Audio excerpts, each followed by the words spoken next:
Sunday, he said, well,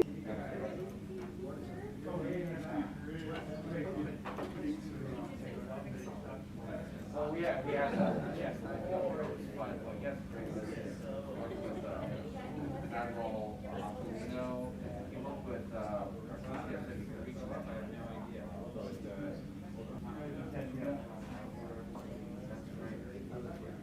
I'm super excited.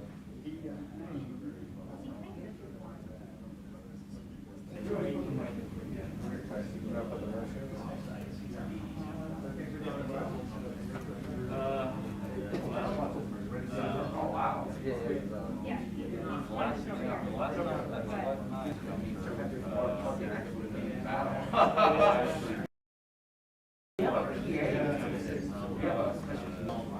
I take it that as of right now, the offer still stands.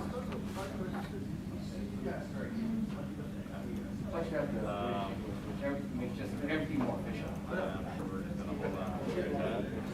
But, I'll let her know that you called and then Okay, great. this is the offer. And, like I said, I'll be easier. I'll complete it in a couple weeks. Eric? I just say hello there. Holy moly. It's like a blast from the past. Good to see you. We'll catch up. We'll catch up in a second. Stood up the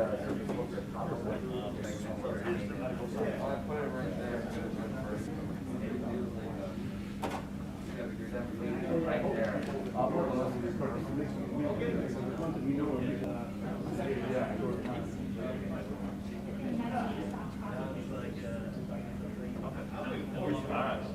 I appreciate you letting me know.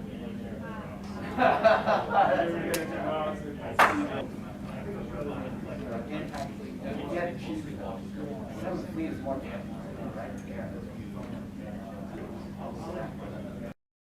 CQ, like the three-star admirals in charge of this stuff, so I'm on a micromanage.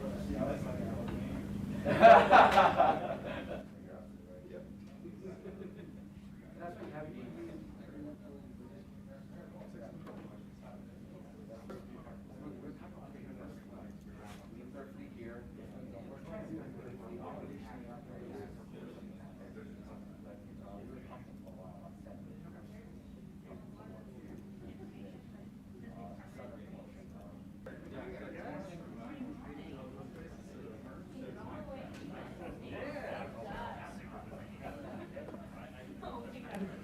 Test.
Mic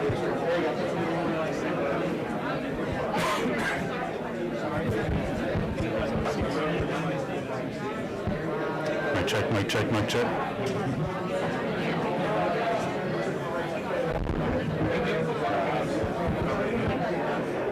right, good morning, everyone. If we could go ahead and take your seats.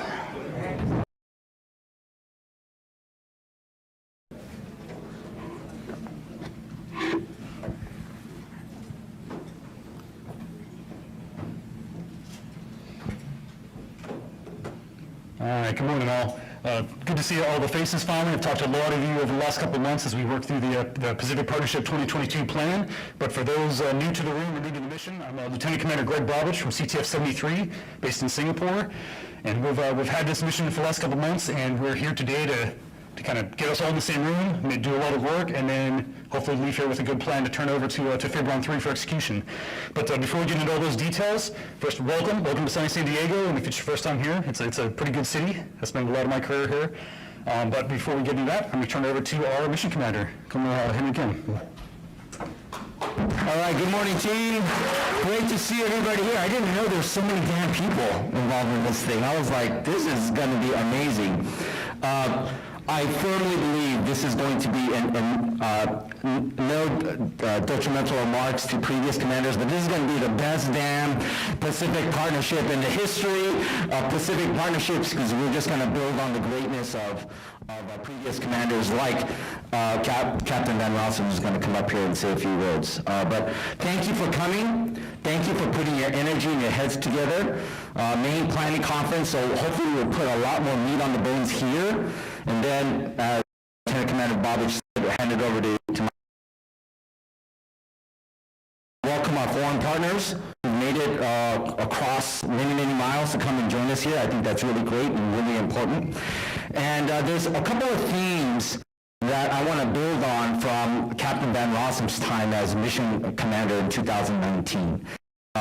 One is building our interoperability and our relationships with the partner nations in that region. I think that's super key. And Captain Van Rossum will touch upon that. And then our ability to work across services is really important. And the whole emphasis on soft power, I think, is something that can't be lost on all of us. So please keep that in mind. Please use that as the foundation of the importance of why we're all here trying to do all of this stuff.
I've never, in the Navy, we are out to sea a lot. You come in and you do your port visit.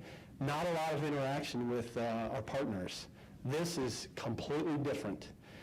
Everything we do is import. You're working import, and it's fast and furious, but it's up close, it's personal.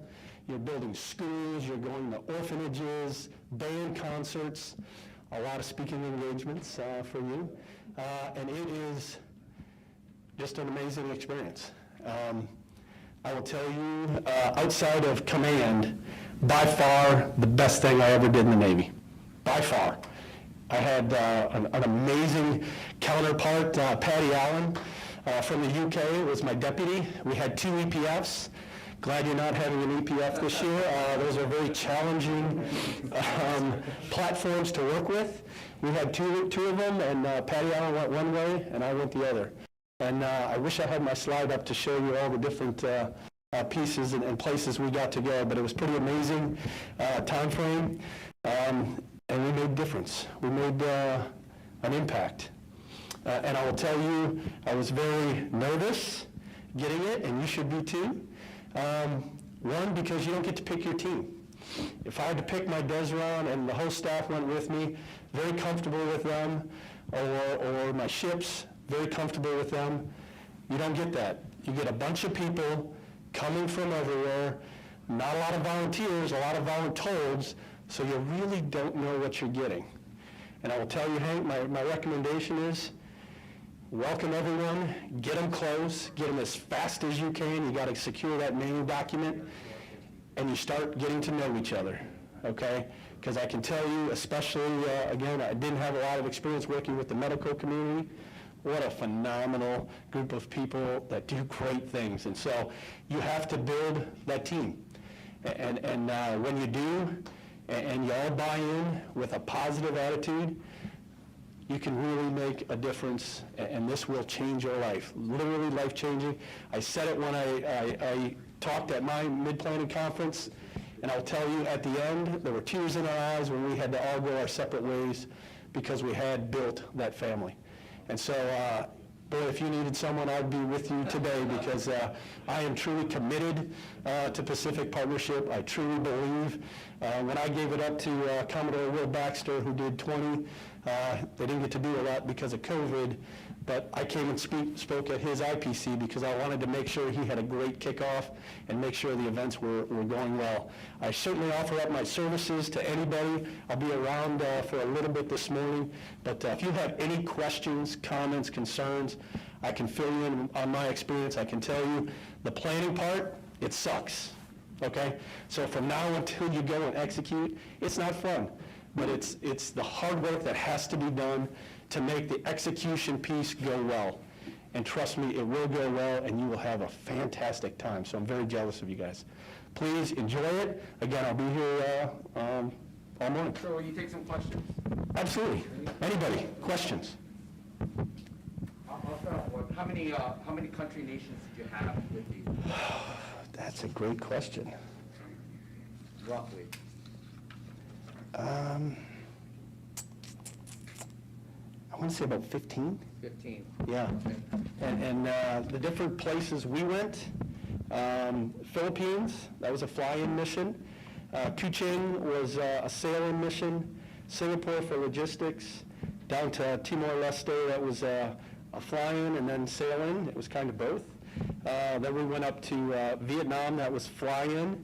And then Thailand, that was a sail-in. And then back down to Singapore. The other EPF went to Majuro, Kwajalein, Chuuk, and they also did Vietnam. It was a combined mission stop there as well. And so half fly-ins, half sail-ins. The logistics were absolutely a nightmare, but again, with the great work from Comlog, Westpac, and Pac Fleet, it was a great experience, and yeah, it'll change your life. Any other questions? Who do we have? Oh, go ahead. Good morning, sir. Brenda Coyle. I'm Colorado Campus 95. Thank Okay. you for coming. All right, my pleasure. Did you have a lot of or any last-minute changes? Countries coming in, coming out? How did you deal with those? Not a lot of changes for countries coming in or out. It was changes we ran into some issues where we thought we were going to be sailing in, and there was some chart issues. And so there was certainly last-minute changes to supposed to sail in, and then we had to fly in instead. And so that was, check your charts. And make sure they're accurate and up to date, because that cost us in Vietnam. And I'll tell you, the first thing that our partners usually ask is, where's the big ship with the cross? Because a lot of times we didn't go in with ships, and the first thing, where's your ship? It's the optic of what these countries want to see is that help and support. Any other questions? Good morning, sir. Captain Ryan, State Round 3. Yep. Car Walker. Quick for you regarding mission prep and whether you're going to fly in or sail in. Seems like you did a combo. For mission preparation, did the fly-in parties help more than the sailing in? And if there was a pros and cons to each, what did you see as mission commander? Did everyone hear the question? Okay, I would say from a prep work perspective, it didn't matter because you'll have your I can't remember what we called it, the pre-team, not the PDSS, Advon, thank you. Advon would fly in, and so they had everything already set up and established. So whether you flew in or sailed in, you were ready to go. And literally, at one point, I flew in, and I had about an hour to get to the opening reception and give remarks. And so it was, certainly there's some challenges from flying in and planes being delayed and stuff like that. But the Advon team, we had great ones for each visit, and they just set it up and established it. And so that piece of it, it really didn't change. It was more the questions you would get. I mean, if you're on a ship, even an EPF, you've got the logistics you're bringing with you. So I would say it's probably easier if you sail in from a logistics standpoint because you've got berthing, you've got food, all that set up. Whereas if you fly everybody, that's a large group, and now you've got to support that. And so it's finding the hotels that can take that many people, the food, all that stuff. And so I would say sailing is probably easier on the team, but once it's established, it was really seamless. Does that answer your question? Yes, sir. I have one follow-up question. Yeah. What was the average time of your Advon party in the country prior to the entry to the event? I think it was about 10 days, if I recall.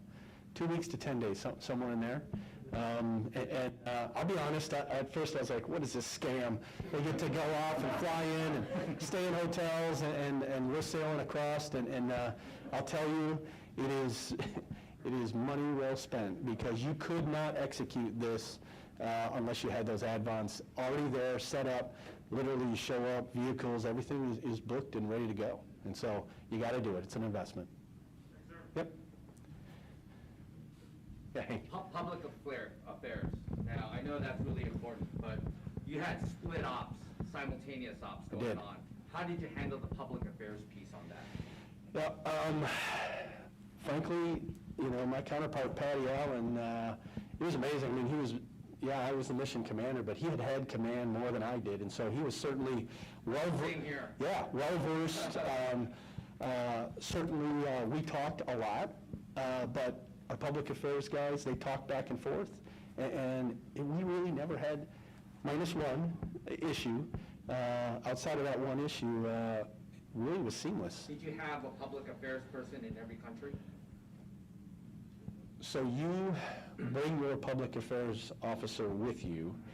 They had counterparts that they would work with on the country team, but that's it. And so they would be tied in, and your country OIC would be tied into the embassy and the local community leaders to make sure the messaging is correct.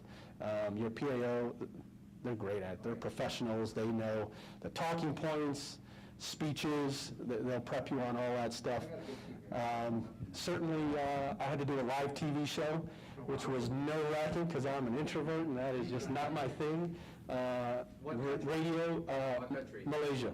Malaysia. Yep, and a radio show as well. But yeah, they'll take care of you. We did have one issue, and I'm going to bring it up just because and I'll get you in a second, sir. We had a couple sailors when the other ship was in Kwajalein, made some gestures that were on a photograph and got sent back. It went all the way up and was briefed at the presidential level. I had to go take some NJP action. So I sent some sailors home for doing something really stupid. It was, I want to say, their second stop. It could have canceled the rest of Pacific Partnership. And I say a head nod because you know what I'm talking about and who those folks were. Bottom line though is, again, you get a bunch of people from all over the place. You don't know what you're going to get. But you all got to behave yourselves. Every one of you have to understand you are an ambassador for our country and for the Navy, and the things you do and say reflect directly on the United States or the country you're representing. And that matters. And so that was very unfortunate. Thankfully, we were able to keep it in the box. We sent some bad actors home, and we ended up finishing the mission without any more issues. So you'll have that authority, and we can talk the legal stuff. There's some things you got to do, but you'll have that authority as well. Thanks for that feedback. Yep, absolutely. So, no, I just wanted to elaborate, and I'm a friend of Paddy Allen's. Oh, great, Mayor. Great. We asked, great yeah, point. we talked about the PA issues, because Yeah. I know in the previous year, I know in the previous year, and this might have a bearing on us, is that when Pete Olive was Deputy Mission Commander in his review and his Commodore's review, that year it was another Mercy plus one ship, an EPF. And because of disparity in platforms, all the centre of gravity went around Mercy, as we're expecting this year. And that's when the PA aspect of the additional ship was a bit lost, he felt. So it sounds like you've addressed all that and moved on. And we're hoping this is going to be something that we'll confront this year if HMS Tamar is able to do the Marshall Islands and Micronesia. So we'll have another platform, and we have the Japanese ship as well joining the forces. Yeah. So it sounds like all that lesson's been washed up. Thank you. Well, I say that it has been, but I didn't have the Mercy, right? So I had two equal ships, two EPFs, and they weren't going to same locations where they did in that mission set. I remember specifically, I think it was Vietnam, they were both in there as well, where you could see where one could draw from the other. I never had that issue. One, we were never in the same port at the same time. The only one would be Vietnam, but we flew into that one, so there was really no difference. And so I'd like to say we have it solved, but I'm not sure we do because we didn't have that experience because of the similar platforms. I hope so. We can talk on that, though. Any other questions? Yeah, Hank. How about your security? Was that any concern in any of the countries? Force protection security? I never felt unsafe. Certainly there was questions at the PAC fleet level, at the DMO level, in my pre-deployment brief that I gave them as far as force protection requirements. You don't have enough manpower to have MAs at every site, every evolution. And so we did a random check throughout the days. They would go to different venues that you were executing to validate that everything looks good. Obviously NCIS, and you'll have those contacts as well as your force protection contact in the country. Frankly, some of the times I actually thought they'll put you, especially over you, they'll put you in the car and the sirens will go and you'll have a motorcade going. I actually would have preferred not having that and just very quiet, but traffic is so bad, they really had to get you, if you wanted to actually get someplace, they had to kind of clear the way, and so it was unique. Got it. I didn't feel unsafe at any time, though. I just put Brendan in the car in front of me. I'm just kidding. I will say, though, certainly getting the right number of MAs was very challenging. So again, I don't know where you are in your Manning document and getting that solidified, but you have to do that. And we can talk offline as far as the messages that I think I had 3rd Fleet send, or PAC Fleet, I can't remember which one, send an actual Manning message to get more, because I wasn't getting a lot of volunteers. And I had a lot of gaps in my Manning document, and so I'd have to look back. I save everything, so I got all my PSTs. I can't remember if it was Pac Fleet or Third Fleet, but we had them send a message to help drive, just like you would at any other exercise where you need extra bodies, to help fill that out and the requirements. And so that helped a lot. But I remember my MAs, I was certainly always struggling to find enough of them to fill the Manning document. Okay, great. Yep. Any other questions? I have one. Yeah, Our Japanese over here. partners are here? Where's the questions? Anybody have a question? Over here we have one, Mark. Commander Derek Militich, I'm the Director of Medical Operations. Just had a question as far as the top pitfalls that you faced and any advice on things that we should be looking for going forward from now. I'll forward everybody Captain Van Rossen's after-action report as well, but that's a great So I question. do have my after-action report, and as well as the complete mission of everything. One's the brief that I briefed Pac Fleet post-deployment, and then my whole mission after-action report. I'll be honest, my biggest concern, and it's why not only Will Baxter is my friend, but I wanted to make sure this goes off. When I got it from Commodore Brett's great guy, but literally I got to see him in Vietnam and I never saw him again. He transferred literally within days after he got back, and he was gone. And so every year it was this relearning of the mission, and I was just disgusted by that. I'm like, we've got to do better and pass along our lessons. All the equipment, they used to basically demo it and get rid of it every year. And I'm like, I will not do that. We spend a couple $100,000 for just, tables and chairs for the receptions and all the admin stuff. I mean, it's a lot of stuff. And we forced to get some stuff put in storage so that way it get passed on year after year after year. And so it was that frustrating part of relearning everything. On that note, something for the planners to consider here is maybe we get this brief and later on during this week we squeeze in Captain Van Rossen's slides, his lessons learned slides. And I would also say, Hank, I can look at my schedule at the end, later part of the week. If you get a chance to review some of this and you've got questions, I can certainly make that happen and probably get down here for a little bit of time just for questions and answers to support that. I would say and you're past it, so I don't know how your PDSSs went. I will tell you, our country OICs went out there with their teams. They really didn't know what to look for because they were, again, didn't get a real good turnover, and so they kind of went on those PDSSs with, hey, I think I know what I'm doing. And the information that you glean back out of those PDSSs, or could glean back if you were actually trained for it, is just instrumental because the replanning and replanning of projects that you looked at that wasn't even an option, you wasted time on. That certainly, if you had the right planning and prep for the PDSSs, that time could be saved. Certainly, I had all my country OICs come to the IPC for the next one, and they sat down with the PDSS, their counterpart, who was going to train them. Now, COVID ended up derailing it, but certainly that should be the model, and that should be the thought process of when you finish next year, you prep that team.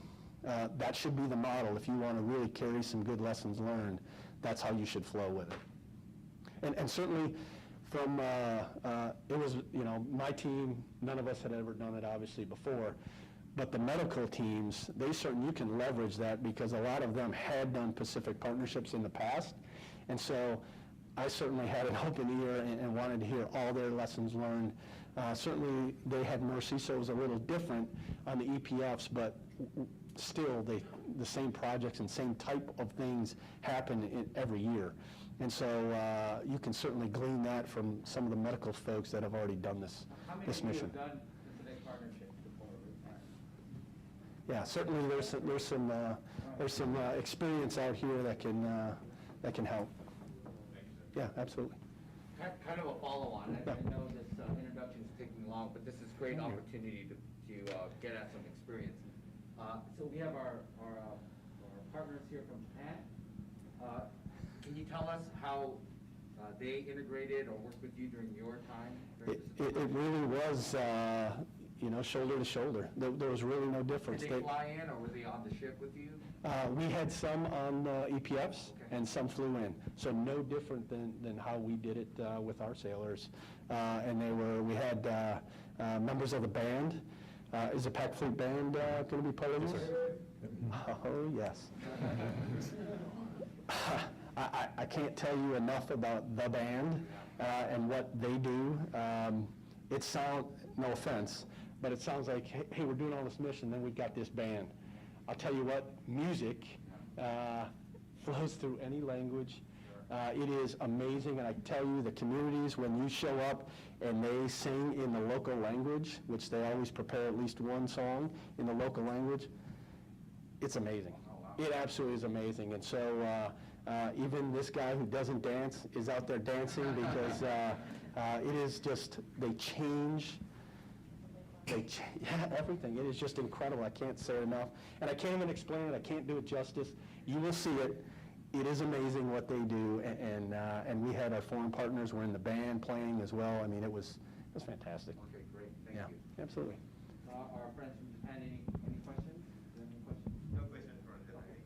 Okay. Anything else? All righty. All right. Hopefully I didn't just ramble on. Sir, thank you very much for those awesome pearls of wisdom and experience that you've left at our feet. Captain Van Rossum is available mostly via email, but a little bit today if you have any other questions that you want to ask him. And then definitely if we have time in the schedule, I'd like to invite him back so that we don't relearn some old lessons and we can gain some really great advantage from the experience that Captain Van Rossum went through. I'm going to turn it back over to you, Greg, here. I do want to thank Captain Mike Rockstad and his team from 73 for putting the conference together, and Brendan Coyle from my team doing all of the legwork thus far for Pacific Partnership. I really appreciate it, and having coffee here, I mean, that's just amazing. So, round of applause for those two organizations right now. Thank you, and Greg too. And back over to you. Yes, sir. Great, thanks so much for that, sir. Oh, wait, one more. Sorry, and I do want to introduce Captain Charles Maynard from the British Navy. He's going to be the Deputy Commander. Welcome. Steadfast partner to the United States, and I look forward to working with you on this, the best Pacific Partnership ever. All right, you heard him, guys. It's going to be the best one. All right, so next it'll be a little bit less interesting time. I'm going to cover some of the minor changes to the schedule we have, as well as our overall agenda. So first of all, if anybody would like a physical copy, we do have about 20 or 30 extras. So I do have those available for you. Some minor changes, and I'll cover those now. And then we'll go into an introduction phase. So what's not on the schedule, I'd like to kind of open up once I get through the agenda for today. We'll just go around the room and just kind of stand up, face the crowd, and kind of give us like, hey, your command, you know, your background, if you've done PP before, and like kind of what you're looking for the mission. So I know that'll probably take about an hour, looking at the size of the crowd. And so that'll affect the morning agenda. We're no longer going to have the medical booth today. So for those of you that have the agenda, that 10:45 to 11:30 is now well lined out, and that time will be absorbed into that introduction piece we're going to do this morning. Once we get through those introductions, we'll go into the brief from CTF 73, and Captain Rockstad will kind of comment. Sir, I'll brief the first part, and then I'll turn over to you for just that last piece of it for the deliverables we have. And at that point, I'll turn over to Pac Fleet for the, you know, they have the master of knowledge for the history of PP, why we do it, why it matters, and what we're looking for this year. And that will probably get us to about lunchtime. And then we'll flow into the actual laying the groundwork for any of the sausage making we're going to do for the various countries. Any questions on the schedule? Any comments? Everybody good with that plan? Okay. So without further ado, I guess we'll start over here. Greg, Yeah. Mike, are there any recommendations for lunch? Do people know what's available here? So there's no good food in San Diego. So we have MREs outside for you guys. So, but that being said, sir, I recommend Liberty Station right across the base. I think there's good Greek, Japanese, Mexican, American at OG's. I mean, you really can't go wrong in this place. Across the street, once you go out the main gate, okay, there's a bunch of restaurants there. Yes, sir. And that being said, I did plan for 90 minutes, understanding some people want to get out and see the city a little bit. Just I do ask, please be back by 13 every day, but that should give you enough time to do it. But there's also the galley. There is the galley. There is a galley option as well. And it's not bad. It's not bad. Okay. So without further ado, I think I'll turn the mic over to you guys and just stand up, give yourself an introduction. Hey, Greg, if I could just jump in real quick. Hey, good morning, everyone. You might have noticed we didn't do the formal admin check-in table. That awful honor to be taking down your information as you introduce yourselves, just so we can build an accurate roster and record of everything we've got going on here today. So appreciate your time. And if you haven't talked to any of us directly, I'd appreciate over the course of the next 2 days, just do a drive-by with us, about 30 seconds apiece to make sure we've got your information correct. Thank you so much. Good morning, everybody. Lieutenant JG Chuck Edwards. I am the M1 rep for Pacific Partnership, so I'm sure I'll be talking to a lot of you guys about the JMD. This is my first Pacific Partnership, so learning as I go, so bear with me, but look forward to talking to you all. Thanks. Good morning, everyone. Lieutenant Commander Chase Coleman, Rainbow, work at the M5 at Pac Fleet. I'll be giving a brief on Pac Fleet. This is also my first Pacific Partnership. Hey, good morning, everyone. My name is Lieutenant Fernando Cerezo. This will be my fourth Pacific Partnership planning. I'm with M34 Force Protection for Pac Fleet. Good morning, everybody. Lieutenant Lorraine Shelton. I am with the engineering in 46 with Pac Fleet. I was the engineering OIC back in Pacific Partnership 2016 Indonesia, and this will be my second with planning with 46. Morning, everyone. Commander Rick Kalat with M55. Maritime Engagements, PAC Partnership Team. Had the opportunity, particularly for the partner nations, to interact with you via email the last couple months, so looking forward over the next week to continue that coordination. Aloha kakiaka kako from Hawaii. My name is Commander Rob Reyes, call sign Smeagol. I am the Chief of Maritime Engagements over at PAC Fleet M55. We're in charge of Pacific Partnership from the S2 level. I have been fortunate enough to be a part of Pacific Partnership off and on since 2009. So back when Lieutenant Reyes was, making copies and doing a lot of the other stuff. So I invite everybody, and I appreciate everybody's effort to get here. And as Comrade Kim would probably agree that a lot of this stuff here is a lot. Doing it face-to-face is a lot better than virtual.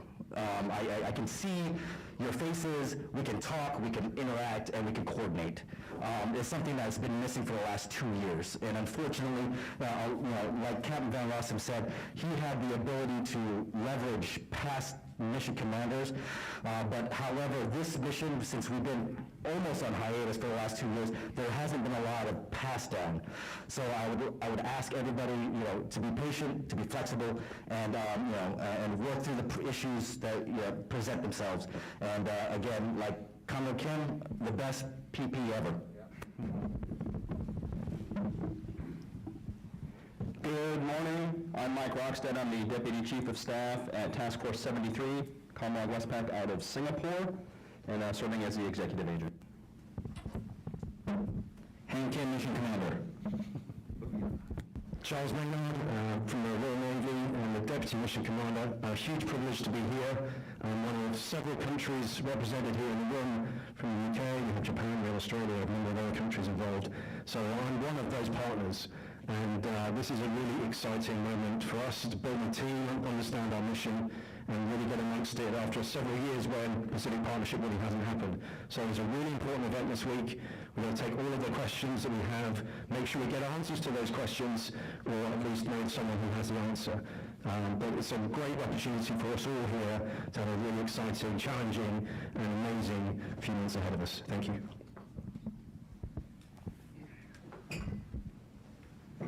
Good morning, everybody. Lieutenant Commander Ryan Cross from Coast Guard Forces, Micronesia, Sector Guam.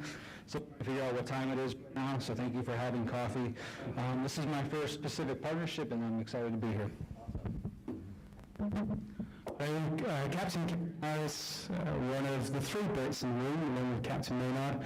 I work at PAC Fleet Current Ops, where I'm responsible, amongst other things, for HADR operations, and hence head up the HADR LOE. Aloha. Good morning, Commander Leah Cole, U.S. Coast Guard. For those of you who aren't aware, the Coast Guard usually joins Pacific Partnership with fly-in, fly-out engagements.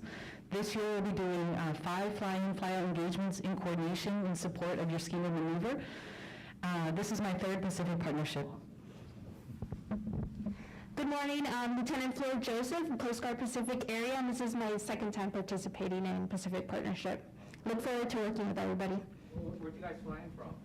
So I and Commander flew in from Alameda, and then Mr. Cruz flew in from Guam, and then we have another person joining us around lunchtime, and they're coming from Hawaii.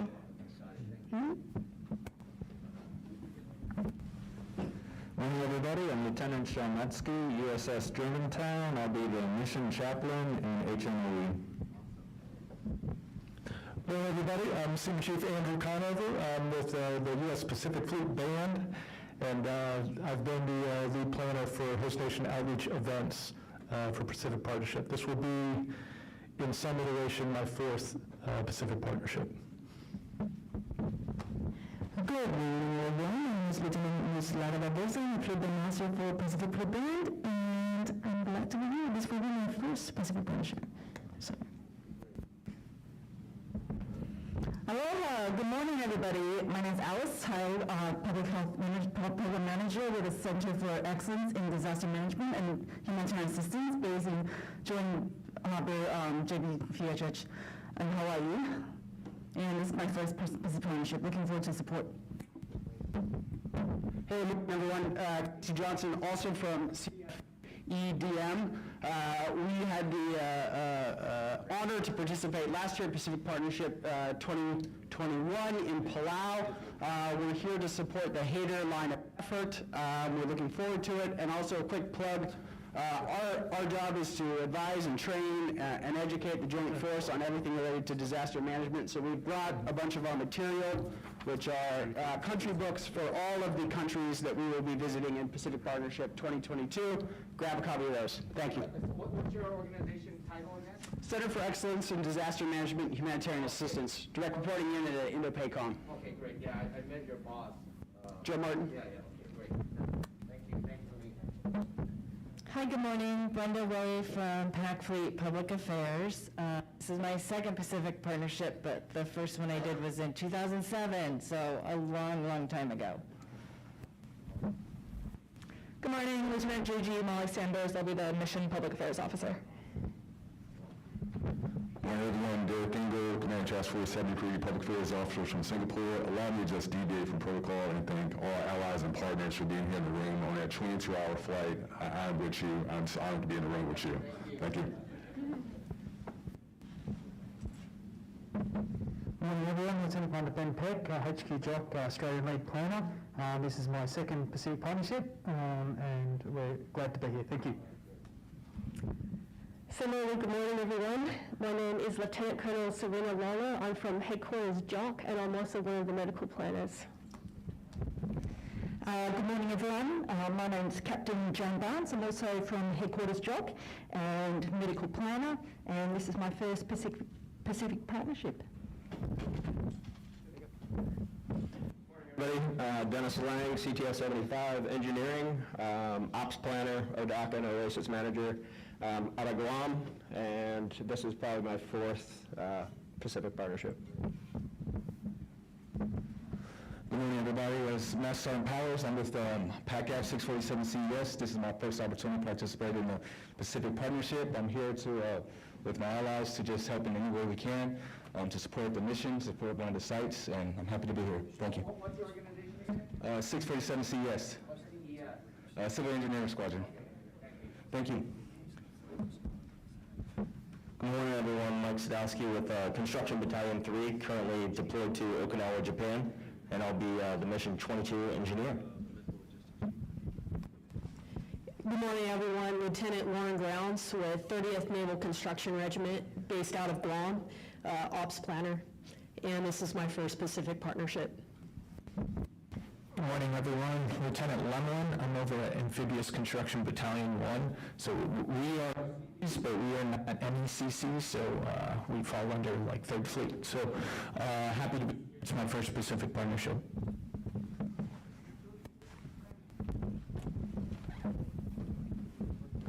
Hello everyone, I'm Commander Kato. This is the first Pacific Partnership. I will be involved in Palau and Vietnam events. Thank you. Good morning, Commander Tabuni, WPS coordinator staff. Hello everyone, I'm Commander Saito. I'm oversee survey planner for Surface Ship, and I'm responsible for Japanese destroyer participation in Palau.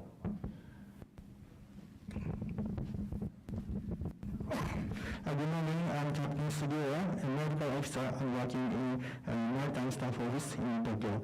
I experienced Pacific Partners Partnership 2014. Thank you. Good morning and ohayo gozaimasu. I'm Commander Doitsu from Japan, lead planner of Japanese Pacific Partnership. This is my second Pacific Partnership, and last year we collaborate with, especially with US Pacific Fleet brand virtually. So thank you very much for your support last year. This year I'm really looking forward to collaborate with all of you in person basis. Thank you. Good morning, everyone. I'm Lieutenant Kim Hendricks. I am the team lead and nurse planner for Vietnam and Palau. And this is my second Pacific Partnership, if you can count last year. I was on PP21 and we planned a virtual mission, but this will be my first year on the ground. Good morning, everyone. I'm Lieutenant Commander Crystal Chinako. I am the medical planner, lead planner, and nurse planner for the Philippines. This is my first Pacific Partnership. Good morning, everyone. I'm Major Eric Becker. I'm the Token Air Force person in the room. So, much love. I'm living in Dakota Air Base out of Tokyo, Japan right now, and I'm the med planner for the Philippines team. Good morning, everyone. Lieutenant Commander Trent Trent, and I'm RTC Paul Harper. I'm the med planner for Vietnam LOE for medical. Good morning, I'm Lieutenant Commander Carolyn Gostella. I'm a general surgeon at Walter Reed, and I run a research lab at Naval Medical Research Center in Bethesda. I am the surgical planner for the Team 1 Philippines et al. Good morning, I'm Commander Don Lucas from Naval Medical Center San Diego. I'm the other surgical planner for Team 2. Good morning, everyone. My name is Commander Daniel Garcia. I'm the Comptroller of Naval Hospital Twin Palms, and I'll be filling the role as the Medical Logistics Officer for the Medical Line of Effort. And this is my first Pacific Partnership, and actually my first deployment in the Navy. So I'm looking forward to it. All right. Hey, good morning, everyone. The command suite listed here on board the Mercy, Command Suite Chief Matty Valle. My job is to ensure that I support you. You have a great time. We execute the mission, right? Good morning, team. My name is Captain Ross. I'm the CEO of the MTF Mercy, the big white ship at the Red Cross. Pulmonary critical care by trade, and my first Pacific Partnership. I understand we're giving a tour at some point, Commander Belich this week, so I look forward to seeing you guys on Mercy and showing you around your spaces below.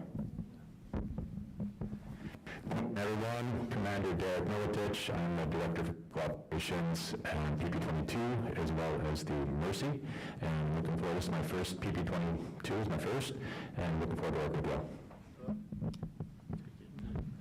Good morning, Lieutenant Max Boga. I'm the Assistant Officer in Charge for the Philippines mission and the HADR planner for the Philippines mission. Hey, good morning, Lieutenant Commander Brendan Corn. I'm Vital Config 13 of your lead planner for the mission commander. Good morning, Lieutenant Chris Fernandez with FIB 13. I'll be the country OIC for Palau, and this is my first Pacific Partnership. Good morning, everyone. I'm Lieutenant Zach Koffel. I'm the Philippines OIC. Good morning, everybody. I'm Lieutenant JG Chris Hope, Security Officer type with FIB 13. It's my first Pacific Partnership. Lieutenant Commander Feldman, N4 for FIB 3. I'll be the OIC for Marshall Islands. Morning, I'm Matthew Falk. I'm the Commodore Kim's Senior Enlisted Leader for FIB 3. Good morning, I'm Chief Rodriguez. I'll be the AOIC for Vietnam. Good morning, I'm Stacy Saxon. I'm the staff adjunct for FIBON 3. Captain Marcus Rice, FIBON 3, Common Cargo Officer, First Pacific Partnership. Good morning, everyone. YNCO Jonas. I am the N1 for Commodore Kim with FIBON 3. Good morning, everyone. Chief Casillas, I'll be the logistics chief, and I'm over at FIBON 3, First Pacific Partnership. Good morning, everyone. I'm Warrant Officer Snyder from FIBON 3, and I am the OIC for Vietnam. Good morning, everyone. Lieutenant John Hall, FIBON 3, and I'll be working for FSM. I'm Lieutenant Andrew Morsi, the N9 over at FIBON 3, and I'm going to be the AOIC for the Marshall Islands. Good morning, I'm Lieutenant Yahweh Iqbal. I'll be the Mission JAG. It's my first Pacific Partnership. Good morning, Lieutenant Commander Daniel Crouch. I'm the Environmental Health Officer for the medical team. Good morning, everyone. Lieutenant Commander Jennifer Motzkis. I'm one of the medical assessment officers in the First Pacific Partnership. Good morning, everyone. I'm Lieutenant Commander Coles. I'm a sports management medicine. I'm a medical planner for this mission. This is going to be my first Pacific Partnership. I'm the assistant DMOP, I'm a medical planner, and this is my second Pacific Partnership. Good morning, I'm Lieutenant Commander Allison Alquan, and I'm one of the general planners for Vietnam. Good morning, everybody. I am Captain Enrique Vargas, Peruvian Liaison Officer in the Fleet, and I'm here on behalf of my Navy. Good morning, everyone. I'm Lieutenant Commander Raimundo Urpia. I'm the Chilean Liaison Officer on Third Fleet, and I'm representing my country for this conference. Hey, good morning, everybody. My name is Commander Tim Whiting. I am here from Naval Medical Forces Pacific. We're the sourcing agent for all the medical folks that are going to be on the mission. I've been on 2 Pacific Partnerships. I actually planned the medical mission in 2018 on Mercy, and then I was part of Captain Van Rossum's planning team for the medical mission in 2019 in the Marshall Islands, Micronesia, and Vietnam. Now I'm the Global Health Engagement Manager for the region, and so my job is I actually put together the planning teams for the medical line of effort, and then I do a lot of front-end work getting them ready, exactly what Captain Van Rossum had mentioned, getting the medical team ready so they're not learning everything all over again for the first time. So my job is to get them all trained up, give them all the lessons learned from the medical line of effort from previous years, and make sure there's continuity in the mission. And so this will be now, besides the 2 Pacific Partnerships that I planned, now I've done 21 and 22 in this role. So looking forward to working with some of you guys and getting our medical team moving forward. Hello, everyone. Lieutenant Mark Knudsen. I am the Bureau of Medicine and Surgery Representative. I work in M55 Plans, and I'm Manpower Analyst and Action Officer. First Pacific Partnership, very happy to support. Aloha, Jason Grant. I'm a medical planner with the Pac Fleet Surgeon's Office. Good morning, Commander Julie Shaw, Health Security Corporation Officer for U.S. NAVSO and Fourth Fleet. I'm here to learn from all the great things that PP, the Pacific Partnership mission does, and we will soon be planning our CP mission for this fall.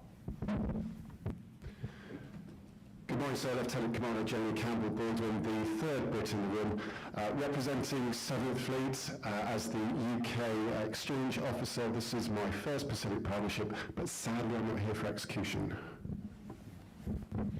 Good morning, Lieutenant Commander Allison Moon. I am the Director for Medical Services aboard the Mercy and an infectious disease physician at Balboa by training.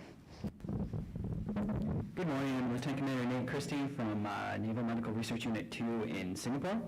First Pacific Partnership mission, but very excited. I can already see a lot of positive crossover with the GHE projects and the biosurveillance projects we do in Vietnam and across Southeast Asia. Thank you. Good morning, everyone. I'm Commander Sarah Gonzalez. I'm the Director for Surgical Services on the Mercy, and this is actually my 2nd Pacific Partnership. I participated in PP-10 as an anesthesia resident, and that is my day job when I'm not doing this. Good morning, Major Vicky Payne with the U.S. Army Veterinary Corps out of 438th Medical Detachment Veterinary Services out of Fort Carson, Colorado. I'll be the veterinarian in charge for the Philippines team. Army Captain Queen Stewart. I will be the veteran planner for Team 2, also from the same unit as Major Payne. Good morning, I'm Lieutenant Delaney. I'm the family medicine physician at Port Hueneme. This is my first Pacific Partnership. Good morning, I'm Lieutenant Exalia Appin. I'm from the East 6. I am the Environmental Health Officer for the Philippines. This is also my first PP. Hi, Lieutenant Commander Hershey. This is my first Pacific Partnership as well. I'm going to be the dental planner for the Philippines. Good morning, I'm Matt Chasen from NAVSUP FLC in Singapore. I'm a supervisory contracting officer, and this is going to be my third Pacific Partnership. Good morning, Lieutenant Jose Ramirez, CTF 73 Security Officer out of Singapore. This is our fourth and final Pacific Partnership. Look forward to working with you. Good morning, everyone. This is Lieutenant Fong Kuhn.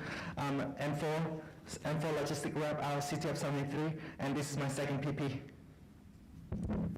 Good morning, everybody. This is Lieutenant Commander Jun Chen. I'm CTF 73 M5 Future Op. This is my first PP.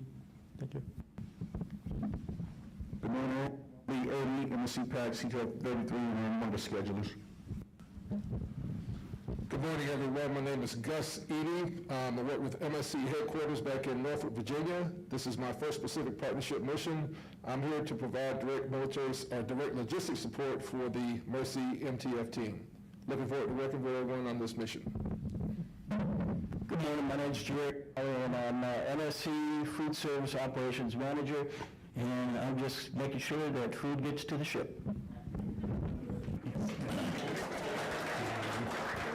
We're speaking with the ship. My name is Danny Calvin. I'm the PAC 3 Port Visit Management Deputy Program Manager, and my team of Corps will be assisting the Mercy, making her port visits to all these ships. The only thing I can say, get your dictators out early and your loggerheads too, so we can get working and getting each contract to support your visits.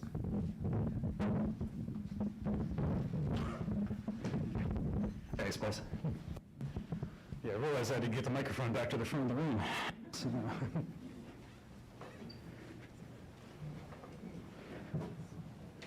all right, everyone. That actually took less time than I thought, so thank you for the brevity and for the introductions. Definitely illuminating and then helpful for all of us to see who's in the room, and we have a good representation, so thank you all for coming. Going back to the schedule, we're looking pretty good. I'm betting we'll probably use a head call pretty soon. So, okay. So we'll tell you what, why don't we go ahead and take 10 minutes. So I'll see you back in your seats at 5 after. Before we break, I'm sorry, Yeah. can you dialed in right now? So the YouTube stream is broadcasting. Hey guys, one second. If I could ask you to kind of stay off your phones on the Wi-Fi. The Wi-Fi is hardly at a good bandwidth level. So if you don't need to be using facility data, please get off your phones because we're having a little bit of trouble broadcasting. I never got to introduce myself. Oh, sorry. And Matt Price. Matt Price made all this happen, everyone. So. Hey, that's right. Unspoken, who's Al support? Yeah.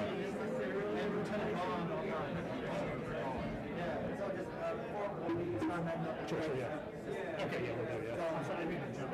No, that was good enough, thank you. Yeah, thank you.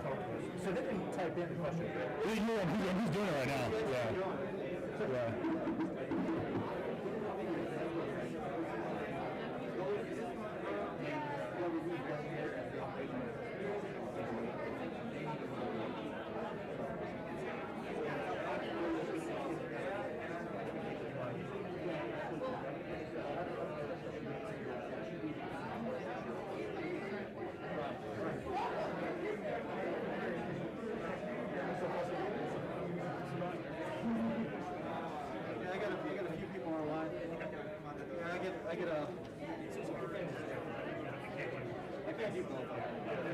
Yeah, so we got HMC Ivy Nicholas from NMRTC Pearl Harbor, and then I got Lieutenant Bond from NMRTC Burlington. And so they're saying that the audio is a little harsh, but it's understandable. No, it's just, yeah. Is it like they can't hear it? No, it's just scratching. And that's just like balancing the audio input volumes with my volume and all that. It would be better if I could turn you know what I should do? Instead of taking the audio. Well, see, the problem is, I need to have the audio from this mic and this mic. Right. So I have to take it out of here. Otherwise, it would be better if I could take it directly from the mic and then split it there and then feed it. But I don't have enough cable for that. I mean, we can maneuver this around. No. What it is, I'm taking an amped signal, and then I'm amping it again. So it's accentuating all the defects in the source. This is my sixth EP. Dude, I'm a perfect setup.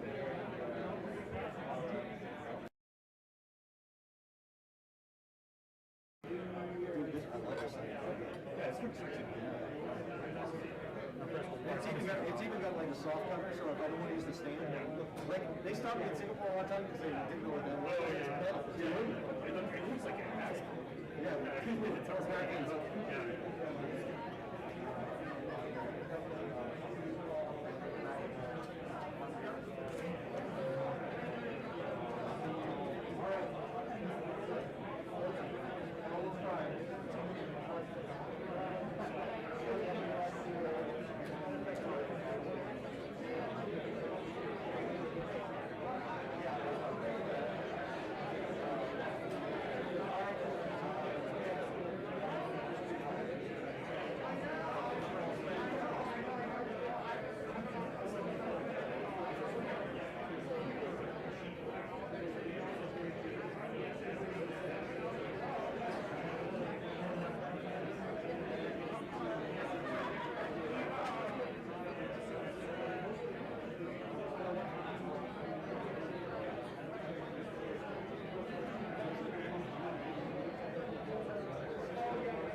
Good fun to meet you, man. Yeah. So, I started, I was like, oh shit, he's someone I actually very much need to talk to. Who you guys select for, like, figured out who you're going to have as your on board?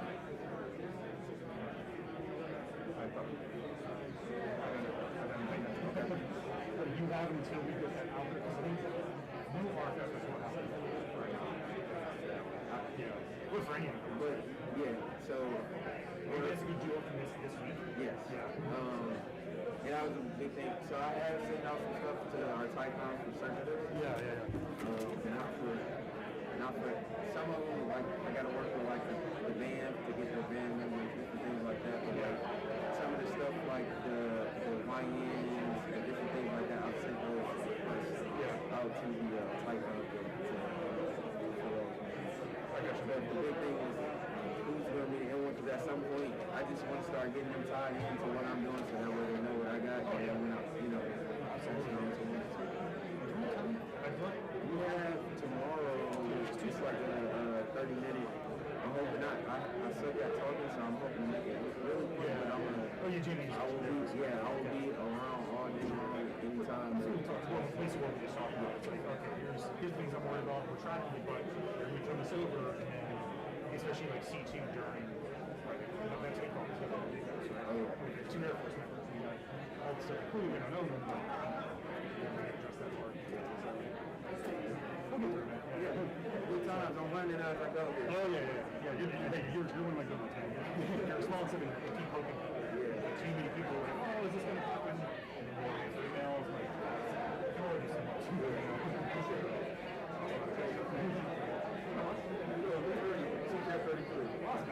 I sent you an email with Silver, you've already got.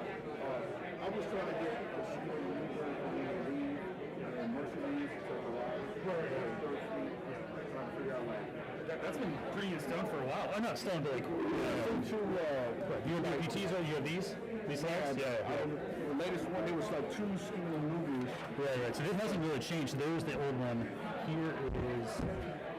That is still, I'd say plus or minus a few days. This is pretty close to in stone. So, yeah. So Hawaii, mid-May. So good. I'd say plus or minus a few days. Yeah. Unless the ship is delayed loading or something like that. But I would say those are probably for your planning factors. Okay. Yeah. That the week of those dates are probably what we're looking at. So those dates. Okay. So.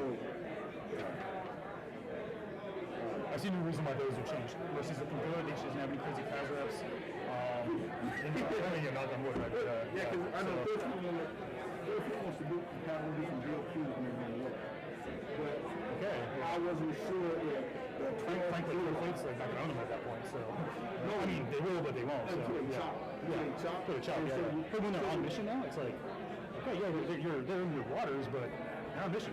So I'll let them figure it out. I'm just trying to figure out was the 12 hard, was it hard fast? Like, okay, they put it in a 12. So, you know, or are these like? Yeah. Well, that's a use that, but until we make the walk right, it's not. Okay. So yeah. I'm sorry, I don't know what else to give you. You know. No. I see no reason why it would change right now. Okay. So all right. yeah, So nothing I'm trying. I'm planning for those dates. Yeah. And then when they come back, pretty much the same. Right, yeah. No, that is a big question mark. Because we could do a at-sea quarantine, and that was little change some things. I don't intend to change it very much. It'll be on the start of the mission, not on the end. So like, whatever happens getting there, we leave at that last date. Right? That's what I'm saying. So if we have 2.5 or 3 weeks in Vietnam, and we're still leaving on about 4th of July. All right. Just to make the next stops. So that's my plan. So to your point, that Hawaii date, that I would plan for that, right? I mean, yes, it's going to be early September. It's going to be 3 September, I don't know. But the chop dates back in and out are pretty much fine. Yeah. Until something happens, say. Right, yeah. Okay. And that being said, we never know. We'll get out there, and then of course life happens, right? If there's a natural disaster, those changes, right? Yeah. So, right. Yeah. Okay. Yep, that's what we're out there, yeah. But I think, yeah, especially those first May dates, that's pretty good. Yeah. Hey, brother. See you, brother.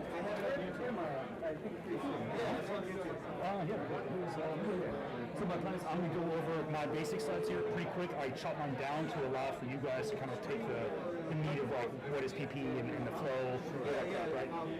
Rob said we were brief and deliverables, so I'm going to brief most of this, turn over to my boss. He'll cover like, hey guys, on the EA, this is what I expect from you this week, and then I want to hand over to you guys.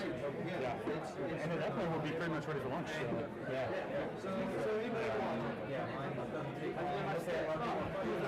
Exactly, yeah, sure. Yeah. Awesome, man.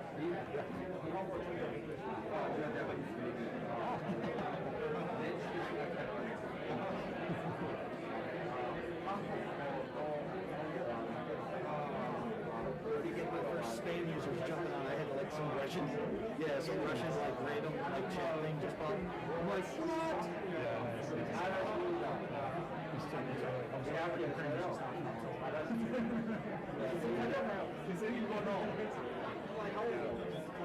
I recognize those characters. Those are not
I just have to have premium started. Yes, sir. But it's This? Perfect, yes. Oh, good to be on YouTube. Excellent, yeah. Awesome. Good stuff.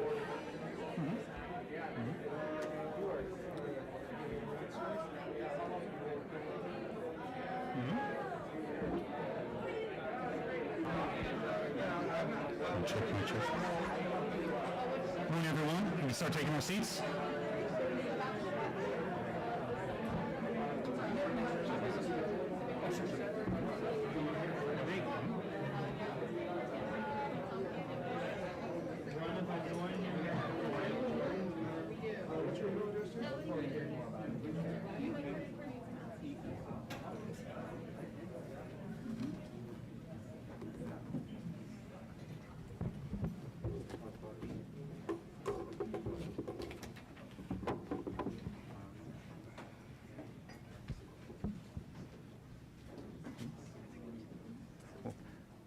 Well, we're working the YouTube piece. Sorry guys, we failed to introduce Matt Price over here as our technical lead and making sure that we broadcast to the world. I think you have what, like 2 million viewers now on the YouTube page? Nice, okay. I'm monetized now, thank you. Yeah. And this is my 6th Pacific Partnership. So I think you win with that, yeah. So, yeah. Awesome, guys. All right, so now looking at the schedule, we're pretty much on track, so thank you for keeping me honest on my wild guesstimates on how long things would take. We'll do a pretty quick intro here from 73's view of like what we're looking at for the event, and then we'll turn it over to Pack Fleet for that last piece. But hopefully I'll have you guys out of here for lunch or a little bit early. And then you have one more modification to the schedule, talk to PAO, so thank you, Derek. We're going to look if it's supportable from the MC that's going to take our photo. When we looked at the venue on Saturday, we realized lighting is probably not going to be the best for midday photo, so we're going to try to push it to the afternoon so we get like a nice side lighting, San Diego skyline profile for the photo. So that's the only other minor change to the schedule on Tuesday. Okay, so that being said, Matt, we'll go ahead and start that next brief. Who do we have online? Derek, he's the MC, it's from Coronado? Oh, I'm sorry, not bad, yeah. So online, we have Lieutenant Bond from NMRTC Pearl Harbor, and we have HMC,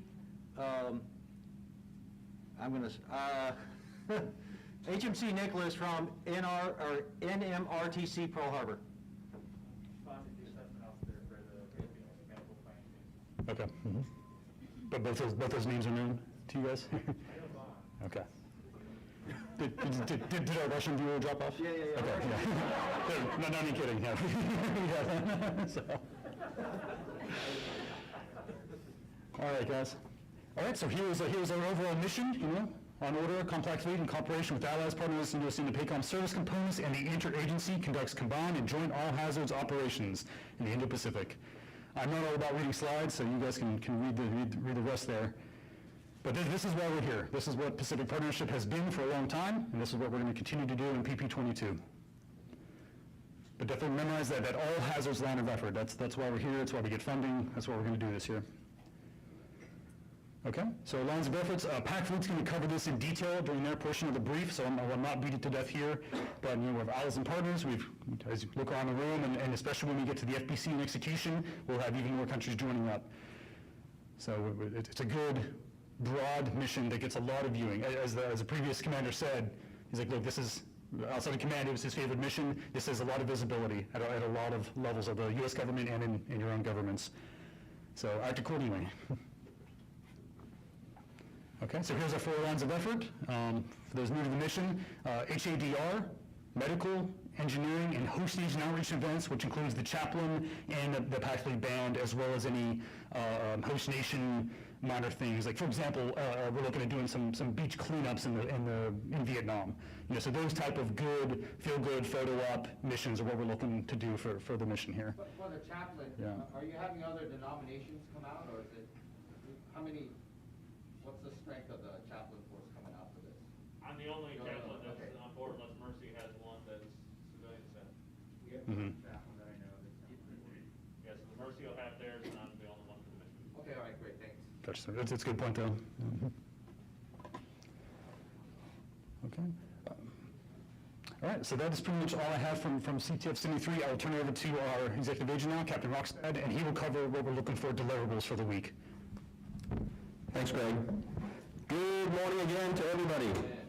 Appreciate everyone taking the time and the effort to make it in today for this conference. It's immensely important. As Commander Reyes-Smeagol already said, it's about relationships, right? So a lot of good planning has already gone into this. Back in the concept development conference, the initial planning conference, but unfortunately we weren't able to meet for those, which we would normally do. So we're thrilled that for the main planning conference, we were able to get this large representation, certainly from the United States across all departments, all services, our partners coming in. Thank you guys so much. I was with the 15-hour flight as well, coming in from Singapore. So on behalf of Rear Admiral Phil Sobek, the commander of Task Force 73, welcome. He wishes that he could be here instead of me. I'm kind of glad he wasn't. He had some other obligations, but thank you for hosting this. Thank you for having us. Here's what we're going to be focused on, right? So we're going to leverage all of the talent and experience in this room. We're going to build and strengthen those relationships and get the objectives done. So as with Greg, I'm not going to read the entire slide to you. Hopefully folks in the back can see it, but I'm going to highlight that last one there, right? So that's the primary objective. That's why we're here, is all y'all, all of us, are going to create the 96% solution of the concept of operations. So that I, on behalf of Admiral Sobek, can approve that, and we can get the team aligned and in support of the mission, the 4 lines of objective, and turn it over to our mission commander, to Commodore Kim, so that he and his team and the rest of us will support him. He will then be the supported commander, and that finalize the last minute details prior to next month's final planning conference. So if you're wondering, hey, how should I be focusing my time and efforts? Dun, dun, dun, there it is. But the big ticket item is again, the 96% solution on the concept of operations. All right, thanks.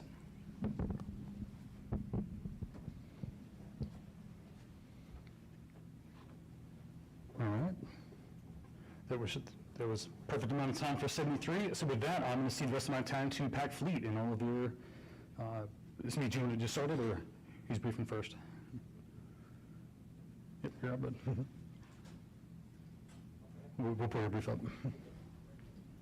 Don't change the slides, just ask him to do it? Okay. Give me a second, it's hard to see that screen. Yeah, no worries. Hey, good morning again. I'm Lieutenant Commander Chase Coleman, call sign Rainbow. Probably seen emails from me, Rainbow Chase. My first name's James, so it's kind of confusing. But I'm pretty new to the Pac Fleet team. Got here in December, and this is my first Pac Fleet. So please, I think a lot of people here, this is their first Pacific Partnership, and I'm on that team with the first one, but also a lot of experience. So we like to leverage all the experience to make sure we get the job done right. So today I'm going to give a brief overview and history of where Pacific Partnership comes from and why we do it, for those of you who don't already know. You may have seen something like this in the IPC if you went, and if not, and you're like me, then this is a great review of why it's important. Again, I'm here with Commander Lopez and Nick Collett from the N55 planning team. Kevin said earlier that planning is the terrible part and the execution is the great part. Well, all we do is the planning part here in Pac Fleet, so that's the... we miss the fun, but I think the planning's kind of cool. I mean, whatever.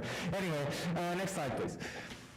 As Greg already mentioned, this is our lines of effort and our end state. Ultimately, we have the objectives on the right, and through those lines of effort, what do we achieve? The U.S., our allies, our partners, we strengthen the relationships and achieve that interoperability with the host nations and more interoperability with our allies and partners. So we're all on the same page.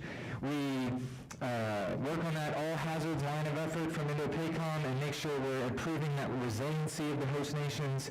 And then also, it's equally important, we demonstrate our resolve as the U.S. and our allies and partners demonstrate the resolve for the region and keep it stable.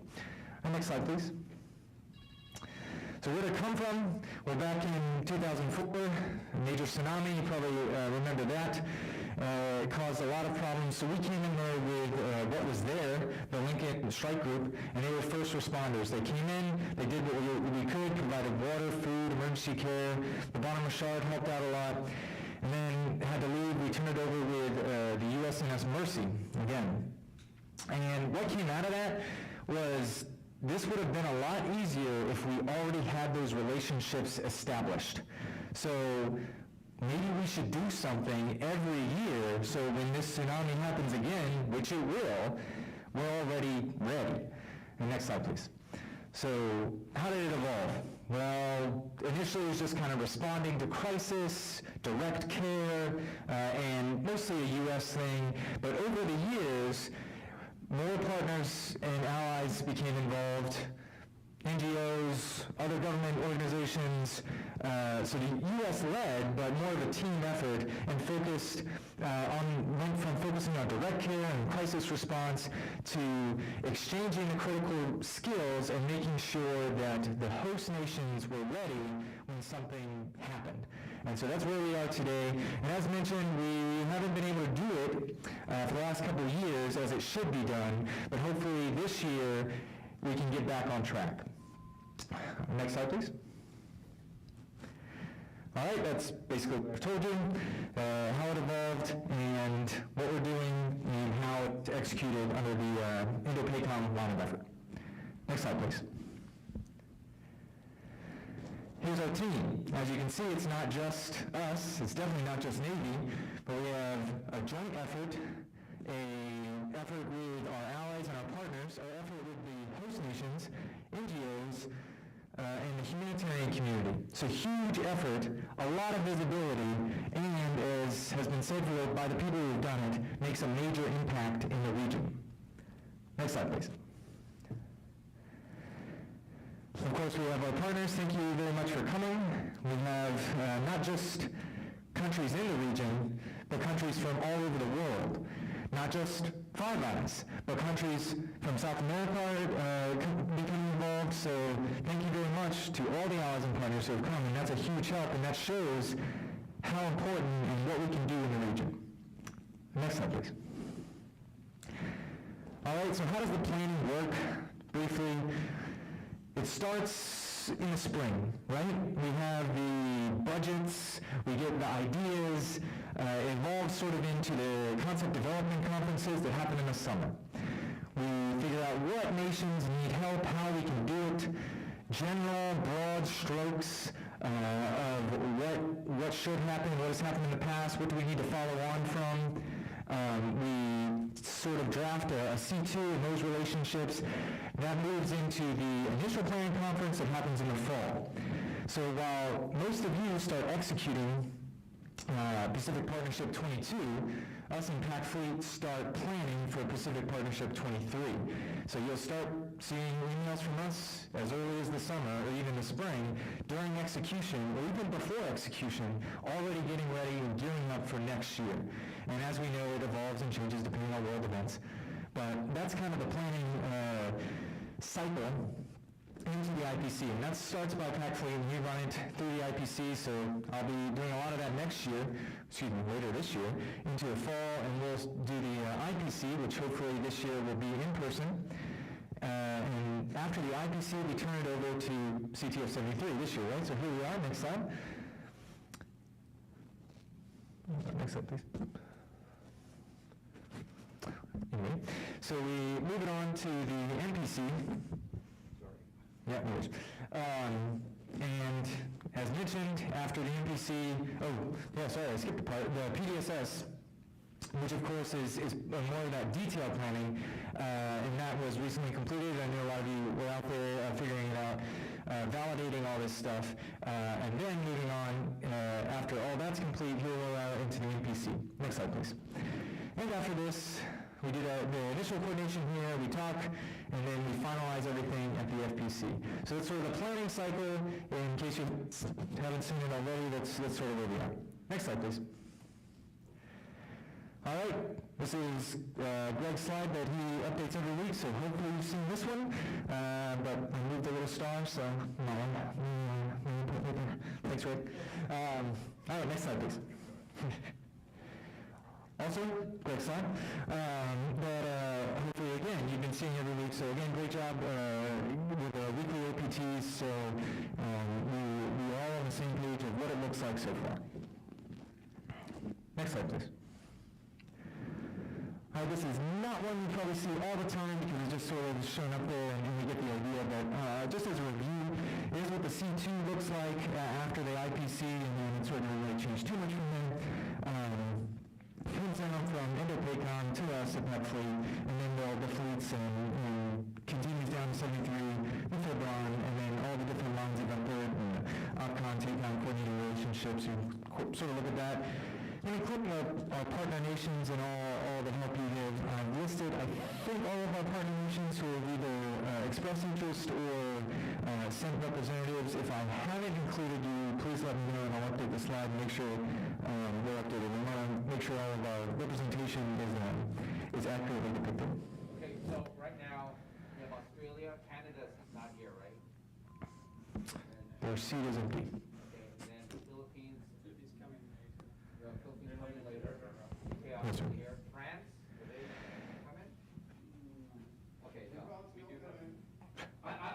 This is just for my essay of who's here, because I missed a couple of our allied partners. I just wanted Right, to. France is not here today, sir. Okay, but they're still participating? No, we're not on the fence. Yes. We're on the fence, Okay, sir. that's fine, just give it to me straight. Yeah, they got their own big hand size and stuff down at the IDT, and that's their main. Okay, got it. And their involvement in the planning process is just from a observer standpoint, just to see what we're planning. Got it, okay. And then, Republic of Korea?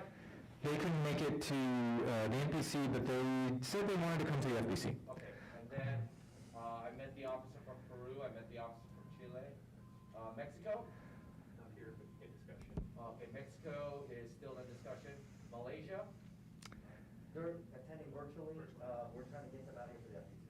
Okay. And they're going to be supporting Philippines. Okay, in Taiwan? Pull out.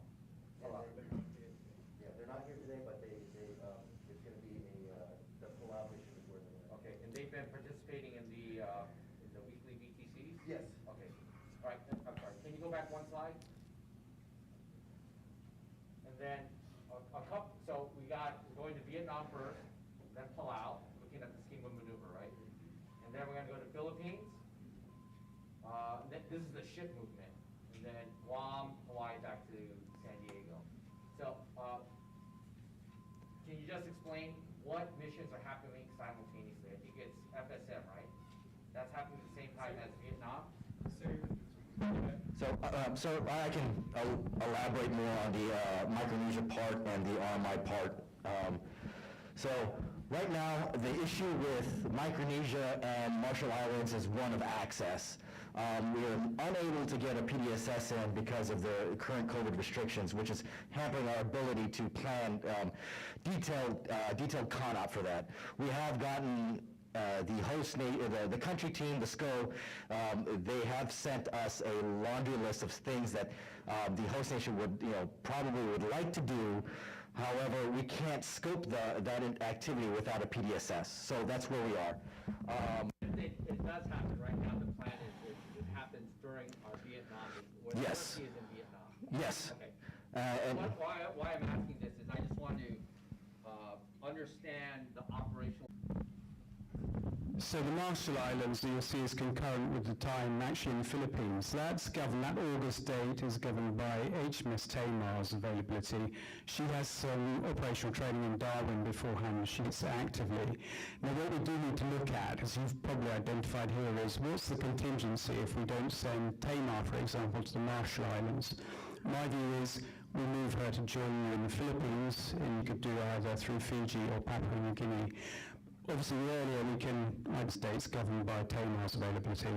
We do have some interesting engineering projects they're really excited to do, but it's breaking down the access issues at the moment with those remoter islands. Copy all. And then for the planners, I would suggest that you, for RMI, it looks, so that they look at other options now. This is the time to look at that and try to map that out and scope the feasibility. So if RMI does fall off the cracks, fall through the cracks, and they can join in somewhere else. Yes, sir, definitely. Flexibility is key, right? Although we're getting a lot more this year than we have in the last 2 years, it's still very much governed by COVID regulations, access. So like you said, we don't want to waste opportunity as much as can. And then for the PAC fleet team, I'd be interested in to know what your due date is, or the point of where we need to make a decision about RMI. So if you have that, tell me. If not, then I'll be interested in later on. Well, so I can address it real quick. So, for as far as for go no go criteria, routinely over the past 2 years has shown that we're willing to push this all the way to the end until for everyone's knowledge, for historical knowledge, PP20 we had before COVID hit, we had planned it all the way through, and to the point where as we were shipping off the USS Comstock, that's when everything, the COVID really hit all the countries, and everybody started pulling out, with the exception of one country, which was Fiji at that point. We took everybody on the USS Comstock, the full contingent of both Navy, joint forces, combined forces, and a contingent of Marines on board, and we sailed them to Fiji, basically to stand by to get clearance in. We never got that clearance, but that's the lengths that we're willing to go all the way out. And that cruise took 3 months from ship, from pier to pier, and we basically didn't do anything. So as far as for the PAC fleet's standpoint, we're going to push this as far as possible.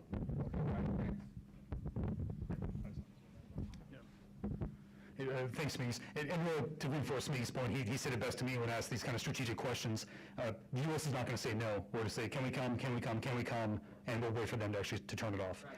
Yep. No, so what I will review, though, this afternoon, you'll see in the schedule, there is a brief for the FSM, RMI, et cetera, update, and it's about 1500 this afternoon. So the engineers, I'm very glad that they're here. because as you know, they're reporting up to 75, but we owe you a more holistic picture of when they're planning in parallel, which they have been, but I'm very glad they chose to attend in person so that we can make the sausage over the next few days. They have good access, and so that'll help our timelines, and I can actually more meat on this plan up here that you see, because this is out of date. So with their input that I get this week, next week, this should look a lot more clear for you. Thanks. Next slide, please.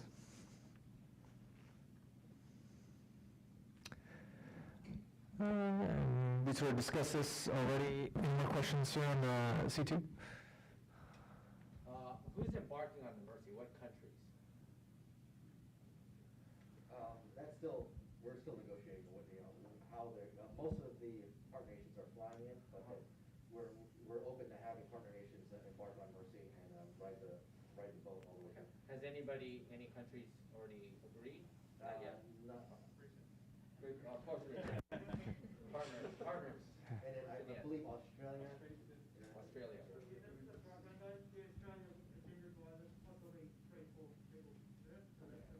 Great. Okay, I just want to make sure we have food items from your countries on the menu. Okay, thank you. I see. Next slide, please. Oh, and that's the history and overview. So questions, open it up to any other questions that if I can answer, hopefully someone from the PAC Fleet team can.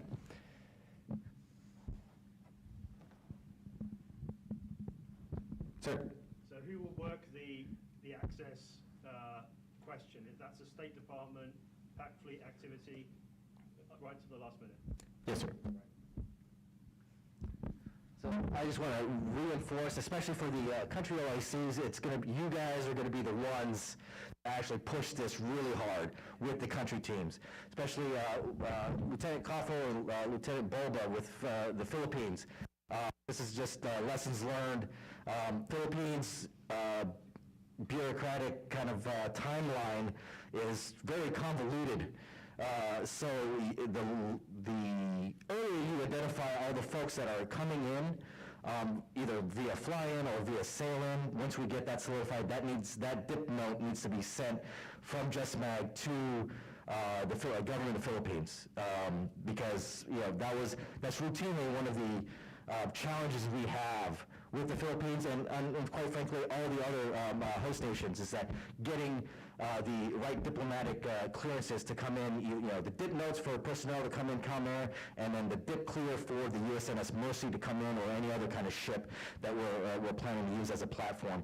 So I would definitely use and leverage the country teams, the JustMag, in the host nation, so that it makes your job a lot easier. And as we get close to execution, there's not a lot of edge of the seat. Like, is this going to happen? Just for my mind, 2 months in advance, a month in advance, you have a rule of thumb? The JustMag usually says about 45 days prior. If you can cook that up to 60, that would be probably good. But I understand operational timelines, and you don't have the names right away. But as far as for medical folks and all that kind of stuff. But once the names are identified, there's no reason to wait on them. Just go ahead and submit them, get them into the country teams. Okay, great. Any other questions from the group?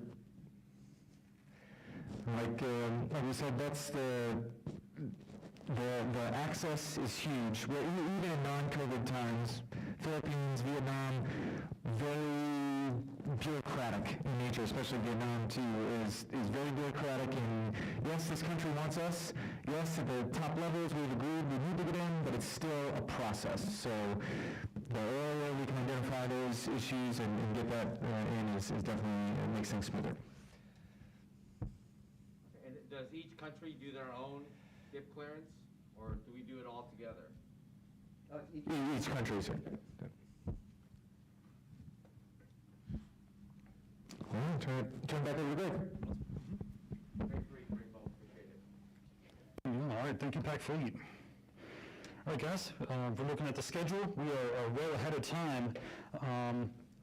I'd like to keep it pretty much on pace here, so I'm just going to break you early for lunch. I do have one request. So if you are look at the lead column there, if you've identified or you feel you owe me a brief or you have submitted a brief, please come up before lunch. And so I just want to touch base with you guys and kind of get some instructions just to make sure that we're tracking for the rest of the week. But otherwise, Penny, any other concerns or questions or from the leadership table here? I'll go ahead and release you guys for lunch. Sounds good. Yeah. All right, thanks everyone. I will see you. We're definitely starting at 1300.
Good news is, sir, for the C2 table, Philippine team is on the ground. They're checking into hotels right now.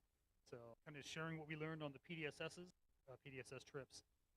Following that, we'll go into kind of I call like the catch-all brief.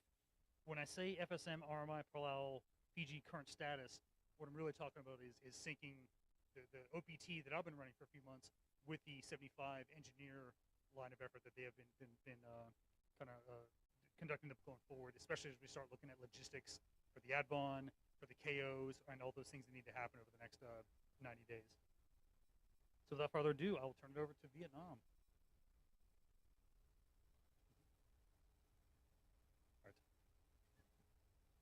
We decided. So just who's sitting in the back, taking all of this in like a sponge because he was recently assigned. So this is a relatively new experience for all of us, with the only person who has had real on-the-ground experience from our band side of the house. So as we go through this, a lot of this information is items that we pulled up during the PDSS. Keep in mind, this is a 80%-ish solution. A lot of these slides you'll see needs update, or they'll be read for questions. And those are the different items that we plan on working on over the course of the next week. So just a basic overview. For this evolution, we will be in the Phu Yen province. The majority of the evolutions will take place in the Toi Hao area, which is depicted in the peachish color near the bottom. This is overall Phu Yen. And as you can see, as depicted, the Vong Ro Bay, which is if we are there, then we'll be anchored out. The downside is it is a bit of a hike from here to most of our evolutions, which are in Toi Hao. The secondary location, as you'll see in the coming slide, Cam Ranh Bay up to any of our evolutions. Next slide, please.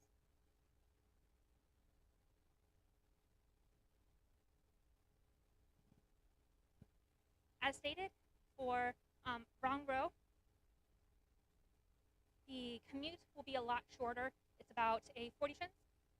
However, it is a anchored out location. So we do have to worry about the different ships taking us in and out, the logistics when it comes to that. Some of these are different units that are anchored out. There's also a few of these are fishing vessels that are stationary out in the bay. Then we have Cam Ranh Bay. Again, this would be about a 3-hour commute just to the Toi Hao area, which is looking about 3.5 to 4 hours when we get the further north. And that is taking traffic into account, which is dubious at best. However, it is much easier when we consider the pier side versus anchor.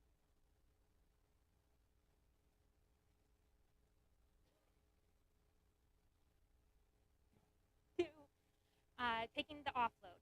One thing that we have requested, and we haven't gotten a final word on, is when it comes to our established ROM period to date, we arrive offshore Vietnam on the 6th of June.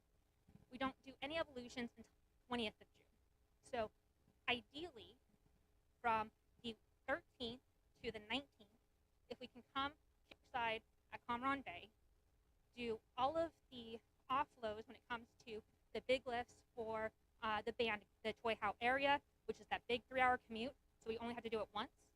And then, once we start doing the daily evolutions, we go up north and do the anchorage, so we don't have to have the big lift when it comes to offloading. We'll still have to do it during the onload when we get ready to leave, but at least eliminates half of that factor. When it comes to the events, we will have, if we stay down in Cam Ranh, we will have the 3-hour commute every day back. It would be water taxis if we're up in Vong Ro in order to get contracted out and established, but it is something that they have specifically requested.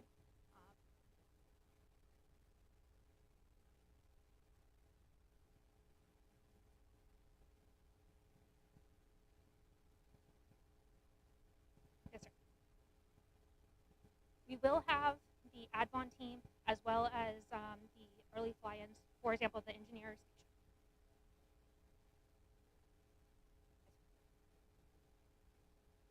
we arrive to Vietnam, we don't know based off of COVID restrictions. It could be that we can go curbside as of the 6th, but we can't do any off-shift activity until we've passed the estimated quarantine time frame. Right now, the estimated quarantine time frame is 2 weeks, which means that we can't do any off-shift activities until the 20th. Yes, sir. However, a lot of those quarantine restrictions have changed significantly since we did the initial planning for this and did the schedule. But what we don't want to do is move everything forward, and then COVID ramps up again, we have to move everything back, and then we lose evolutions. Or medical-based surgical LP on-ground medical support. That is something that I have discussed with the medical team, but we don't know if that's going to be authorized again. For you, sir. But I will, yep.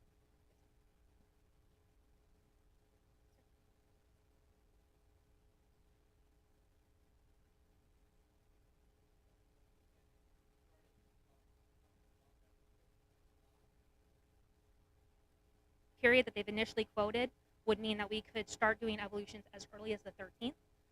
However, once we get a firm answer, we'll be able to have a better answer. Yes, sir. And that's, they will actually, we have the additional, they would fly into Hanoi on the 3rd. They would be restricted in Hanoi until the 7th and be able to fly down to Hue on the 7th.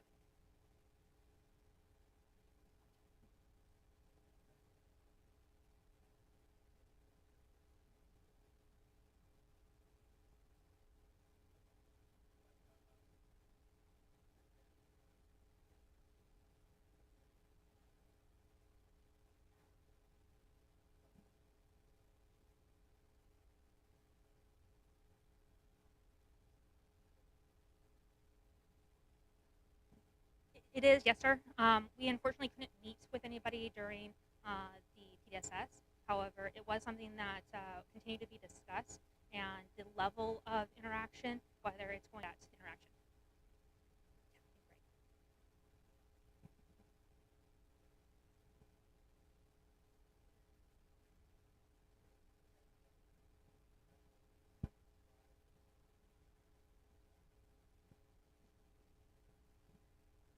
And that is the other silver lining if we do the double location, because they can go pure side with us at Comeron Bay, swap with everybody at the same pier, as well as getting the on-board piece essentially established before we have to worry about water taxis. Next slide, please.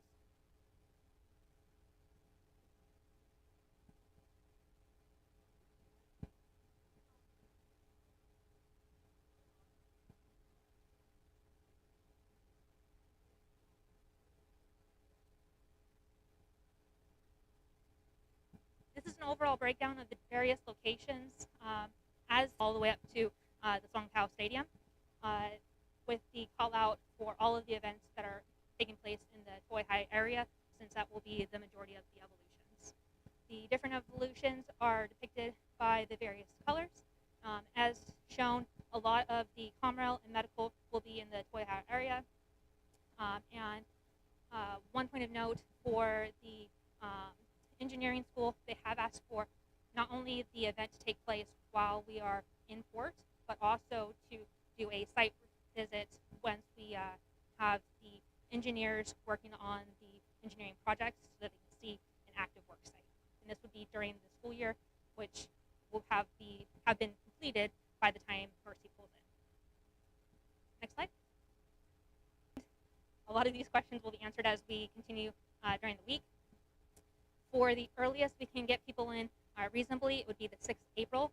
The next available date, based on the embassy, would be the 6th of May, which, taking into consideration timeline for completion, the idea is to get the engineering team on deck in order to have the project completed by the time Mercy pulls in, so that we can have the ribbon cutting once Mercy has arrived.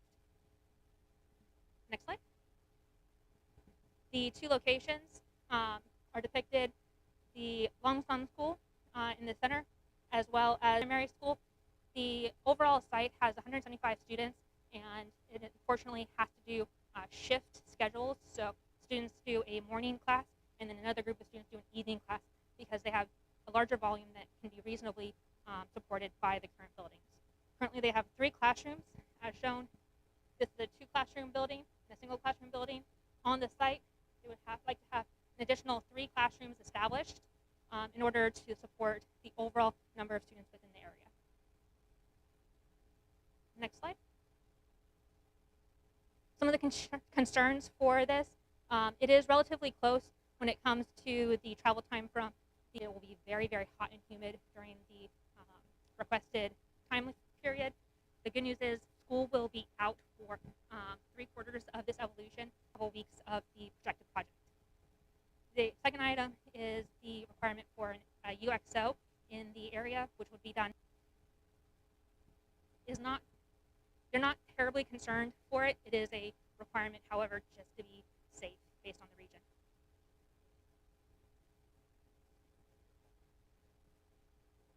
Correct. And that's further north. The location currently has multiple buildings. This is a 2-classroom, a 3-classroom. This is the library and computer classroom. This building right here is a relatively new classroom that's been added. They want the new building, which will be a 2-classroom structure. The biggest concern is because this area has a large flood concern, as shown, this is about a 2-foot distance out during the raining season. Many students for about a week period. And then there's the additional concern of you have flooding, you have all of the materials that then have to be completely cleaned out. So they would like the new buildings to be elevated to limit that concern. Next slide. As stated, both of these schools have a larger student capacity or requirement than the current capacity, which is why they've asked for the additional buildings to be established. The commute for the Fukao Primary School will be much greater, but that is unfortunately, unless we want to move the engineering team mid-project, that will be. As stated, we don't expect rainfall to be an issue while we are conducting the various projects. It's outside of the rainy season. However, it's expected to be very hot with an average of 86 degrees and 100% humidity for the duration. So the concern for heat exhaustion is going to be throughout the entire time. And the fact that both sites are going to be active with students for at least a couple weeks of the project is the additional concern. Next slide. Next slide. And all of the medevac, next slide, information will be completed and updated based off of the Vietnam-specific requirements. Next slide. These are just general breakdown of how a medevac process would be achieved. There are specific concerns for Vietnam. For example, the ability to do a helo-evac is not something that is regularly practiced within Vietnam. So when asked, they recommended that we do a land-based evac, which they said will be a quicker evolution, but it's something that we're continuing to look into. Next slide. As stated, the medical support when it comes to a medevac, as well as any FP concerns, since the team will be in advance of the actual Mercy's arrival. So for the Lumsong School, they're within 30 minutes of the primary Fuyan Hospital. For the Fukao School, they would have to go to one of the district hospitals, which was not recommended. However, if we were to get a medevac, we did look at some of the, air evac. We did look at trying to find a reasonable location, and the area that was shown as having water will be completely dry by the time we get there. So it is a reasonable air evac location, which means that we can pursue that as an option. We just haven't gotten that far yet. Next slide. Or Hater. Next slide. Yes, sir.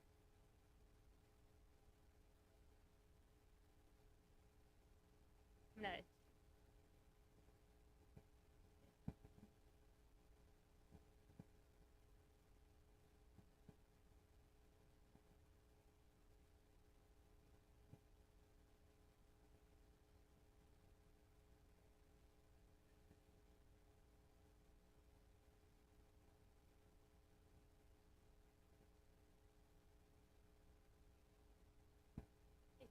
back about 6 slides. The map. The location that we are currently requesting one more for, the Fiat Star Resort is the location that we're looking at, which is about a 30-minute commute to the Longsum School and about a 70-minute commute to the Folk House.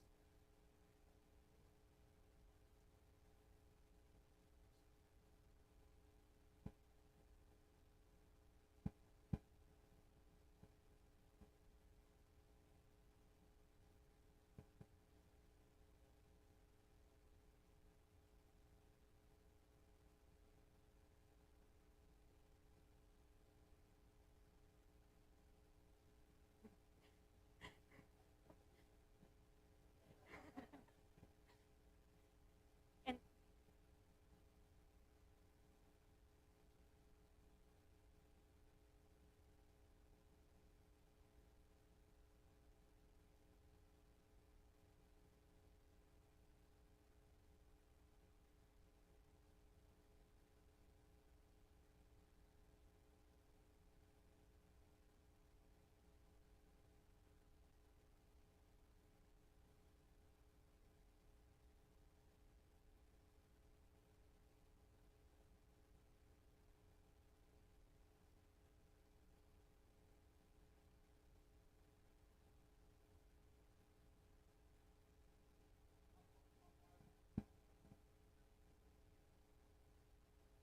about 70 minutes, sir. 70?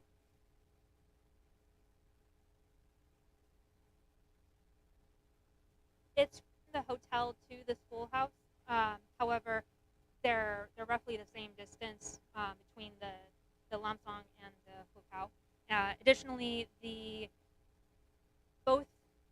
or all engineering personnel would be co-located, which is one of the reasons why the Fiat Star was looked at as a potential lodging location because of the size it could support the manning requirement.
for HATER. Next slide, please. Overall, there's one major evolution that is requested for the HATER piece. This will be hosted by the Oregon National Guard, since they have the state partnership program with Vietnam. This has been an ongoing evolution, and the current lead, Lieutenant Colonel Jenkins, has done this evolution multiple times within Vietnam, so he is very accustomed to the requirements, and essentially it will be a combined evolution between HATER, the emergency forces within the Phu Yen area, as well as bringing some of the medical element in, since they've had a significant interest in disaster relief and emergency response when it comes to the medical piece on the triage and how to support. Next slide, please.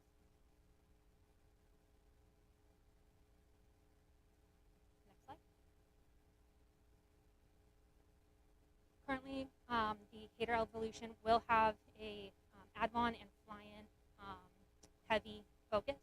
Because they're Oregon National Guard, there's restrictions on how we can bring them into the country. For example, we can have them just ride Mercy because of funding line of effort restrictions. Next slide. Oh, sorry. For the overall objective for the HATER piece, it is going to be an evolution, a 5-day course where they train on the disaster relief, culminating in a major exercise with the 3 days of instruction, the 2-day major exercise, and the current request has been for a major traffic accident based disaster relief effort, since that is a significant concern within the area.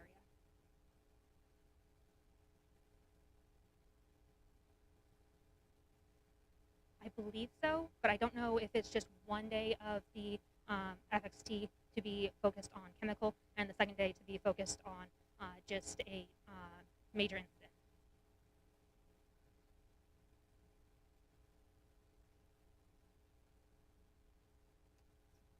So the question was if it's going to be based off of a chemical-based accident rather than just a general pileup. Next slide.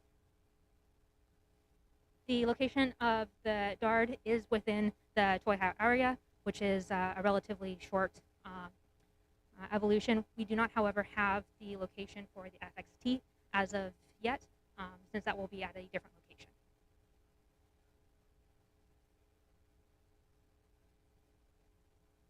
That was specifically requested by the country based off of the concerns that they have within recent evolutions.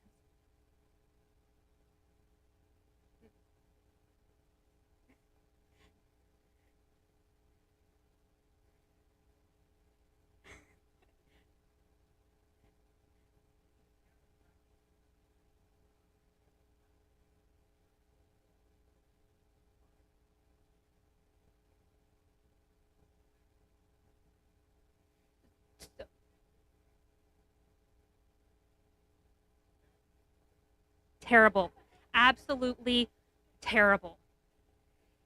The general idea is, the question was, how bad is the driving there? The general idea is, the larger you are, the more right of way you have. And if you honk your horn enough, then people will know that you're driving. Go. Yes, it is terrifying, and that will be one of the references that we discuss when it comes to deployment, as to not get hit by a car. Next slide, please. Some of the different items that are still under discussion is the location for the FXT and the overall planning, the day-to-day planning when it comes to the implementation of the training, the participants, and the individuals that will be providing the training. Next slide. For HNOE. Next slide. This is the general breakdown of the various evolutions. As discussed, we would like to have the separation for the removal of the band gear, since that is a almost full day offload evolution. and the storage of that gear in a Connex box or similar within the Toy House area to reduce that daily transit time. Overall, the opening ceremony, as we'll see in the coming slides, has been requested at a monument within the Toy House area.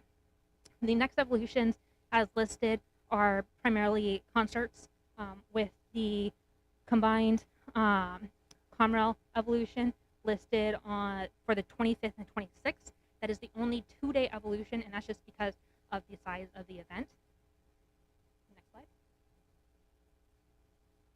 For the second week, these are primarily a concert as well as a Comrel, which are typically sporting events located throughout the province, culminating in the return of the bandy gear as well as the closing ceremony and reception.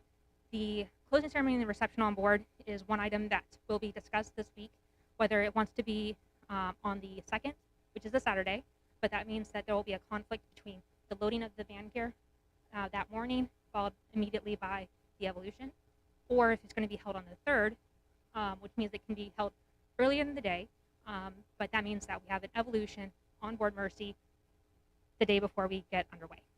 So those are going to be points that we discuss as the week progresses. Anchored, sir.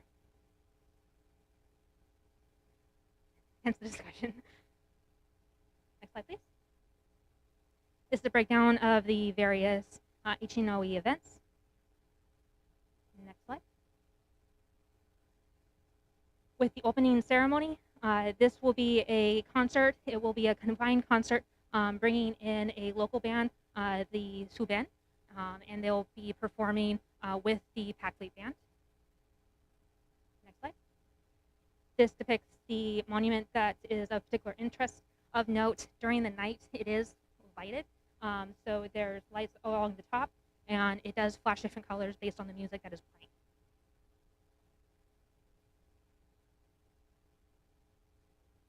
The question was if the monument has any particular significance, and I do not know. I will get back to you about that one, sir. I do know that it's a relatively new construct, but we'll find out if there's anything of significance. We have those later, sir.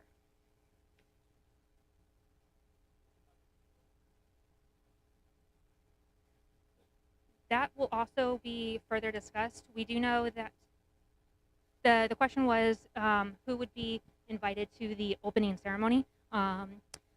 We do know that DOFA has a list of individuals that they particularly want to invite when it comes. The District of Foreign Affairs is DOFA, and they'll have a list of key officials when it comes to leadership within the Fuyan as well as the Toy House in particular area, which is where this will take place. And for the various events, significant from the opening ceremony all the way down to the ribbon cuttings at the school, will have a different escalation of how high up the chain they want to go for those invites. Yes, sir. Next slide. The April 1st square. This is again a concert that has been requested. One point of note, the DOFA did say that there will be a lot of traffic for this one, as long as we establish it during the right time of day. Next slide. And as stated, they did request the 1900 concert because they'll have the most traffic in the area at 1900. And it is a beach town, so when we are there, they'll have, COVID pending, the larger amount of foot traffic from people that are vacationing within the area. Yes, sir. This is just an open concert.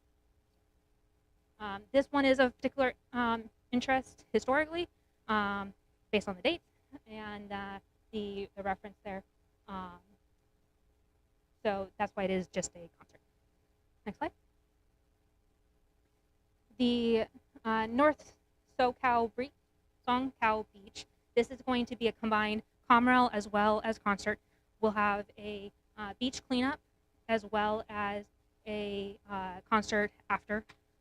And we're doing it later in the day, one, to avoid the heat, but also to encourage participation in the concert after everything's completed. Next slide. This area is very, very picturesque, and it does get a lot of traffic during the summertime. It is a relatively easy beach cleanup, so the focus will be on the concert afterwards. And we have been guaranteed local participation when it comes to the cleanup portion of the evolution.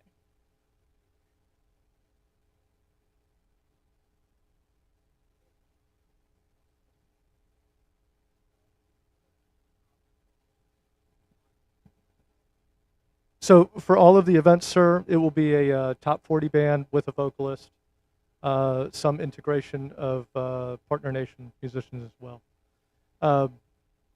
And the next question, sir. Audio-visual setup comes from the band. So a little factoid about the band are not just musicians, they're also the roadies. So they take all the equipment, they transport all the equipment, and they set it all up, they tear it down, they transport it back. So yeah, all of that gets done by the band. Crowd control, so historically, there have been issues with crowd control, and the biggest issue with crowd control in this kind of scenario would be mostly people getting excited and jumping on stage or things like that, stepping on cables, maybe knocking over speakers. Best case scenario, we've gotten in past Pacific partnerships security from local police departments to participate, but minimally, at least having some personnel from the Mercy be able to just, you know, with a smile on their face, give guidance, you know, away from the stage. Obviously not forcing anybody to do anything like that, but just nicely giving people guidance. Usually keeps us safe, you know, in that regard.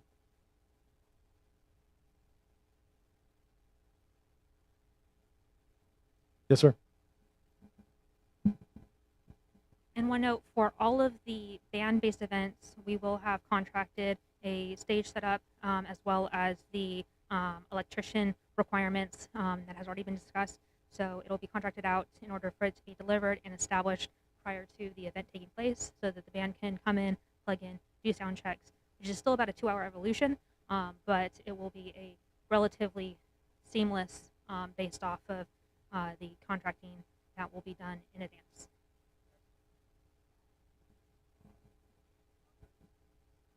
So are we going to be in uniform? Depending, of course, on the mission stop. For Vietnam in particular, it's going to depend on what kind of permissions we have from the host nation. So at least in 2018, the last time, no, actually, I was there in 2019. We did wear our whites, but those were for more official functions. In 2018, we were only allowed to wear our cami bottoms, boots, and a Pacific Partnership polo shirt supplied by CTF 73, I believe, was the supplier of that. And we did that for all of our engagements except for the opening ceremony and the closing ceremony on board the Mercy. I would say for anything other than official ceremonies or anything like a opening ceremony, closing ceremony, I would recommend NWU working uniform.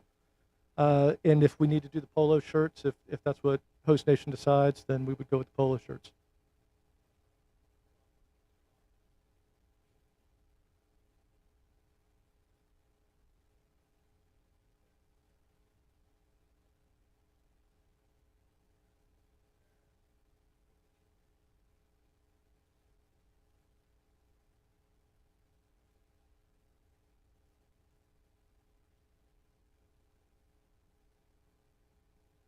Yes, sir. And the question would need to be asked.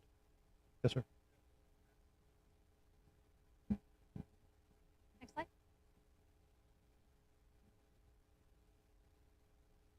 The next will be, again, a concert in the Hongding Dang Hong Square. Again, just a concert. Next slide. The number of people expected at the different concerts ranges based on the location. The first couple are all along the Toi Hau beach area. It's expected to have significant foot traffic, especially based on the time of day that they're requesting.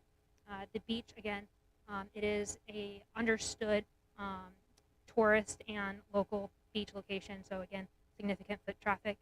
For some of these, they're further out into the province. This one is a bit further out, so we're not expecting as large of a presence. However, we have been guaranteed that they will be discussing the different evolutions. They'll be actively encouraging members to go, and they'll be pushing it within the local media for increased participation from the local community.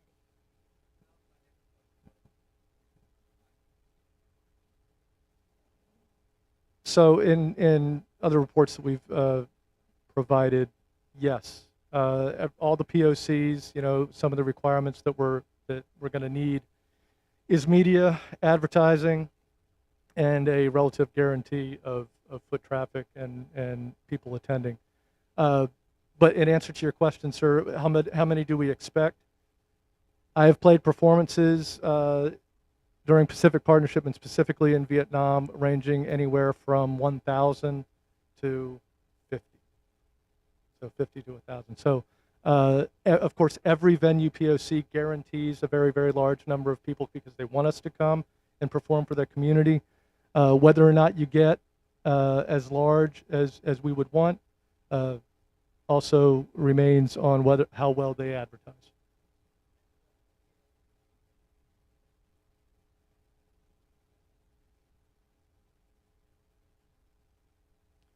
Could you give me a slide prior, please? So on each one of these, we talked about that. Media coverage, just PAO, our PAO would engage as well. And that's also included with guests who were invited. So when we were writing these, we obviously don't know who the guests would be at this point. That would be more in the PAO's department. Thanks, sir.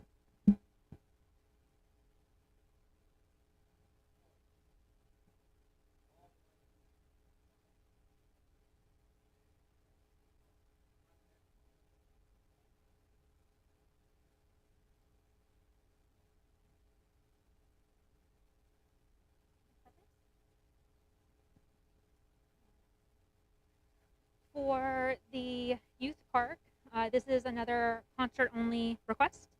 Next slide. And as shown, it is a very picturesque area, and again, they expect significant foot traffic.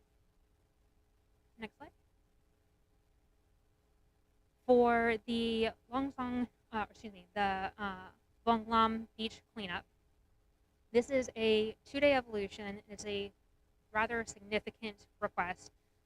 The area that they are asking to be cleaned, it is their fishing area, so it is of particular importance within the area. They have guaranteed, DOFA has guaranteed local participation of around 50 personnel to augment all of the inbound PP forces. Next slide. But as shown, it is a large project.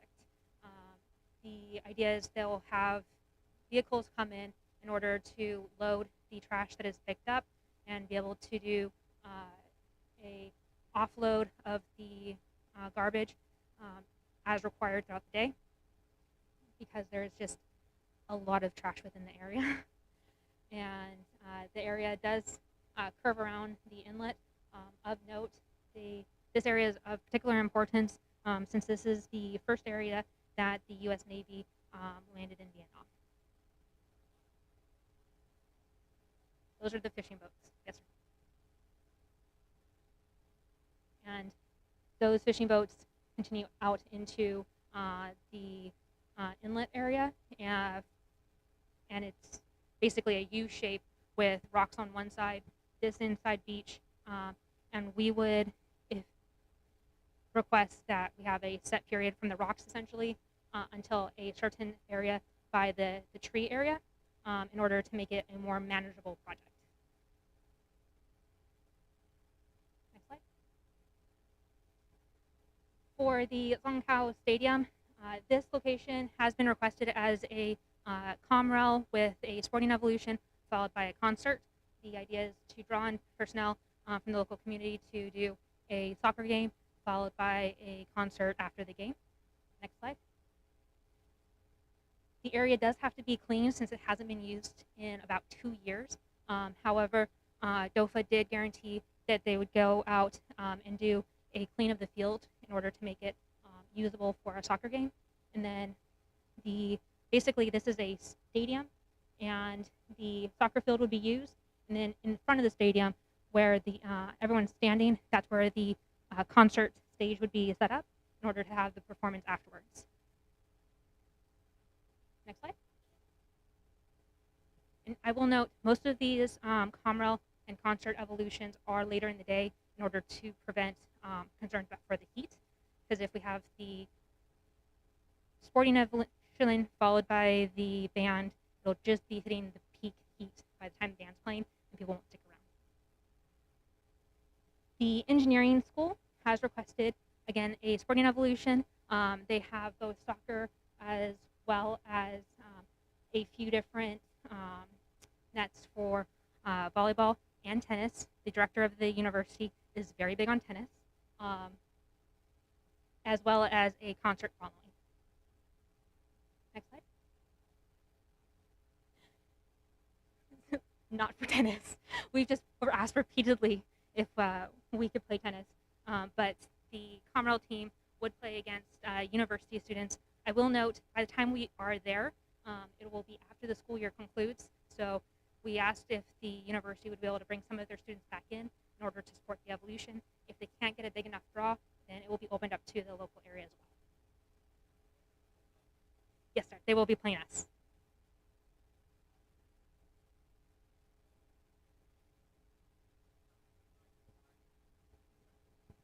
You're asking about the soccer team, sir. At each site visit, they asked us, do you want our professional soccer team or our volunteer? I said volunteer every time, so we won't be playing any professional soccer players. Which means we will be, and we'll be annihilated, and it's fine. We do have an indoor and outdoor option when it comes to the soccer or the volleyball, depending on weather. The stage will be set up by the middle picture in front of the stairs. There is an overhang which helps to alleviate any problems, and all of the requested stage does have a coverage to limit any concerns. It's an indoor volleyball court. Next slide, please. And one note, the engineering school is the group that asked for the site visits for the construction group. They also asked, in between the evolutions, the sporting events, if they could have a one-on-one session with the musicians when it comes to showing the different methods of using the instruments. And they also wanted to specifically practice their English since it's something that they found would be helpful as they continue their education.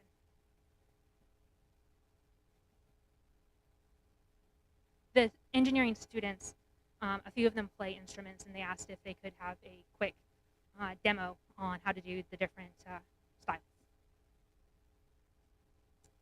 For the Long Vong Chan, this is the gifted high school.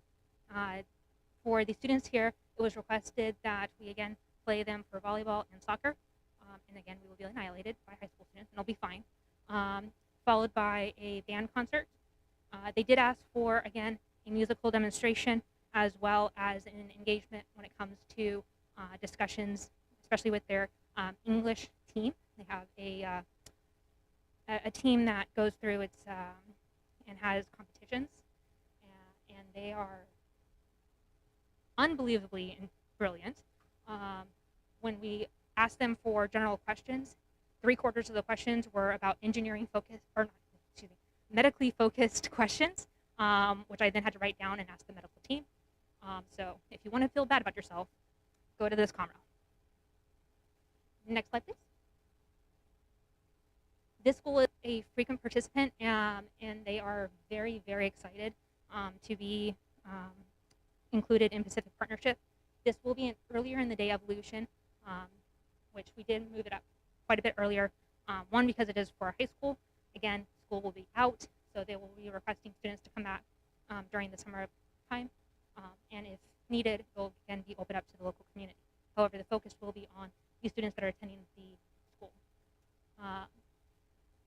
And as depicted in the bottom two pictures, there is the volleyball court as well as the soccer field, which the school will clean up. They haven't had to use it recently, as well as the concert will be right in front of the school. It's a big open area by the entrance where they'll be able to set up the stage. Next slide. For the Toy Ann District Sports Center, this will be a soccer game that's been requested, followed by a concert. Next slide. This area will again be cleaned up prior to our arrival in order to make it useful. This is one of the outer districts, so we're not expecting as big of participation, but they did promise that they would present the local community and ask them to be engaged. We're expecting the soccer game to take place, which will drive interest within the area, as well as the concert after. Next slide. The 3 March Square. This is again an outer district location that has been requested for a volleyball game, followed by a concert. Next slide.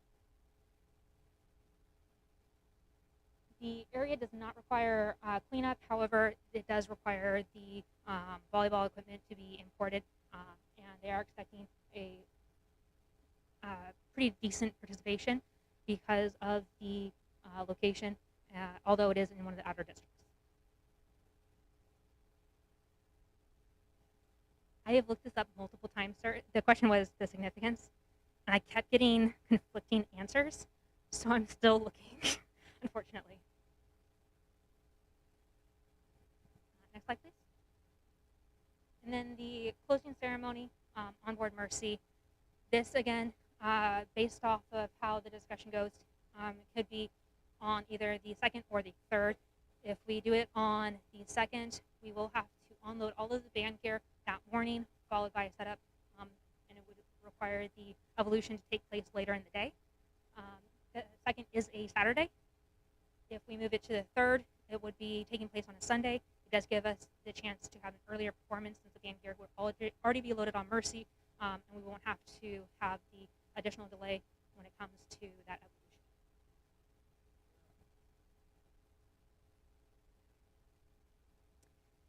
The question was if there is a push for it to be on Mercy. There has not been a push for it to be on Mercy. Historically, having an evolution, a reception on board Mercy has taken place. That way people can get on, take a look at how things go. There is also the potential of having the closing ceremony at the same locations that we had the concerts along the beachfront. We only put it as on board Mercy because of the historic precedence. That does not take into account the fact that we have to ferry people onto the ship, as well as the COVID limitations when it comes to all of these evolutions. Yes, sir.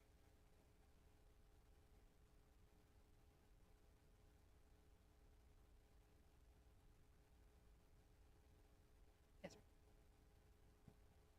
Answer your question, sir. Why not ashore for the closing ceremony? It's exactly what you said. As far as my experience, it's usually been a preference of mission commander that at least I've seen would like to have it on Mercy, and it seems to be popular with the local people. However, it's definitely possible to have it ashore. Just find a preferred location or venue. The only thing I would recommend is if you are getting towards the last day and it goes into the evening, keep in mind that there's a pretty hefty gear load that normally you would set aside a day for to get back to Mercy, and trusting weather, trusting boat reliability, plus trusting the ocean might go way, way late into the evening. Thanks, sir. Next slide.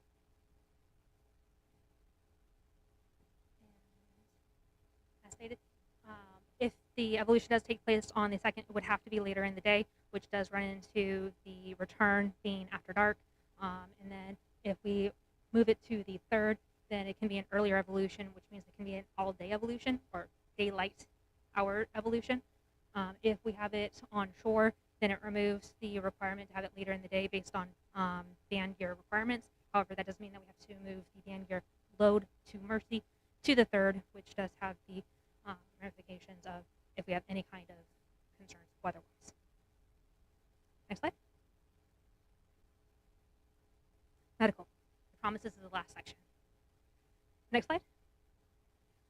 For the overall objectives for medical, it's to increase the interoperability of the various hospitals and district health centers within the region, as well as increase proficiency with various medical techniques and care. Overall, we've had multiple hospitals within the Fujian area, particularly the high-level hospitals within the Toihau area involved. There's also 4 district health centers that have requested to be participants. Of note, when it comes to side-by-side care, we have been restricted to the Toihau hospitals and not the district health centers. And this is based off of the concerns for aftercare. They want to make sure that aftercare can be effectively provided. The areas that will be supported are medical, dental, and veterinary services, with symposiums, workshops, trainings, and side-by-side evolutions. Next slide. The various locations of the hospitals, with the 4 outlying district hospitals highlighted in blue, and then the close-up of the Toihau area hospitals. Next slide. This just demonstrates the difference in the transit period. Keeping in mind, when this was created, we weren't sure if we were going to be pierside or down in Cameron Bay or anchored out in the Wongro area. Next slide. Oh.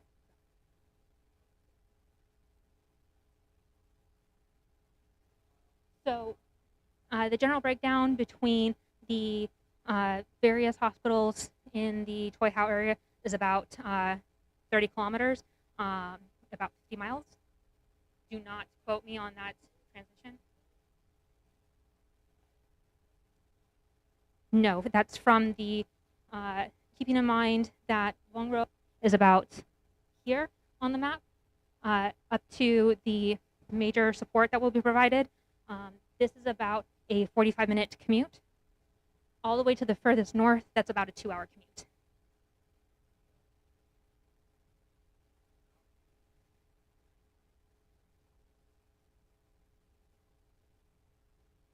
Yes, sir. Yes, sir. And how the schedule is broken out, we have told the district hospitals, since they will have a lesser amount of support during Pacific Partnership, just based off of the Ministry of Health restrictions on what can be provided. So they'll have a lot of symposiums and training, but they won't have that side-by-side care that you would see in the Toihau area. We have offered, if there's any training that they would like to attend, we'll give them the full list of evolutions that will be provided within Pacific Partnership in Vietnam. And if they would like to send support to those other trainings external to their district center, then they can attend with the understanding that they will not have the priority. It has to go to the doctors that are at, and nurses and providers at those hospitals.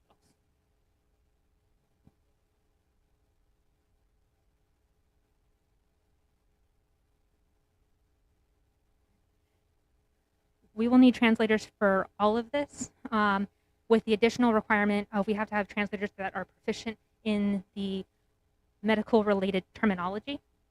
When it comes to a lot of the required care, the medical team has gone through and provided the pre-care, post-care, and current operational requirements for the different evolutions in advance so that it can be translated and checked to make sure that when it's provided to the patient, they can understand what exactly is being provided, what is expected beforehand, after, and to make sure that the hospitals understand what exactly is expected.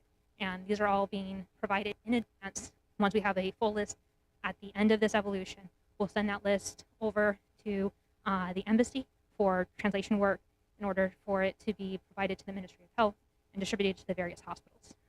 Of note, we have multiple personnel on the team who are able to provide that support, and we have a few by name requests within the team in order to provide that translation support as well. So they've been able to ease the burden in advance of our travel.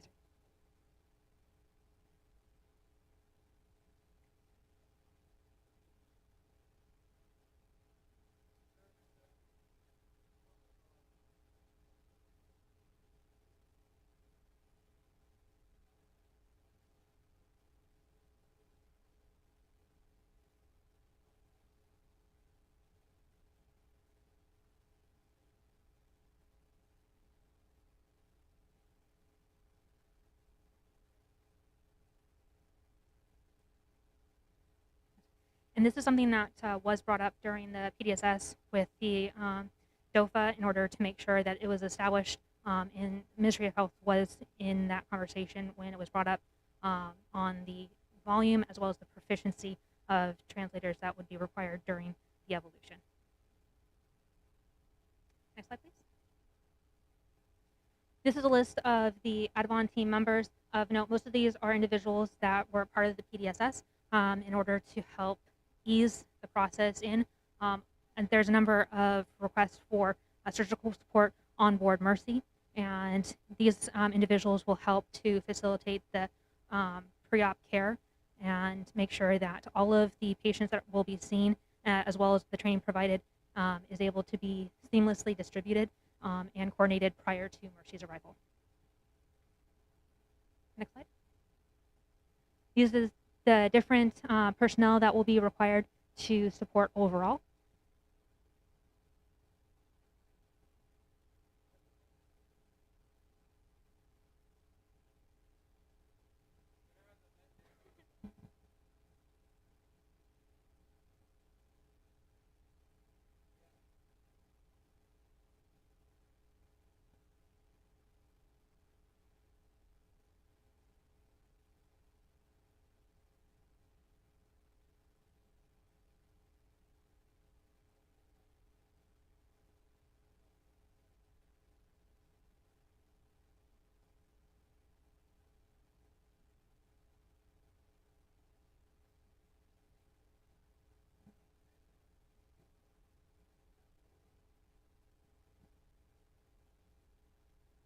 Yes, sir. So it was brought up specifically if they wanted to have any animal-based veterinary support. Since the veterinary team is dual-hatted, they are able to do the health safety as well as the veterinary support with animals. Vietnam was very vocal on saying no for animals.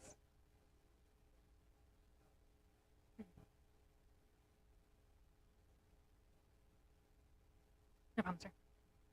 Next slide. This is a general breakdown. Please keep in mind all of the dates throughout this are projected, and we will be moving evolutions for both the HNOE as medical based off of what is best overall, but these are the best recommendations based off of the different evolutions. For the 21st of June, it'll include about 30 personnel covering support of 185 participants. This would require around 21 translators, and it will be providing services within the Toi Hai area as well as the Tulan Health Center. Overall evolutions will be focused on the events listed. There are 15 various events, and for all of these evolutions, I do have separate slides that the medical team created explaining what exactly will be covered based on the events listed. If you want further details, these are all located on APAN, or I can email it to anybody who requests it, as well as the specifics on the different locations. There are separate slides for each of these.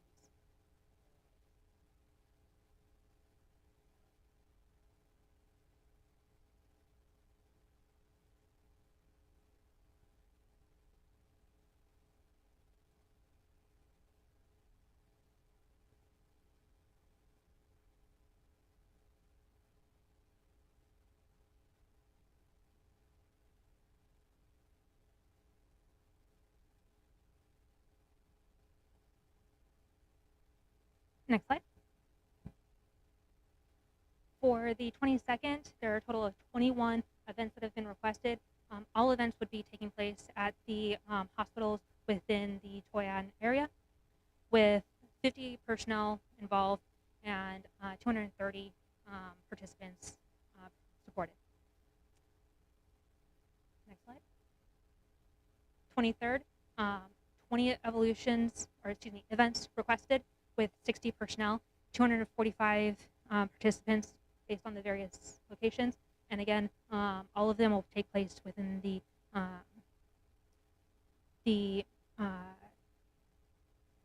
main area, with the exception of the Toyan Health Center.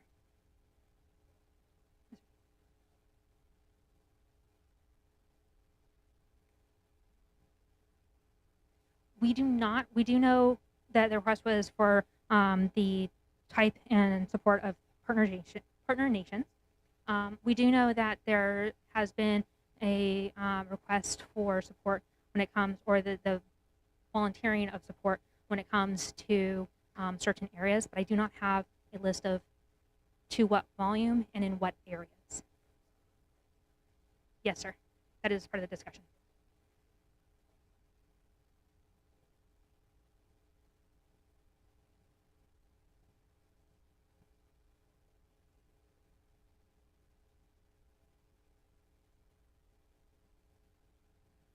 So the medical team has already started meeting with some of our partner nations that are here today to see if how they can help support the RFF. Was there a question?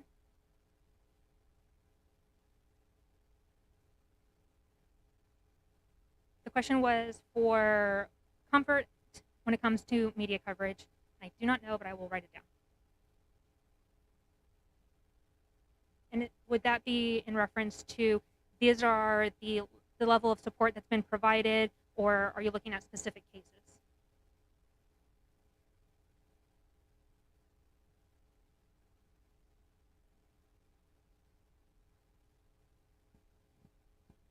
For some of our larger events, such as our community health fair, there was an appetite for having some media coverage and advertising at least ahead of time and coverage at the site. So I think there's the opportunity there.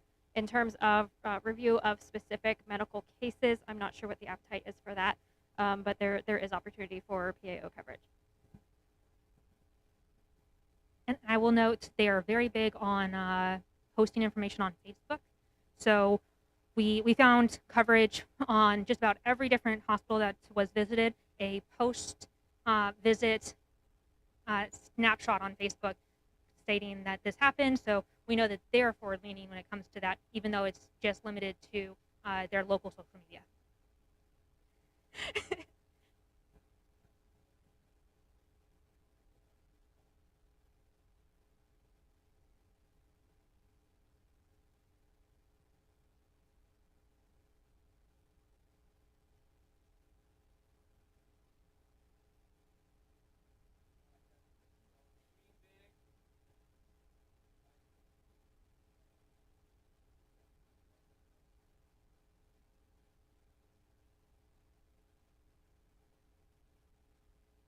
That is all that we saw, but I will be very honest on the fact that we're not necessarily social media literate. So that's the only thing that we really looked at. We didn't look at any of the other platforms. Once we visited a location, we just looked to see if anything was posted after the fact, but we are not exactly savvy enough to know better.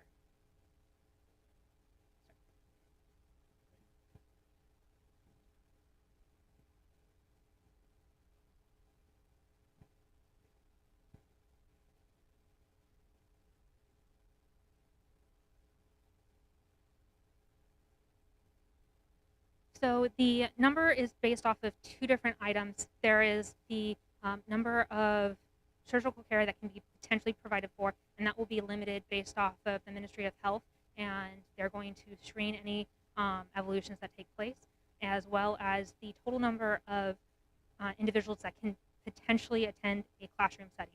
So it's not necessarily that that's the number of individuals that will be supported, it's how many could be supported. That is the upper threshold of support.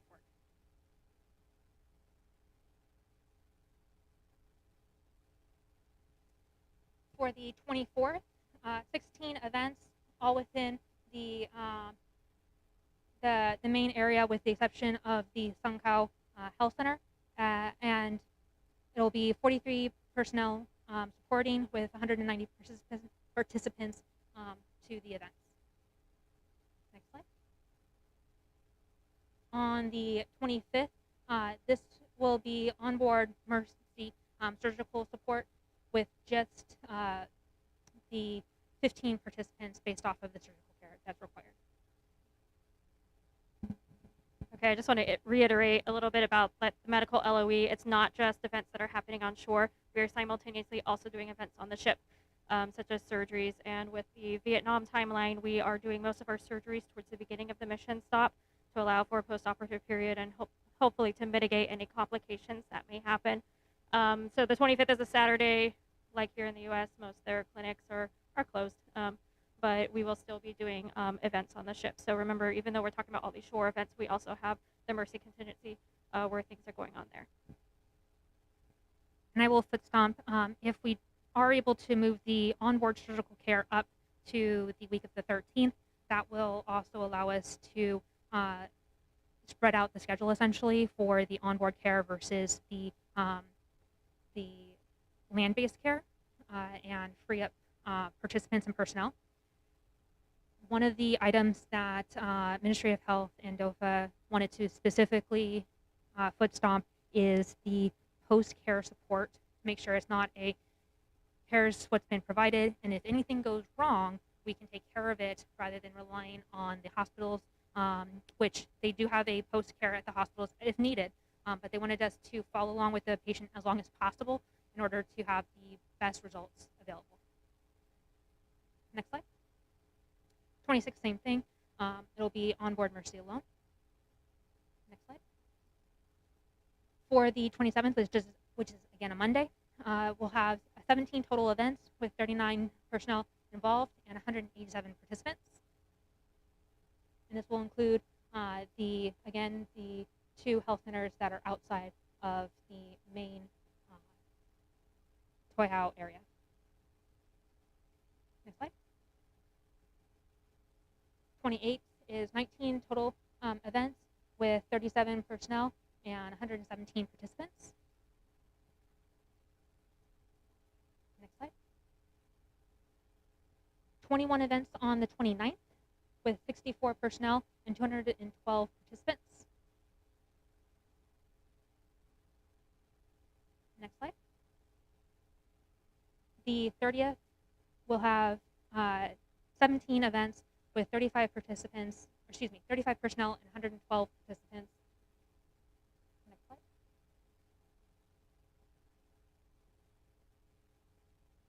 The first will be 11 events with 63 personnel and 92 participants. This will be focused within the Toi Hao area. And just for clarification, the 115 Center, if you try to look this up and you haven't been, that is their emergency center. Emergency center. So that's their emergency center and not a actual health center. So as you see it throughout, it's for emergency purposes. Next slide. Overall, this is the total list of care that is being offered and requested throughout. And again, all of these different items are further explained in the supporting slides that can be provided, and they have been uploaded separately onto EPAN for those that are interested.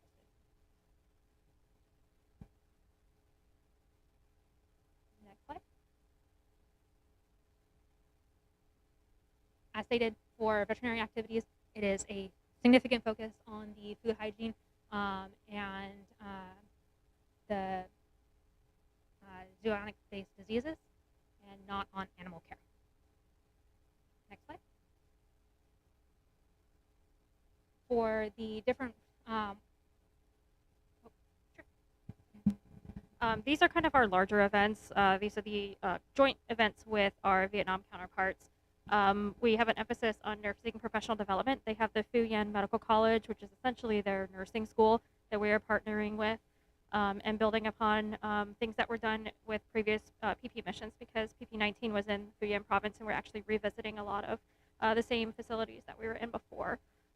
This is one of our larger topics. And also, we are focusing on the mass casualty drill. We are coordinating with our HADR LOE to kind of tack onto that and work with Fu-Yen General Hospital to receive 5 casualties in their emergency room so that they can practice what they would do for a mass casualty situation.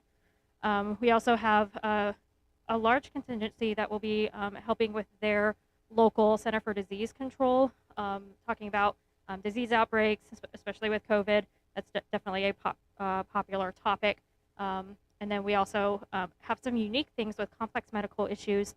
There was a request for a tropical medicine symposium where we can learn a lot from them about what is common in their country about malaria and dengue, and we can share some of our medical training and content from our tropical medicine course. The Traditional Medicine Hospital is also offering to give us some teaching on traditional practices such as acupuncture, which is kind of up and on the rise in military medicine. So it's a great way for us to share information and knowledge back and forth between the 2 countries. So these are our larger symposium workshops, as well as a community health fair, which we are partnering with the Fu-Yen Medical College to help them with developing content, as well as working alongside them to present this to the community. Next slide. And the different topics that would be covered and the courses provided. Next slide. This one is pending update. Next slide. It's not for Vietnam, unfortunately. Armed Forces Philippines. Our format is, next slide, is based off a Philippines CONOP. So anything that needs to be updated is fortunately referencing the different countries. Yes, sir. It's actually just super important. Go ahead, next slide. And this will be updated based off of the different questions that come out of the next week. Next slide. And that is it. I have a question in the back.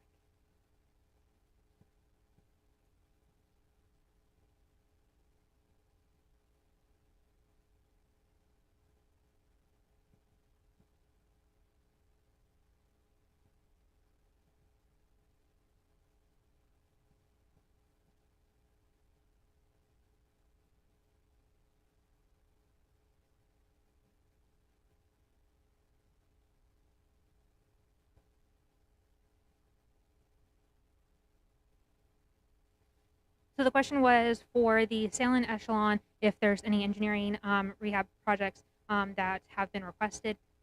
So far, the only focus that has been requested are the 2 schools. I do know that in an earlier discussion, it was brought up on the ability to support lane roads within the area.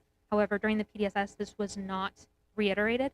It kind of fell off, and when we asked about it, it was kind of we're not really tracking. So we're continuing to ask if there's any other projects, but we will specifically ask for the Salient Echelon since we know that there is concerns on manning restrictions.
we'll follow up on that.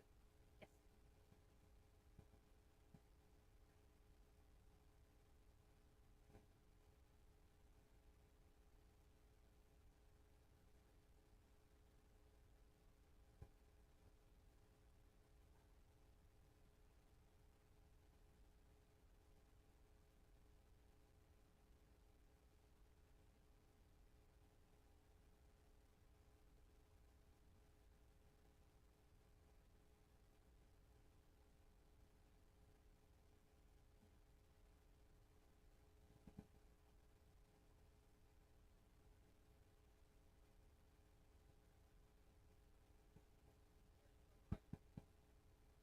So you're asking if security, physical security has been coordinated during the PDSS?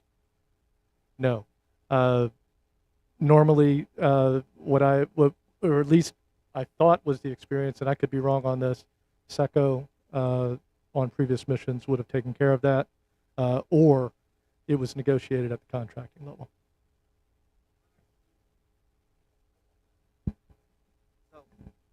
For these countries, as far as for security goes, Lieutenant Cerezo is correct that the U.S. security folks are only in charge, or in their responsibility is to the ship. For the events that are taking place out in country, it is the host nation who is responsible for the safety of the event. So that, like Senior said, it just needs to be coordinated. It's nothing out of the ordinary. You just did a little bit another layer of coordination. Hey, sir. So most of these kind of local national do-outs, at least for Vietnam, Philippines, you have to correct me on your side, with Department of Foreign Affairs, their plan, their recommendation at the conclusion of our DAT outbrief was, yes, everything involving Vietnamese, translators, security, those kind of personnel, we have for action. The local committee of Phu Yen, the Phu Yen governor's office, was going to create their own little community group, I guess, to kind of handle those things. Like, okay, the Americans are coming to clean this beach. We need 50 Vietnamese students, criminals, I don't know, whoever the bodies they need, hey, EMI, yeah. So there'll be no EMI on the ship, I'm sure. So so those kind of things are handled by DOFA. So they're going to coordinate. But you're right, that is at the planning level. We have yet to see troop to task on that one. So it's a big one to work.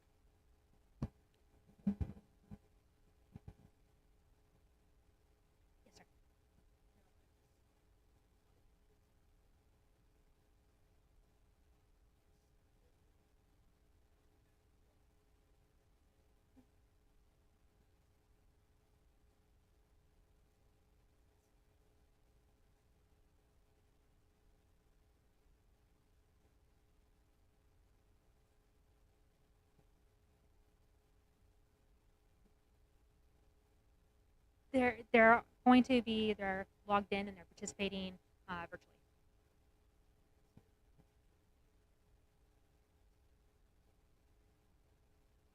So I'll hand you the mic. The question was about the Hader and the Oregon National Guard participation. Thank you. Yeah, it's Kerry Harris. Tammy and team, if you're online, welcome. It's good to have the Oregon National Guard on side. We had a slightly different readout from what we were expecting there, and I think that's the delineation between your own DMEA exercise and as you run into Pacific Partnership. So I think we need to tease out over the course of this planning conference, get some clarity on that, and how we sort of get a synergy with what we want to achieve through Pacific Partnership and what the limits are. And also I was expecting within that discussion a little bit more activity along the lines of how we're countering climate change, because it was a recurrent theme coming out of our discussions with the countries. So I'd like to know what's being proposed, because in the audience here we have the Center for Excellence, Disaster Management and Humanitarian Aid. And what I've been saying to them is if they can provide 2 personnel to support the HADA line of effort, I would be looking at a HADA generalist and somebody who has some practical engineering and strategic experience in how we prepare for climate change aspects. Now that might be captured in your earthquake scenario, and I saw water scenario there.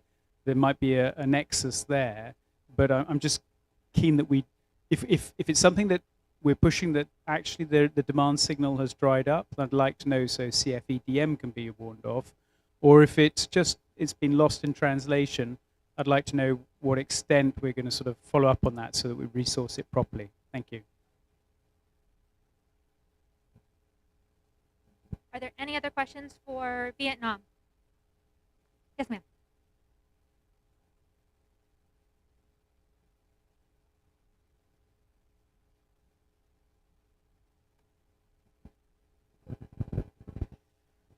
So the question was for medical, will they all be embarked Mercy or will they be flying in? They'll be doing both. We do have a embarked group that will be on board Mercy that will be sailing in. However, we also have the Advons that will be flying in, as well as certain SMEs that will be flying in advance in order to prep patient care and the hospitals prior to our arrival in order to best support the surgical evolutions and facilitate the trainings that will be taking place at the various hospitals and clinics.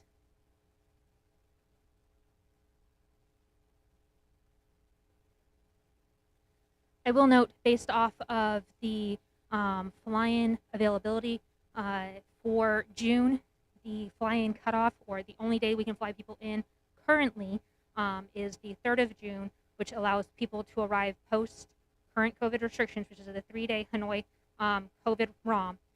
They won't be able to arrive into the Phu area until the 7th of June. Are there any other Vietnam questions? All right, thank you for your time. All right. All right, I'm sure people need a head break at this point, so go ahead and take 5 minutes. Thank you, Vietnam. That was a great brief. Okay, guys, so back in your seats at 1440.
Test.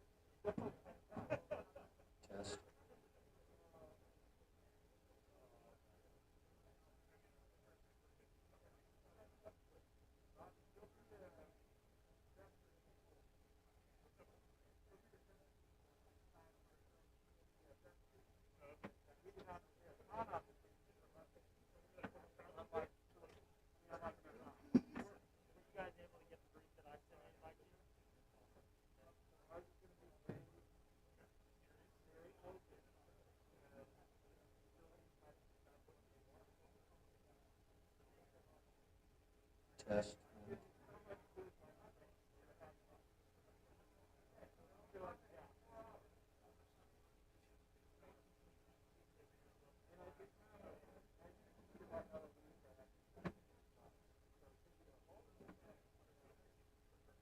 Here's that lesson learned for you already. So, you know, you only have contracted for 4 hours a day for coffee. I would probably split that between morning and afternoon. Everybody's asking for coffee.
Yeah, and I got to go back in there and look.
All right, everyone, please take your seats. We're behind schedule.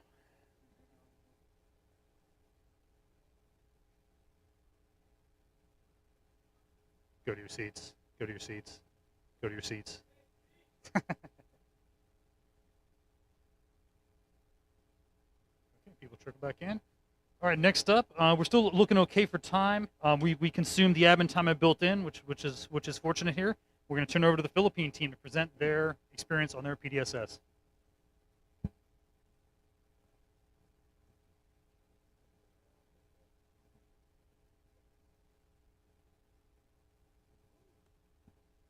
I like winding it out.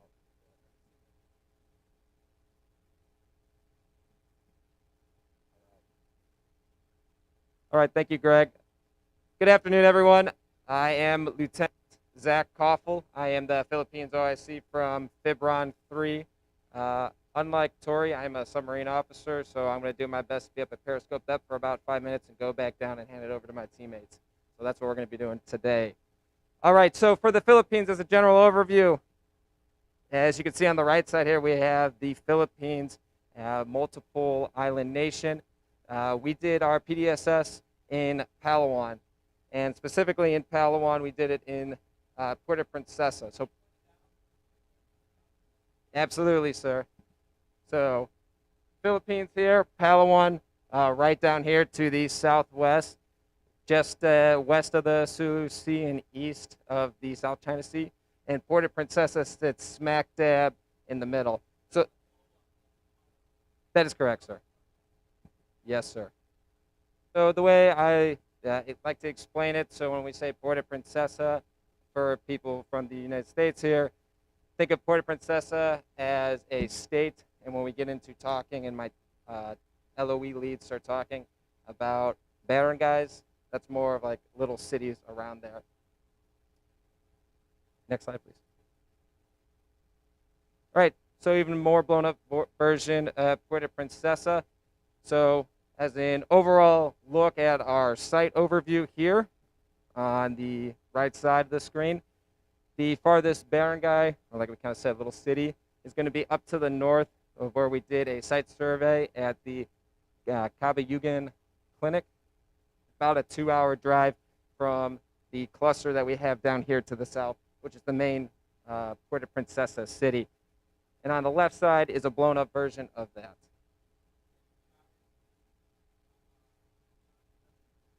Yes, sir. About a 2-hour drive, sir, yes. Beautiful drive. Next slide.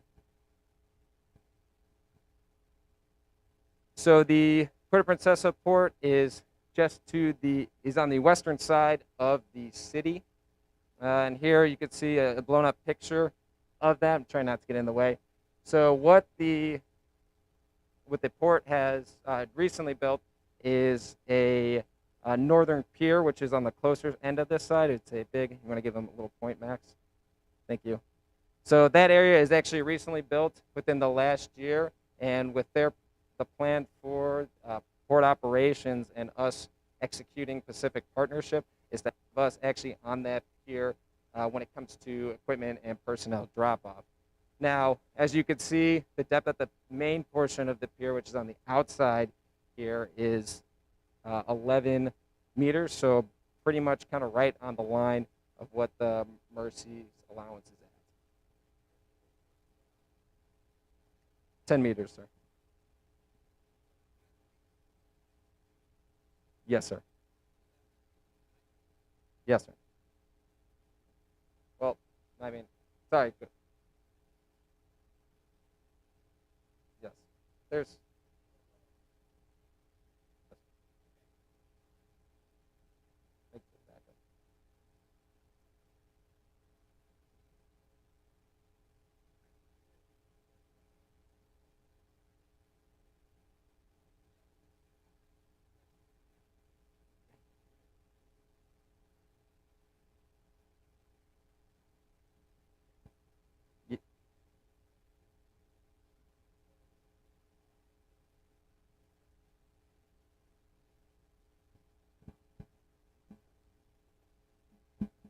Adjust Magellano reached out to the ship's master when we were visiting the port.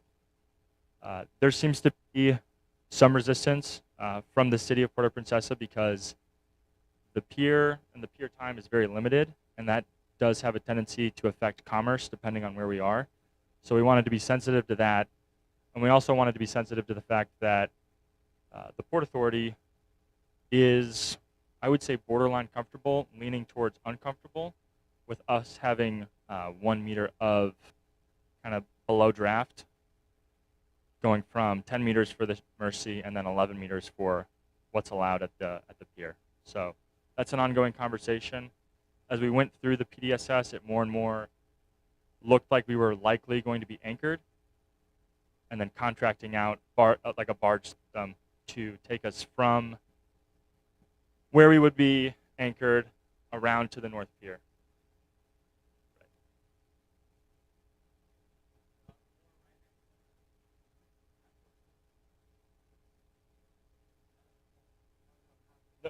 No, sir, this is overlaid. This is a cropped image.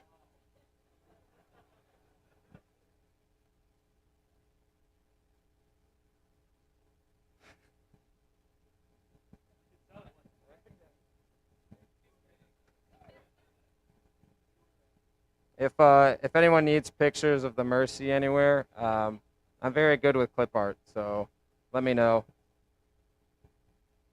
$5 an hour.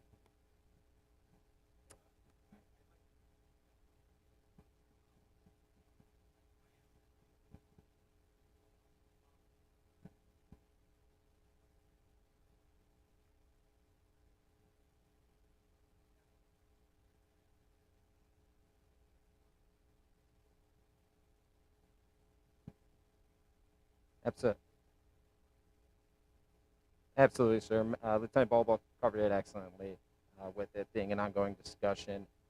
And like we have up here, the port is obviously not very interested with us staying for greater than 2 days at a time to avoid affecting the commerce coming in and out of the port on a weekly basis. Next slide, please. Next, we have engineering. For this, I'm just going to do a very, very brief overview since the engineering team is going to be doing a full brief of their sites next. So you go one slide. Next slide, please. So on here, we identified 5 sites that were all surveyed by the Just Mag LNO, Lieutenant Sam Gibson. One site we were unable to go to was site number 2 here down to the south because it was south of our restricted line for ATFP purposes. But for the that we have, the number 1 identified site for Puerto Princesa has been site 3, which is the barangay is Los Viminda. So that is going to be our number 1 site to look at to go and build a multi-purpose center, essentially the same 2-room classrooms that are looking at to be built in Vietnam. Also identified at all sites, so 1, 3, 4, and 5, are different renovation projects. What we'll get into a little more of discussion later for HADR. The province of Palawan is very interested in renovations from Typhoon Odette that rolled through the province on December 17th. And that was the bulk of our conversation almost at every event, whether it be engineering, HNOE, even medical events, it was being brought up. So, next slide, please. And here's an example of the multi-purpose building. Next slide. Considerations for all these sites. We will be in the wet season in Palawan at that time, or rolling into it. So during that time in July, we'll be expecting to have personnel there working, expecting about 6 inches of rainfall, about 16 days precipitation during that time, and similar to Vietnam, very hot and humid. Next slide, please.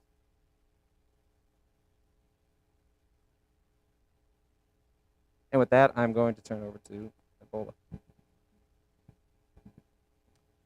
Good afternoon. Okay, so we mentioned Typhoon Odette briefly earlier, but Typhoon Odette, to get into it a little bit more, hit the Philippines on December 17th, 2021. It was the third most costly natural disaster that they had experienced. It went from east to west across the island nation and hit Palawan at around a Category 3. And it hit approximately 30 kilometers, maybe a little bit more, to the north of Puerto Princesa, and really did quite a bit of damage to the northern half of the island.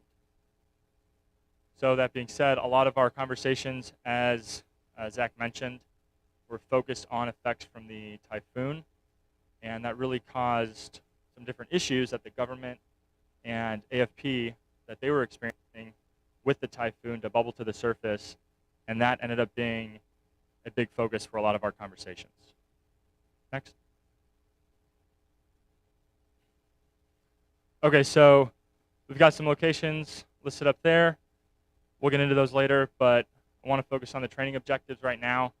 And these are different things that we identified in speaking with local members of the government and the AFP, and some things from USAID, as well as the NGO called A Single Drop. The biggest training objective that we found that they would like to work towards is interoperability during disaster response. In speaking to some members from the Medical Society and the Disaster Risk Reduction Office for the city of Puerto Princesa, one thing that kind of was really stressed and, based on what they said, didn't quite succeed through the typhoon was different members of the government working with emergency response teams, hospitals, and the military, and kind of working together and having a cohesive framework through which to deal with the typhoon. So our broad concept right now is to hold a number of different lectures and training seminars that kind of build towards a tabletop exercise and then eventually a field exercise that stresses interoperability.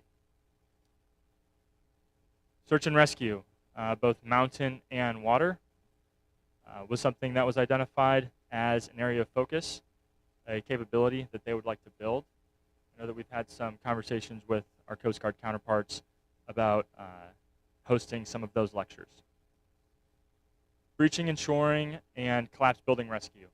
That was another thing that they felt was really kind of lacking, especially during the typhoon, one skill that they would like to build. One thing that I was not expecting to come up was forest firefighting and prevention. The typhoon caused a lot of trees and debris to kind of fall into the forest, and a lot of that was not recovered in as timely of a manner as they would have liked. And as a result, I think they experienced a higher than average number of forest fires post-typhoon. Basic life support and first aid in mass casualty incidents, and then WASH, water, sanitation, and hygiene, as well as skills development in some of the local barangays, trying to build those skills, especially new ones, in place of ones that may have, I should say, in place of a lost demand due to tourism, trying to find new ways to supplement meaningful income for local communities. Local partners, AFP, the City Disaster Risk Reduction Management Office. This we found was really sort of our primary go-to for trying to understand what Palawan and Puerto Princesa needed. The director of that, his name is Earl Tembakaya, was actually in the process of generating the, I guess, what would you call it? The survey report for the typhoon while we were there. So damage assessment, yeah, thank you. So he was quite busy doing a lot of field work. One thing that I guess I'll mention it here in case anybody has any ideas, but one thing that they were seeking that they thought we might be able to provide, I'd imagine there might be quite a bit of red tape with this, is satellite imagery of before and after for the typhoon. I don't know what the right process would be to go through to get that, but that's something that they felt would be helpful in a damage assessment.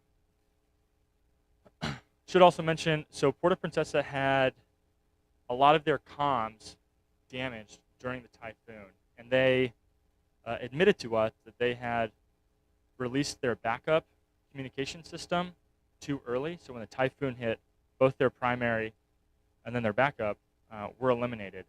And that actually prevented them from getting timely messages out during the typhoon so as to request support and then also to get that damage assessment off in order to seek international help in a timely fashion. Philippine Red Cross, another partner. A Single Drop is an NGO that's on the ground now doing quite a bit of good work. And we met with the director actually the day of our departure, and he seems like a super knowledgeable resource, which I think we are definitely going to try to tap into as we go forward. The Medical Society, so any doctor in the Puerto-Princesa area is actually required to be a part of the Medical Society. And then Barangay Leadership was another good resource. Next.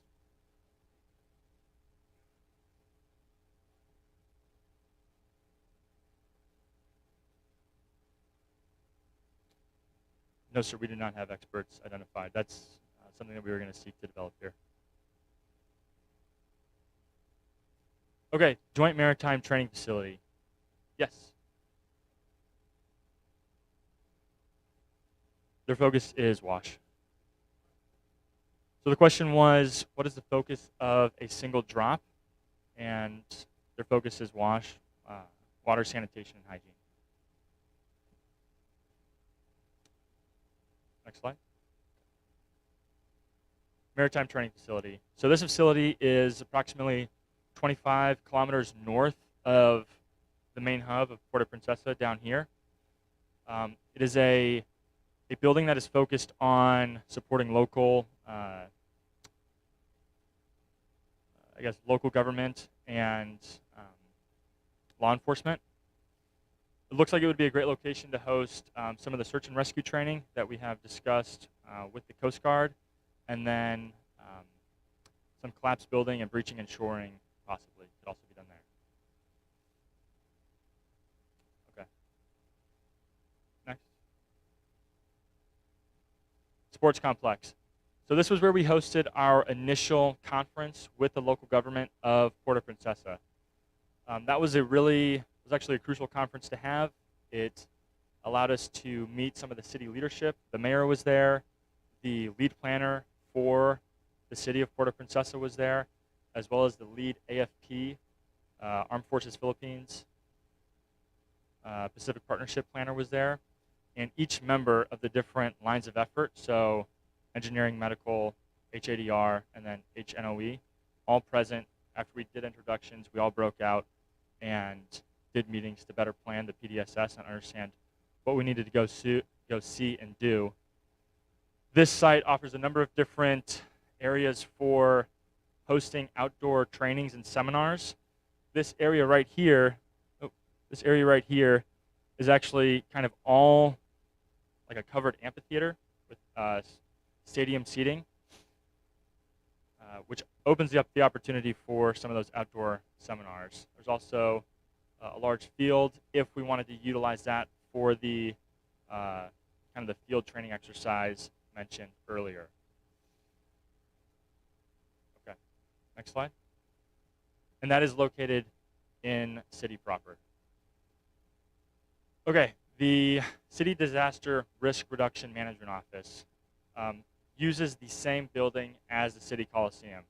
City Coliseum, seen down there in the bottom left, pretty big area, being utilized right now as their vaccination center. So to be determined whether or not that is going to be open for us to utilize as a site for engagement. I would put it on the lower side, but the Disaster Risk Reduction Office is there, and based on some conversations with Earl, the director, that can be utilized for some of those different tabletop exercises that we mentioned previously. That is also the office of their local dispatch for 911. Okay. I'm going to turn it over to Major Eric Badger. All right. Next slide. Here at the City Baywalk area, it's a park near the pier. So this is the port pier, and this is the location that has recently been completed for us to essentially use. It's fenced off on all sides, and it's pretty private. And there's a park right here behind it. This area is a place that we could also use for some interoperability training, the disaster response there. It's near the water if we want to do some water search and rescue and things of that nature. Next slide. The Hugh Hotel, so far one of 2 hotels that's approved for us to lodge in, has 2 smaller conference rooms and then 1 large ballroom.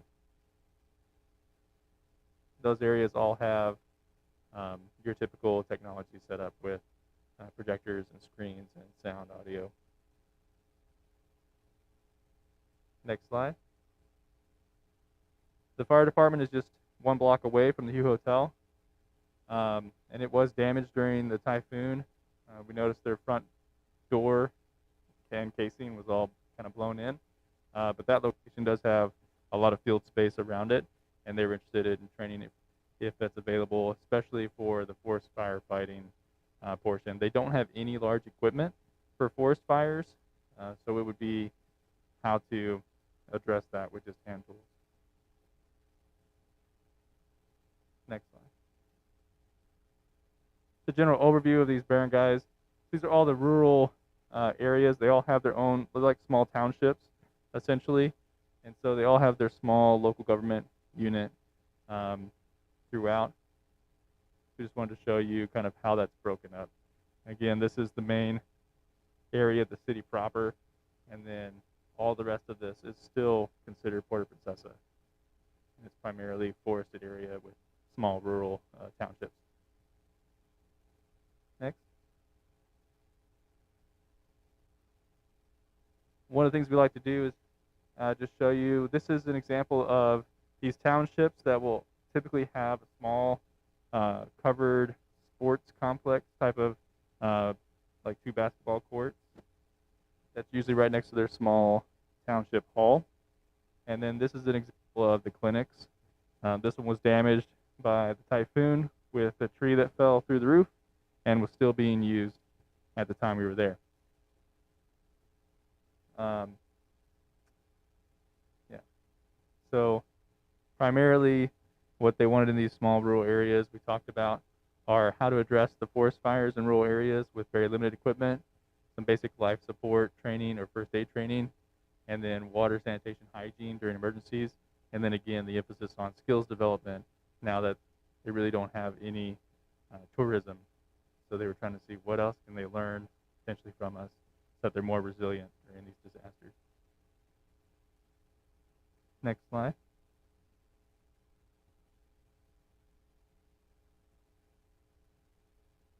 So our RFIs should be hidden.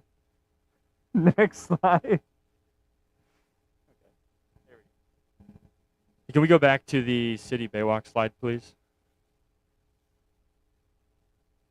Okay, so I just wanted to come back to this because it got covered briefly, but this area is directly adjacent to the International Pier, where the Mercy could, in theory, be moored up, but when it is out in Anchorage, this would be the location where we would land supplies and people and transport them throughout the city, kind of through this focal point. This entire area is going to be ours. It's, I would say, the size of 2 or 3 football fields. And that entire concrete slab is essentially us to utilize as we see fit during our time there. Yes, it has a gate going out into the city and then another one back into the pier that direction. That is too shallow, sir. That's yes, sir. Okay. That's all I wanted to cover. Yes, sir.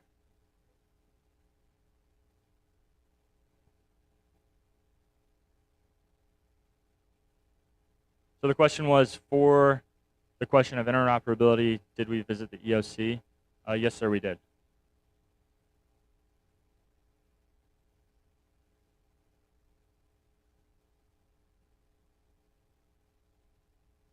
Yes, sir, and that was at the City Coliseum / Disaster Risk Reduction Management Office. The question was, could we utilize that EOC for our own interoperability training exercise? And yes, sir, we could. And some of the ideas that we have had for that training exercise was, as I'm sure it's no surprise, a typhoon or some sort of other natural disaster.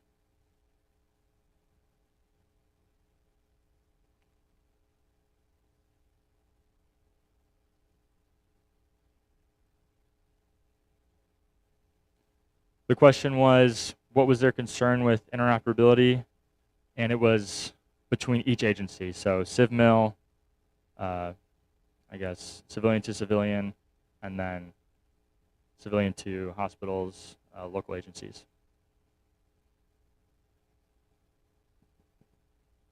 Yes, sir.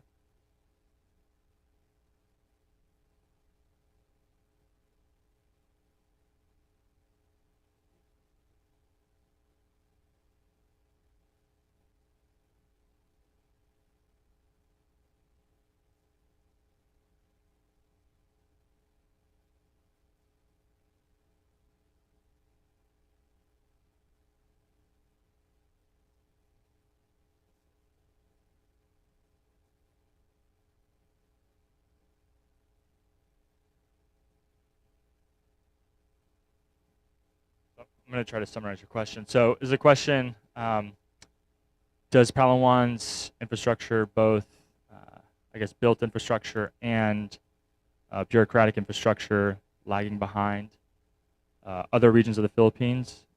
The answer is yes, and I believe the answer is yes in some part because based on what we heard there, they are not used to those natural disasters, as you sort of alluded to. So the fact that Typhoon Odette came through was very much a surprise and sort of caught them flat-footed.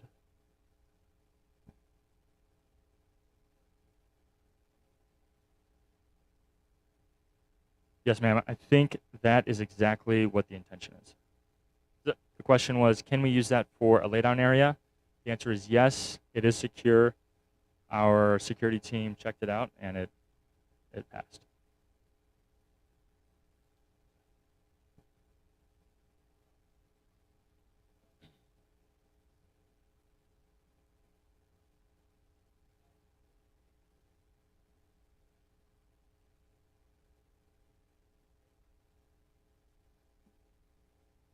Yes, sir. The comment was about security at the Northport area designated for our utilization. Yes, sir. Security is certainly going to be a part of our planning process with regards to that.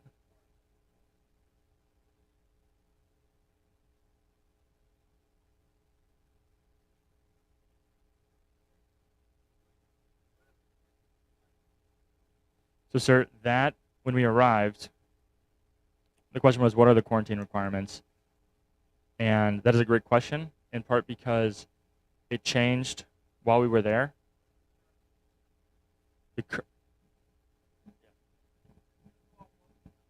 Yep, absolutely, sir, absolutely. So right now, for the quarantine requirement, my medical legal can back me up here. So for Manila and Puerto Princesa in general, or sorry, not Puerto Princesa, the Philippines in general, they have gotten rid in 2 days from now. Will be getting rid of their mandatory 2-week quarantine for foreign visitors who are fully vaccinated and test negative. Now, that being said, Puerto Princesa and Palawan is still maintaining their 7-day ROM requirement.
Absolutely, sir.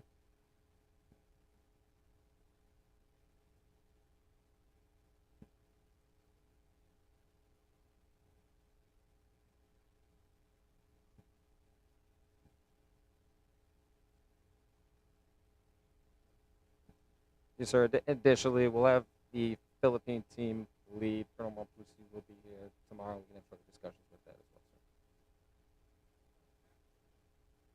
well, sir. Yes, sir. Yes, sir.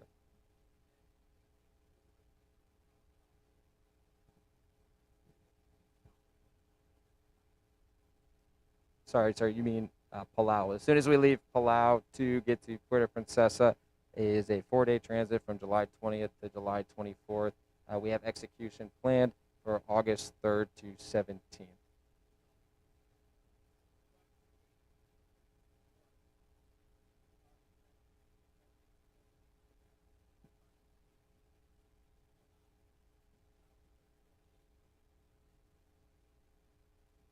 Yes, sir. I'm having active conversations with Colonel Mompuzzi and then also the Bureau of Quarantine in Puerto Princesa we'll be working with for that, sir. Okay, thank you. HNOE, I believe, is up next.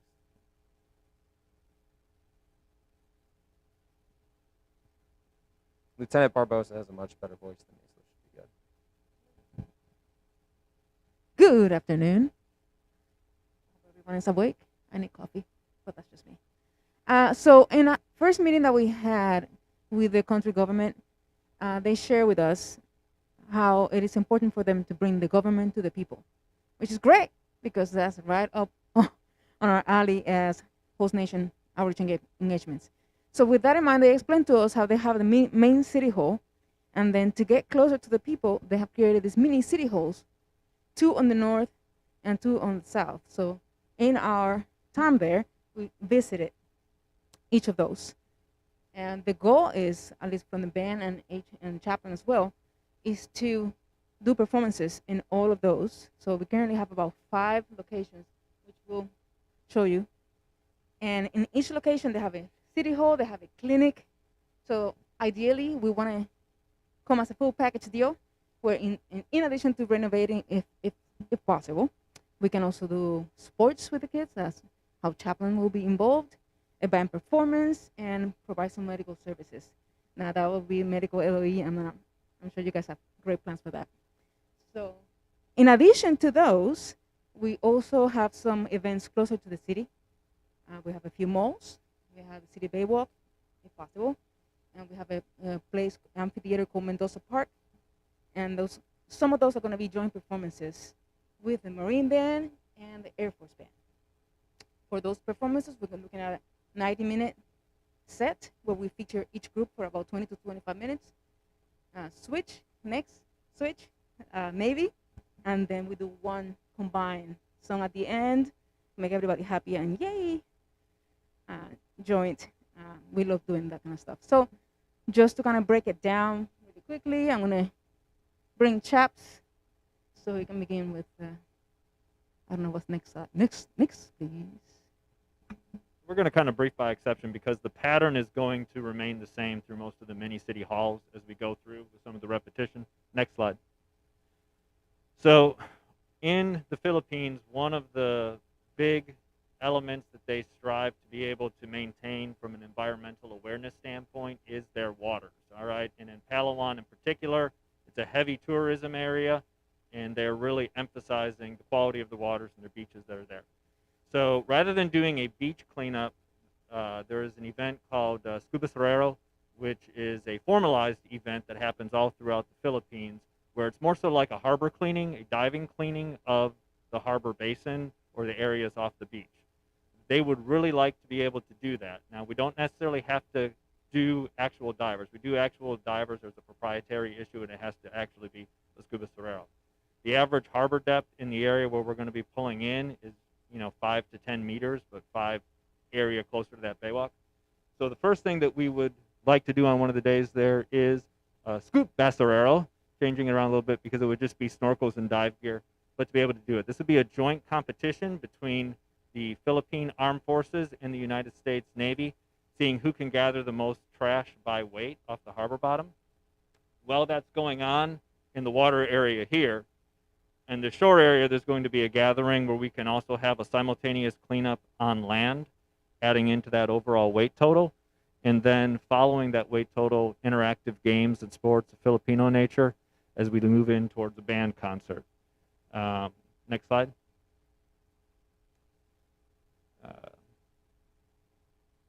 Again, that's going to be contingent primarily on the level of risk you want to assume, sir, and being able to put people actually into the water. And a water assessment obviously would have to be done by the AdBond team prior to do that. In the event that we can't do that, it'll be substituted out on a surface level with dragon boat races between the armed forces. Next slide. Mendoza Amphitheater is what Lieutenant Barbosa had spoken of. This is a large venue located opposite the city library in the downtown section. Next slide.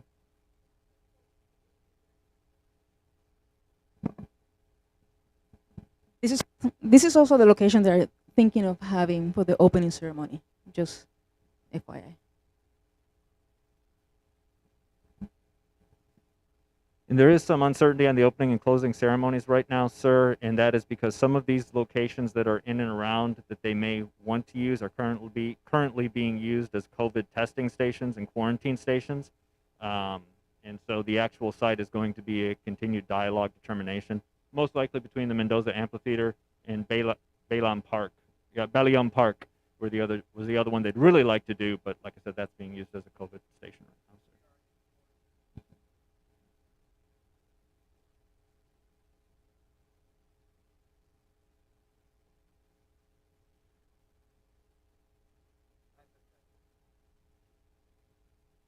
Next slide. Next slide. The Balaam People's Park is going to be another one of the band concert venues. This is an area that was under construction. The construction was kind of damaged a little bit more by Typhoon Odette as it came through. But this is an area here where they are constructing right now a what?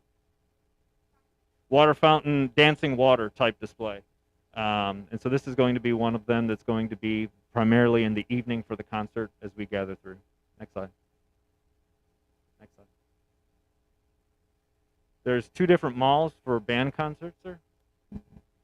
And this is one of them. See how we finish each other's sandwiches? Come on, you guys got that. Come on. Tough crowd. Anyway, second floor is this area right here that you see with the glass backing.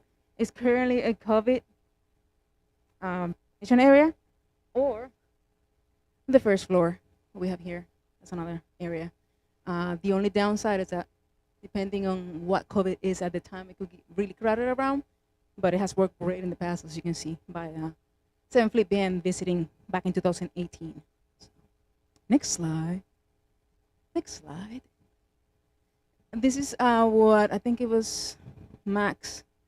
I'm not, yeah, that you were mentioning the layout of the barangays in the area. They always tend to have a stage like this, and we are trying to maximize that as much as possible for our performances. So, next slide.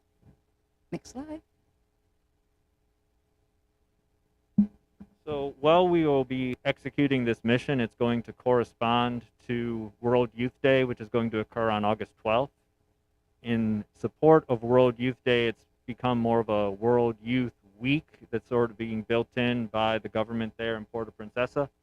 And they are actively recruiting various members to be engaging throughout that week, just on the citywide level. So they want to tie in different events that go along with that. We're going to do 2 different events, one at the Youth Detention Center, one at the orphanage. They're actually kind of located right next to each other for the most part.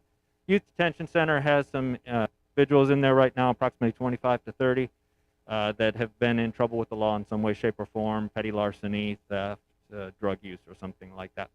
So we will be going and we will be engaging with them, doing traditional Filipino games, doing some gardening, planting projects, and doing some generalized mentoring. Next slide. Next slide. The orphanage, again, just around the corner from there, comprises approximately 80 children right now, 40 females ranging from age 17 to about elementary age, And then they do keep some younger boys in the same facility, but they usually go up to about 12 in the same area. So we will be engaging with them and working with the city.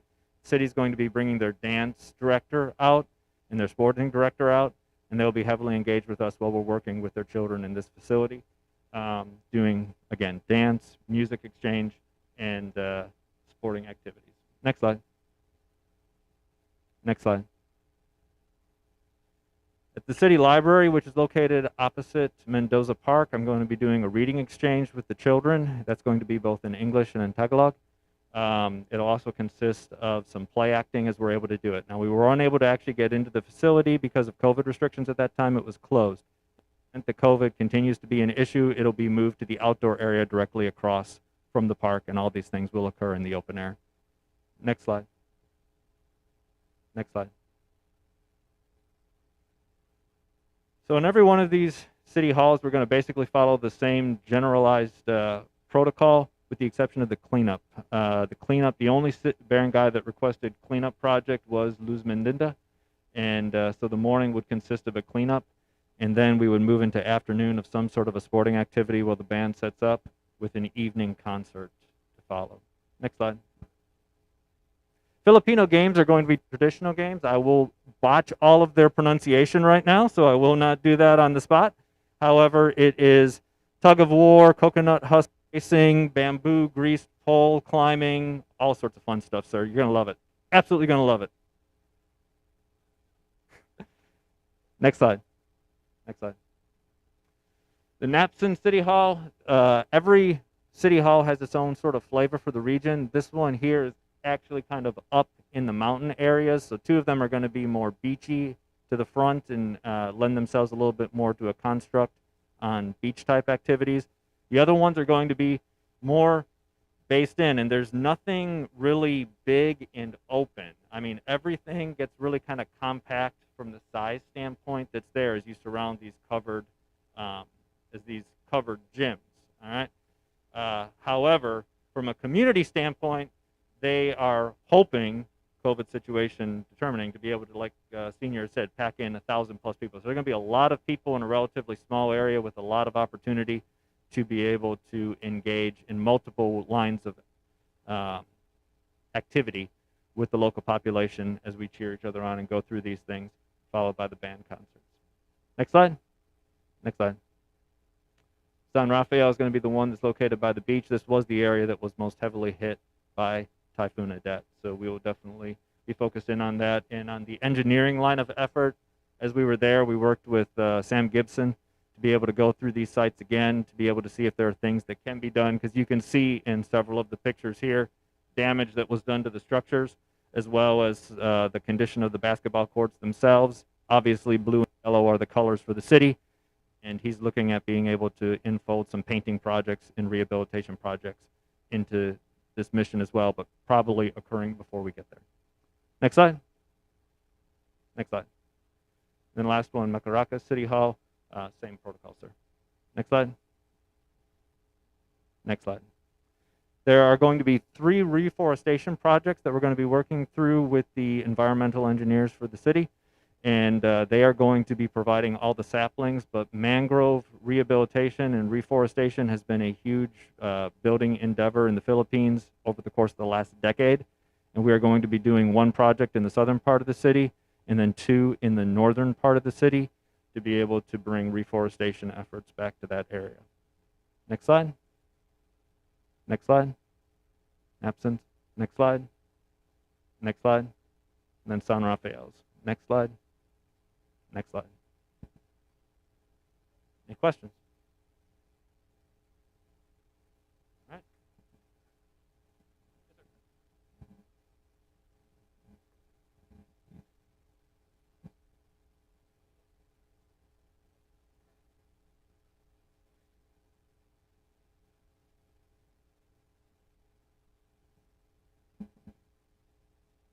The question is about uniforms and what is the, I guess, what are the guidance that we got from the Filipino? Thank you. So I spoke with my band counterparts last week. We had a virtual meeting to discuss this, and what they like to perform is cami pants and a polo shirt. So that's what they mentioned. I was listening to Senior Chief Conover thinking we'll probably follow suit to try to match them as much as possible unless we have some more formal ceremonies that require whites. No, not at all. Mm-hmm.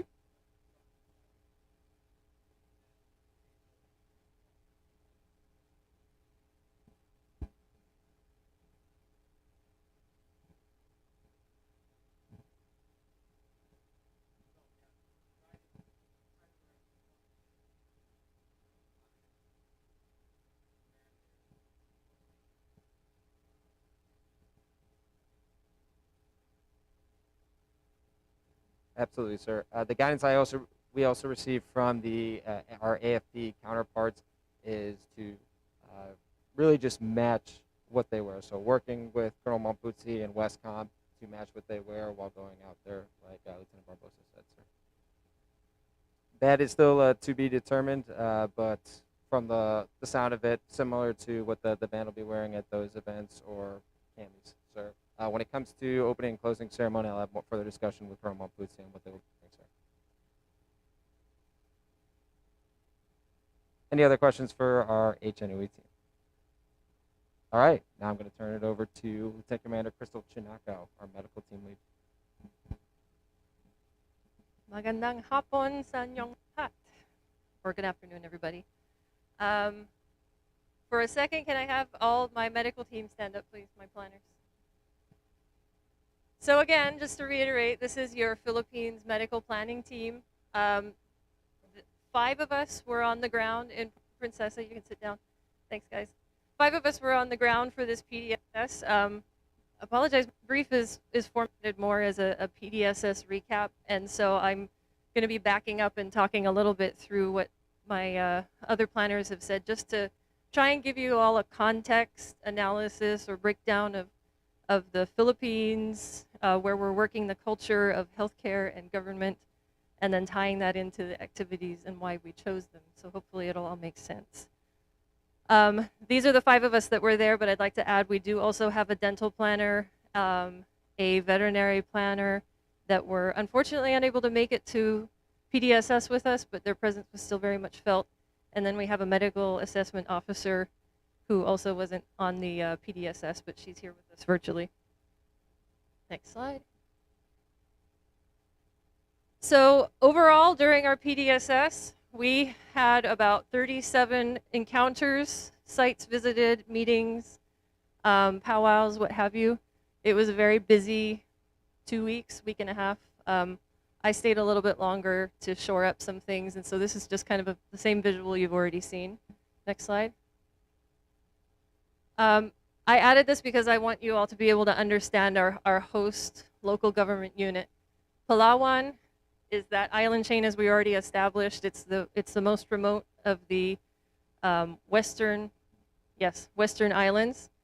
The province of Palawan, which is this entire island, falls underneath a governor. The seat of government for the province of Palawan is in Puerto Princesa. However, Puerto Princesa is designated a highly urbanized city. I highlight this because people kept mentioning it to us, and it took me a while to catch on. There are 38 independent cities in the Philippines just based on their population and density. So the municipality of Puerto Princesa is not controlled by the provincial government. So even though the seat of provincial government falls inside of Puerto Princesa itself is its own independent government, and the LGU is who we were liaising with during our trip and are the primary stakeholder as the sponsor for our presence in Palawan for Pacific Partnership. The city office falls under the office of the mayor. Next slide. Again, recap. You've heard us say barangays a lot. Within the city of Puerto Princesa, there are 66 separate barangays, formerly known as barrios, when they were still a Spanish leadership. So think of a barangay as a village, town, ward, district. It has its own leadership, justice system, and policing function. They're called tanods. Think of them as watchmen or neighborhood watch. They're paid a small stipend, but they're involved. Each barangay is led by 8 elected officials. The kapitan, or the barangay captain, is the top of the food chain, and the barangay is the smallest administrative form of government inside the city. So this is all Puerto Princesa. There are 66 separate barangays that are all recognized, and the seat of their government is the barangay hall, which you've already seen lots of pictures of, because the barangay hall is always co-located with a basketball court and then a health center. There are 35 urban barangays and 31 rural barangay. Next slide. The city health office was our primary stakeholder, and so we worked with them throughout our PDSS. They're located in the city hall, where all of the main government offices are. The city health officer is a physician, which is, I guess, prescribed as a requirement. Our primary point of contact was Anne. Also, honorifically, we called her Admiral Anne, because as we discovered, she was the center of gravity for a lot of things. Everybody in that entire city knows her, and she brought us a lot of street cred. So I was actually told by one of our NGO leads that if she were a doctor, she'd be running the show officially, but since she isn't a physician, she couldn't be called the city health officer. But the thing that's notable about the LGU, or the city health office, is that they provide supervision and monitoring of all medical activity which happens inside the city. They're the authority for anything healthcare related, all proposals, medical engagements. They also employ city health officials that work in pretty much every function of healthcare: doctors, nurses, ambulance drivers, vets, dentists, the whole shebang. For better or worse, they're the primary gatekeeper, but they can also be the choke point for all health-related activities, which isn't really that much of a problem, but they are the prime stakeholder for us. Next slide. So the objectives of the city health office is pretty transparent. Make medicine and medical care accessible to all residents. This is going to govern a lot of our activities for Pacific Partnership. Reduce mortality rate in rural areas, and decrease the rate of unnecessary suffering. Basically, on our first day there, the mayor said his priority is a healthy population through prevention, which really is public health. So Pacific Partnership is a hugely anticipated activity. The last time the USNS Mercy was in Palawan was in 1987 on her maiden cruise. We actually met several people who remember her being there, and people who received medical services. It was nice to run into those people because we sort of had that value, but there were also a lot of conversations that we had to have with professionals to reassure them that the focus of our global health nowadays is different from the last time they saw her 30-something years ago. Next slide. All right, so medical care in Puerto Princesa, there are several government-funded public health facilities for residents who are unable to pay for care. Hospital ng Palawan is the only government hospital. Then there's a major medical center or health center called Bayan Health Center, 7 satellite clinics, and then 66 barangay health centers, because each barangay will have its own health center. There are several, well, not several, 3 private hospitals that are there: Adventist Co-op and Ace Medical Center. Those are all 3, actually all 4, are level 2 facilities. I will note that it was not possible for us to PDSS or to visit any of these hospitals during our visit because all of these hospitals are heavily tasked with COVID. Omicron was peaking while we were there, and the facilities were very much inundated and not interested in having any outsiders come in. We did have administrators come meet us that worked for, at a couple of the hospitals, and it's also important to note that the Medical Society of Palawan, all of the physicians that are practicing on the island are a member of the society, and we did have several contacts with all of them. So even though we weren't there physically, we did have a good amount of exposure to the doctors who run those hospitals. Co-op was evaluated as one of the possibilities for our medevac plan. That's actually run and owned by a co-op of physicians. Adventist Hospital was our primary choice for the medevac plan there in Puerto Princesa. Next slide. So breaking it down, the government health care facilities, Bayan Health Center is the one in the center of the city. It's actually right next to the Mendoza Park, which you saw on several slides, and next door to that library. It's a pretty humble, but by their scale, large medical center or healthcare center. It's all outpatient. 2 physicians run the show with 1 nurse. They see upwards of 100 patients a day. And they provide 24/7 on-call coverage for all of the barangay health centers. These people were incredibly inspirational and dedicated. They are all wearing 3, 4, 5 hats and managing multiple programs and don't really have much time off. The City Vet Clinic is not here at Bayan. It's actually located at the City Hall. We made contact with them as well during our PDSS. They primarily run spay and neuter programs on Fridays. They used to do local outreach where they'd go out into the barangay and do livestock health and small animal population control, but over the last 2 years, and this is a general theme of everything that you're going to hear, is over the last 2 years, a lot of the support services have just been dropped off to the side because there were bigger priorities, aka COVID. Next slide. Absolutely, sir. Yes. Our vets, there was a lot of interest in our vet. In fact, both of our vets will be riding on the Mercy, and they'll be very well engaged, them and their 4 techs while we're there. So we'll more than make up for their lack of activity in Vietnam. Just some pictures so you can see what the rural satellite clinics look like. So the LGU that we're working with is very highly regarded by the people and professionals alike. As someone that grew up in the Philippines, they were very, they were kind of singular and stood out to me just in the level of organization and the amount of money and initiative they've been putting into health. They have 7 satellite clinics that have been built, plus 2 pending completion, and they're all co-located with these mini city halls. The priority of the government has been to bring government closer to people. So for a little bit of context, like when you were looking at that map of Cabayugan and Macarascas, those sites are 70 kilometers from the city center. The average daily wage of a working class Filipino is 200 to 300 pesos, which is $4 to $6. The cost of transportation to get from one of those remote areas into the city is about 400 pesos round trip. So you can imagine what happens is a lot of people just completely forego care, routine care and screening. So the priority for the LGU is to bring our services out to the fringes. These satellite clinics are pretty well organized. They have live-in accommodations for a doctor, 2 nurses, and 3 to 4 midwives.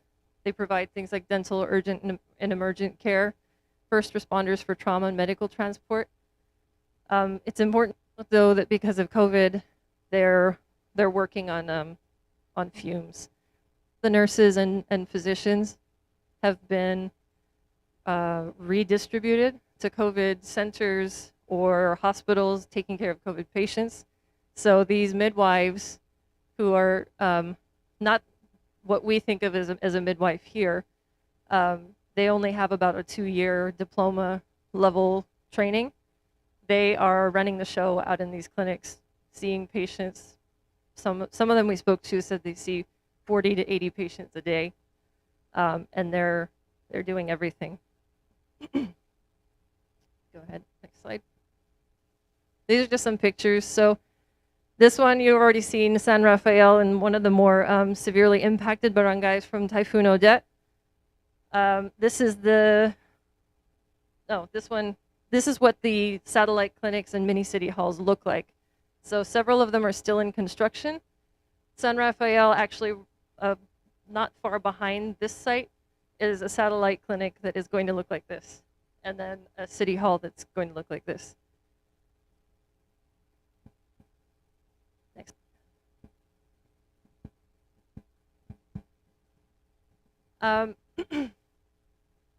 So the barangay health centers are really the center of healthcare at the smallest administrative level.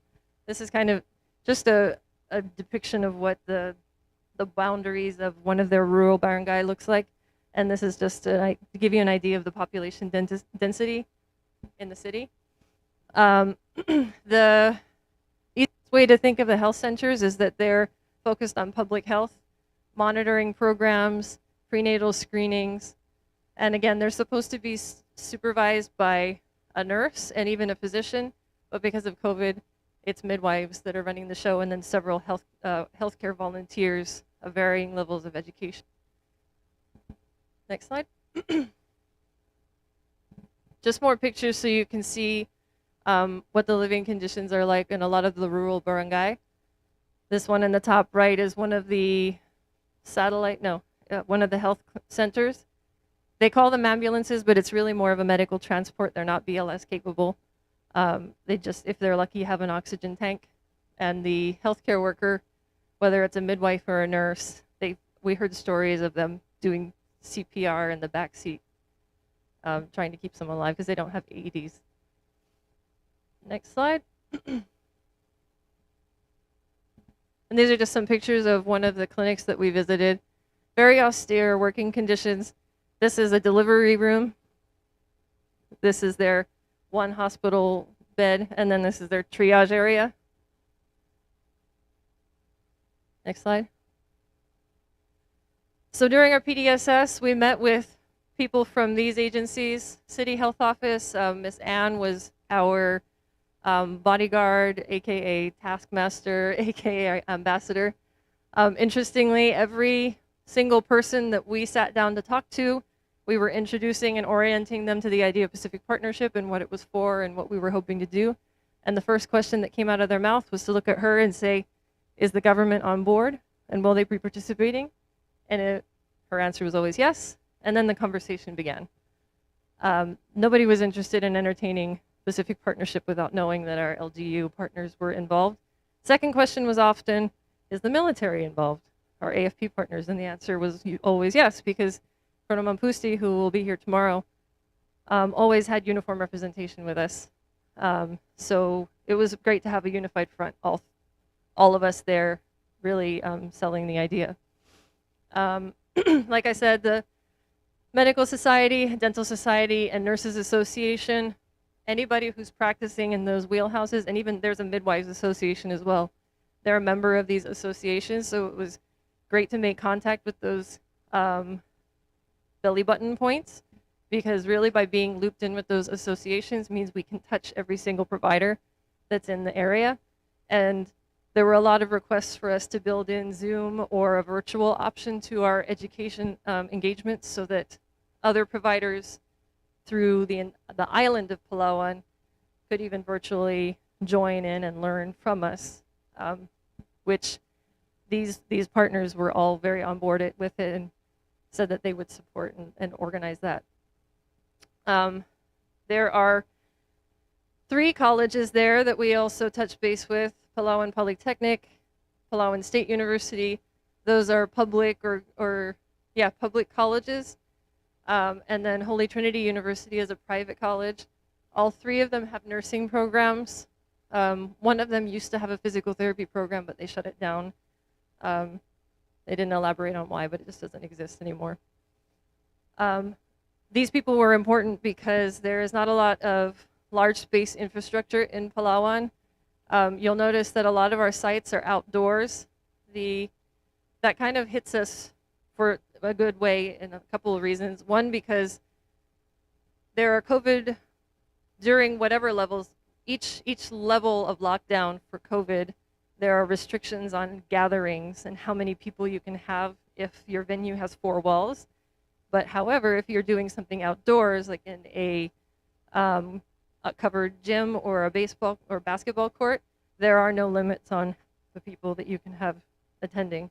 So each of these colleges have large covered court areas. They also volunteered lecture halls. And that's important because the hospitals don't really have those capabilities built in.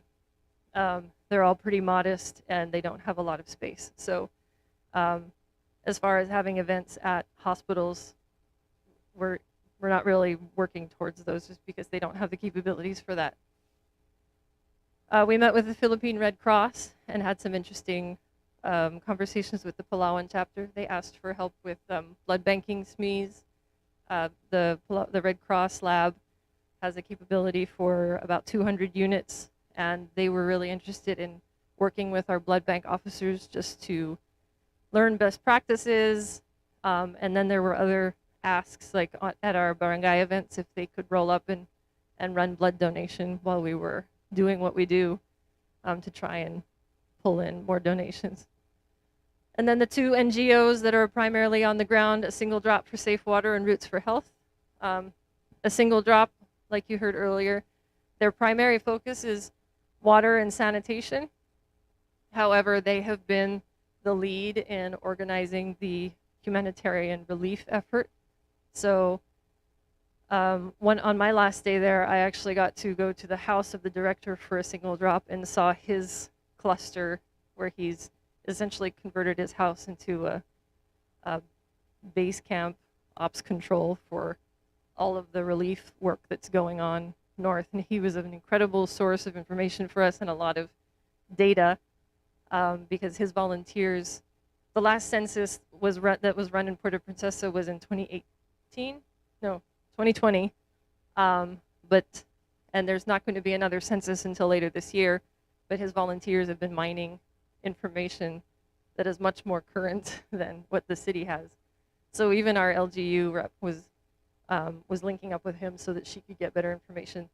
I mean, they drill down to, you know, how many houses in these areas are single parent, or which houses have a lactating mother, which houses have a pregnant woman, you know, that kind of granularity. It's really incredible and impressive. Go ahead. So the big question for us really was, what do our local partners want to see come out of Pacific Partnership? And so really we came down to, my bottom line got cut. The LGU's first priority was equity of access and opportunity for all citizens. This is important to us because they are going to be the driver to select the sites for barangay engagements based on accessibility. Two factors: one, what's accessible for us, and two, what's accessible for their population. They have several clinics that cluster barangay anywhere from 3 to 12 based on the population. And so one of the things that we're pending feedback from them is to tell us where they want our community events to happen. They want us to focus where the need is greatest, which feeds into that top one. They care about fairness and access, but they also want us to go where the need is greatest. So across all partners that we spoke to, their ask was for us to go more rural. The feeling is that those that live in the city have easy enough access to the things they need. It's those further barangay that really need help. So our approach is really going to be kind of threefold, or three-layered, I guess. They want health education and catch-up care for citizens, particularly in those rural areas. Education updates that will help those rural healthcare workers, because you remember I said they're midwives that are essentially acting like physicians. They want those healthcare workers to get some update and education that will help them at filling the roles that they've basically had to plus up to fill. And then training and education to address the deficits in disaster preparedness and emergency response. So Super Typhoon, they call her Odette, aka Rai on the global scale, was the first typhoon that Palawan has seen in over 80 years. It's a really unique location. There are no volcanoes, there's no fault lines, so no earthquakes, and no one we spoke to remembered the last time that there was a typhoon. So actually one of the NGO leads told us, had she tracked 2 degrees south, she would have hit the city dead on, and it would have been mass carnage on a terrible scale, more like what we're seeing out of the eastern Visayas of the Philippines. So it's very fresh in their mind, and even when we were talking to doctors about what kind of engagements do you want and what things do you want to learn, the response was disaster response, emergency management. Everybody wanted that.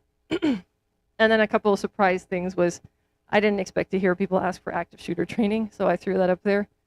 We did a lot of talking about Stop the Bleed. Hospital administrators and even the city hall offices, the offices of the mayor, they wanted us to help establish a training and sort of SOP, as it were, for how to react in an active shooter situation.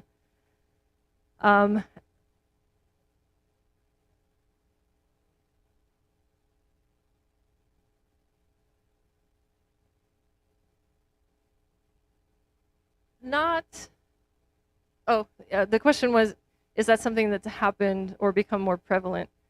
They didn't say that it did, but you have to consider the location of Palawan as well as being an island chain that goes towards Indonesia. And anecdotally, the reason my family left the Philippines was because there was a lot of heat happening with religious extremists and insurgents. And then, you know, some people were like, well, if you have an angry family member that, you know, didn't like their care or felt like they didn't have access to care. So the scenario, the reasoning why they were asking was vague, but it seemed pointed. And I think it's pretty pertinent, I think, in their minds. So it was one of those things that what we learned about the interacting in the Philippines was you can ask the same question multiple times, but the answer will change depending on how comfortable they are with you and who you ask. So a lot of our PDSS was just building those relationships. The Philippine culture in general is very deferential to hierarchy and to position. And in the words of one of our NGO leads, no decision is made without committee. And I think looping back to the HADR question is, that was one of their fail points in response, was that even though they had a cluster system in place, and even though they'd had the training on how to do disaster response, they hadn't set up the agreements or the structure of a hierarchy or chain of command that they would revert to in a disaster. So people weren't able to make executive decisions to make things happen quickly. So Kevin Lee, who's the director for A Single Drop, he got very excited about the idea of us running a tabletop that would help bring all these players together and help them parse out what the chain of command would be and then agree on that in advance so that there were no hurt feelings when a disaster happened and people were trying to make decisions.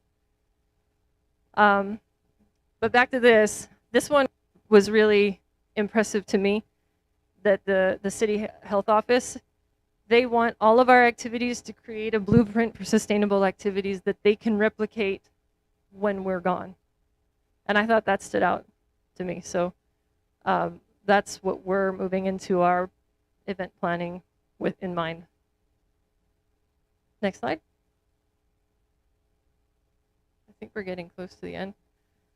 Oh, so I just threw a couple slides in here because towards the end of our PDSS, the Assistant City Health Officer, she gave us a brief of how she visualized Pacific Partnership, and we were all just really impressed.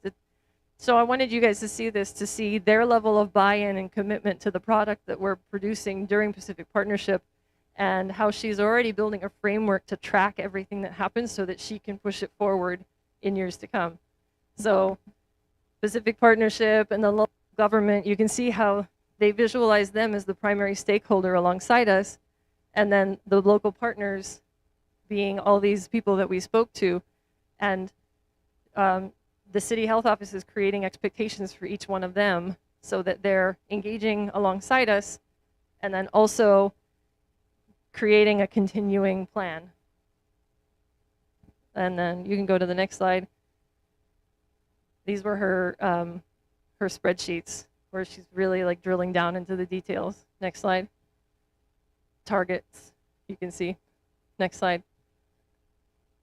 And next slide. So the requests that we walked away from PDSS with, conversations were very much centered on partnered activities and creating sustained capabilities, but there were a few requests for direct care. We were very mindful of broadcasting that we don't want to swoop in there like the saviors and do all this stuff for them and then hop out. And a lot of people appreciated hearing that, because as you as I said earlier, they remembered the last Pacific Partnership, and one of the problems that we left behind was that a lot of the services that we delivered had no continued care. So one of the deans that we met at the College of Nursing actually talked about how she received a surgery that she then had no follow-on care for. So part of the buy-in was basically acknowledging this and saying that that's not really what we're shooting for. So LGU, though, is aware that the visual appearance of the Mercy is going to create an expectation that we bring something in care. So we had a lot of conversations about what can we do that wouldn't damage the population or our relationship. And so Commander Gossela, our surgical planner, is working towards a cleft lip and cleft palate surgeries. There is a local plastic surgeon who is trying to get an initiative off the ground. He calls it Project Palawan Smile, right? Something like that. And so he asked for our help to get this spooled up. And that's one of the things we're working towards. OBGYN surgeries, just because over the last 2 years, there's been an incredible backlog of routine or non-critical surgeries. So the OBGYN that practices at the military hospital at the Westcom base asked if she could send OB surgery cases to us. She said she didn't even want to have to do surgery with us. She just wanted us to help alleviate her backlog. Dental activities, lots and lots of dental. I mean, extractions are pretty much full stop, which makes it easy for us. They just want hygiene, education, maybe some routine exams and cleaning. The Dental Society even mentioned some like fluoride treatments. This is to say, though, that the intention on the Palawan Dentistry Society is that they are going to be delivering care alongside us in the barangay. Another atypical ask was an ask for optometry services, being routine eye exams and lenses or glasses. Glasses are very expensive there, and so a lot of people just do without. So, you know, the question was asked, would we be displacing a line of revenue or any services? And the answer was no, not really, because the people that can afford glasses already have them, but the people that need them and can't afford them just are doing without. So we could help with that. Another ask was for a help on the backlog of diagnostic studies. CT scans are incredibly expensive, again, and there are only a few scanners that are working on the island, and a lot of them are at the private hospitals. So the Bayan Health Center and then the physicians that work in the public facilities asked for help in doing some of these scans because they just can't keep up with demand. And then another ask was the pediatric echoes because they just don't have that capability. So that's something we're exploring. Next slide. Promise we're almost done. And then this one is just throwing noodles at a wall so you can see there's a lot of ask for knowledge. There wasn't so much interest in seeing us do direct care or like side-by-sides. Even like I told you, the physicians and even the dentists said, we just want you to teach us how to respond to disasters. And then the other big focus was take your training and focus out into the rural areas and package something where you can help those people understand how to take care of themselves, how to improve their health, and how to respond to things like trauma and injury. Road and vehicular accidents are very high prevalence. And so a lot of the healthcare workers we spoke to, that was one of the biggest things that or the biggest causes of mortality was just broken bones and road accidents and things like that. Our AFP partners asked for two things. They asked for en route care and medical regulation, SME, and they asked for TCCC for their personnel, and then as an tactical combat casualty care. It's basically field med.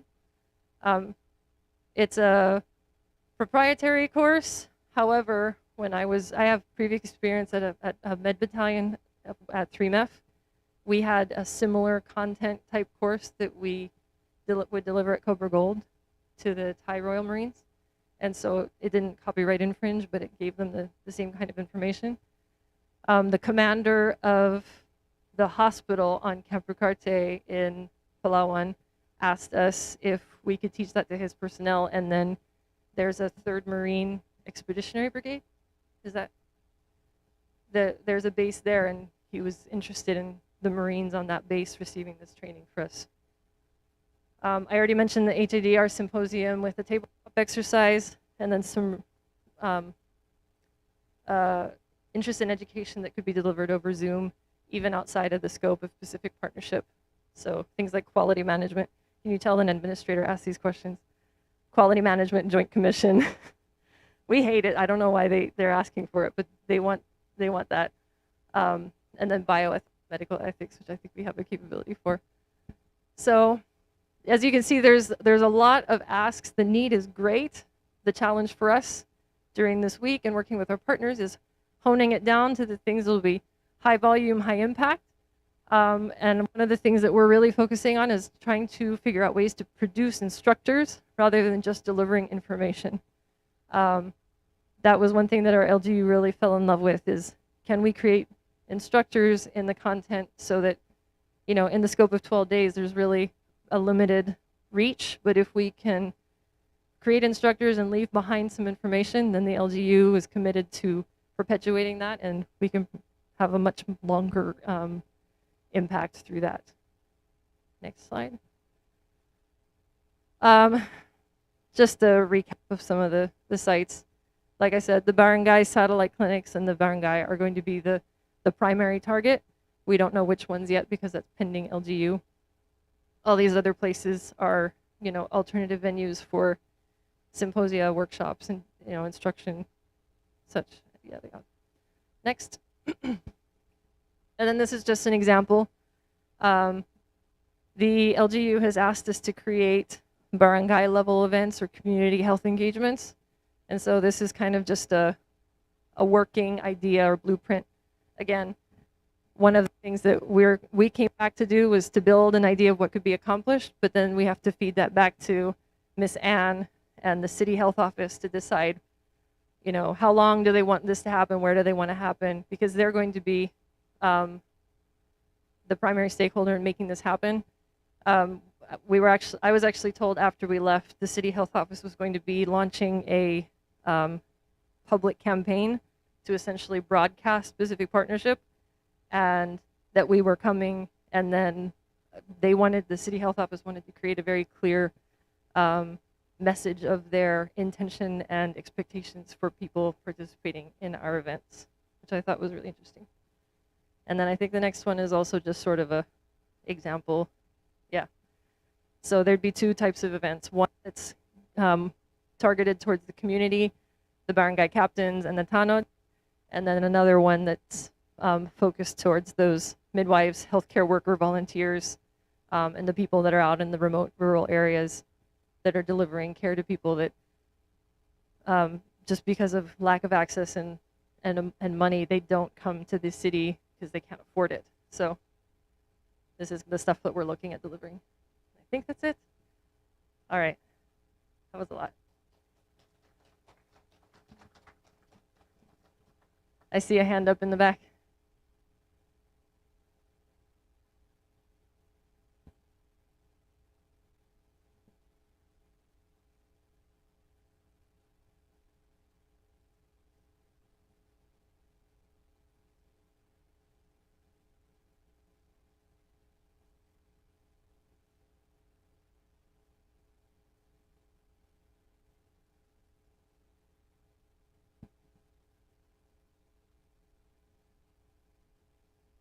Yeah. All right. Hang on. Let me unpack that. So your first question was, there's elections, and do we see the LGU changing their priorities? The short answer to that is no.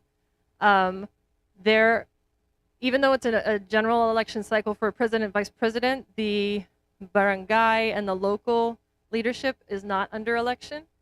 The mayor has been mayor since 2018 or 16, I think, and everybody loves him, by the way. He's the guy that started all of this, like, satellite clinic and mini city hall building stuff. So the LGU, in their view, we're coming in at kind of the perfect time because the elections will be over, so there's not going to be that cynicism among the general public that this is happening just because whoever is in power wants to look good. So election is in May. We get there in August. The dust will have settled, and there won't be that kind of chaff and distraction. Does that answer that question to you? And then the second question was about COVID vaccinations.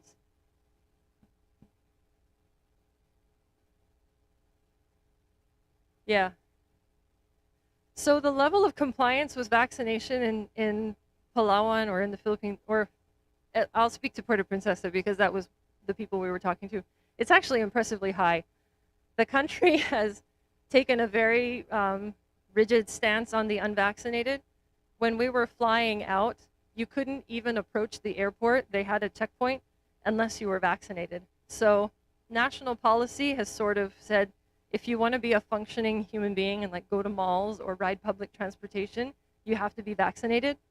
And since car ownership isn't really, like, you have to have money to be able to operate and own a car. So the general reliance is on public transit.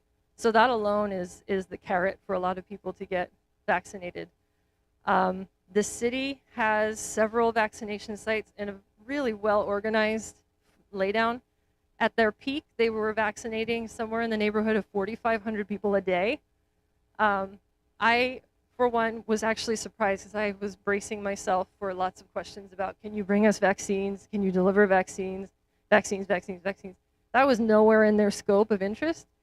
They are very well stocked with vaccines. They have about 5 or 6 different types of products. And when Odette hit and knocked out their power grid for a week, their COVID vaccine supply was completely protected because they had just been given, like through donation, some very large generators that kept all their sub-zero refrigerators operational. So even though the city lost about 6 billion pesos worth of vaccines, it was all childhood vaccinations and other types of immunizations. They did not have any loss in COVID vaccines. So they have a very well thought out and deployed method of vaccinating and boosting personnel. It is a valid to say, though, that in the fringes, like in the rural areas, vaccination rates are lower, but the LGU did not see that as a problem they needed help with. I think they think that the restrictions are enough of a motive to get people vaccinated.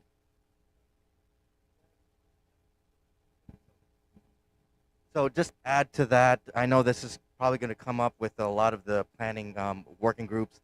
So for COVID vaccines, that is not a DoD mission. It is a State Department, USAID as a lead federal agency, spearheading that for the administration. So any vaccine-related support has to go through USAID, and it has to have a formal request through to DoD. So what does that mean? If you are getting questions from host nations saying, hey, what can we do with it in terms of COVID on the COVID front? What we can do is provide COVID support in terms of planning for mass ShotXs, transportation, things like that. But direct actual shots in arms, that's not where we're not authorized to do that. So just to keep that clear, we're on a level playing field there.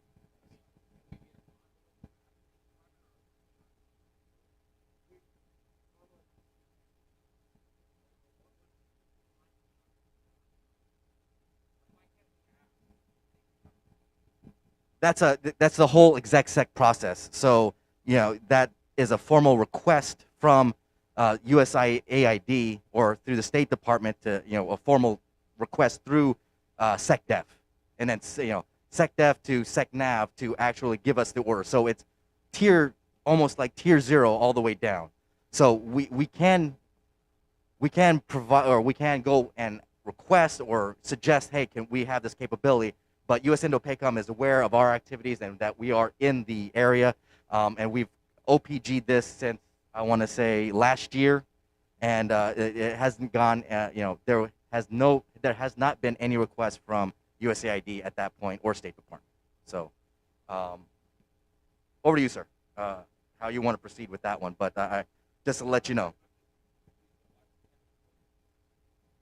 Oh, they have that. They have those channels open. They know who they need to talk to through JustMag. So.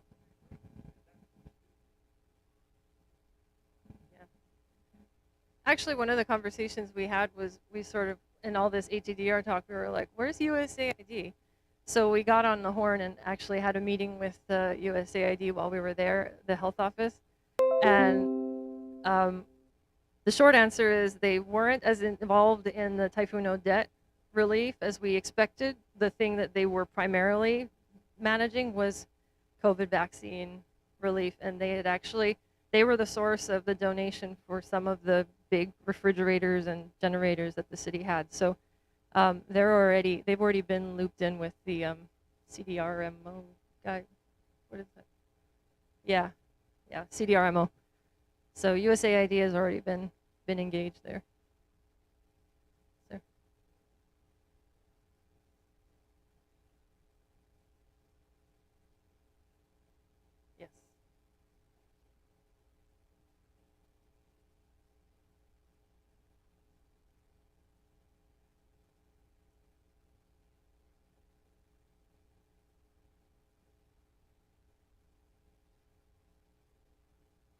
Yes.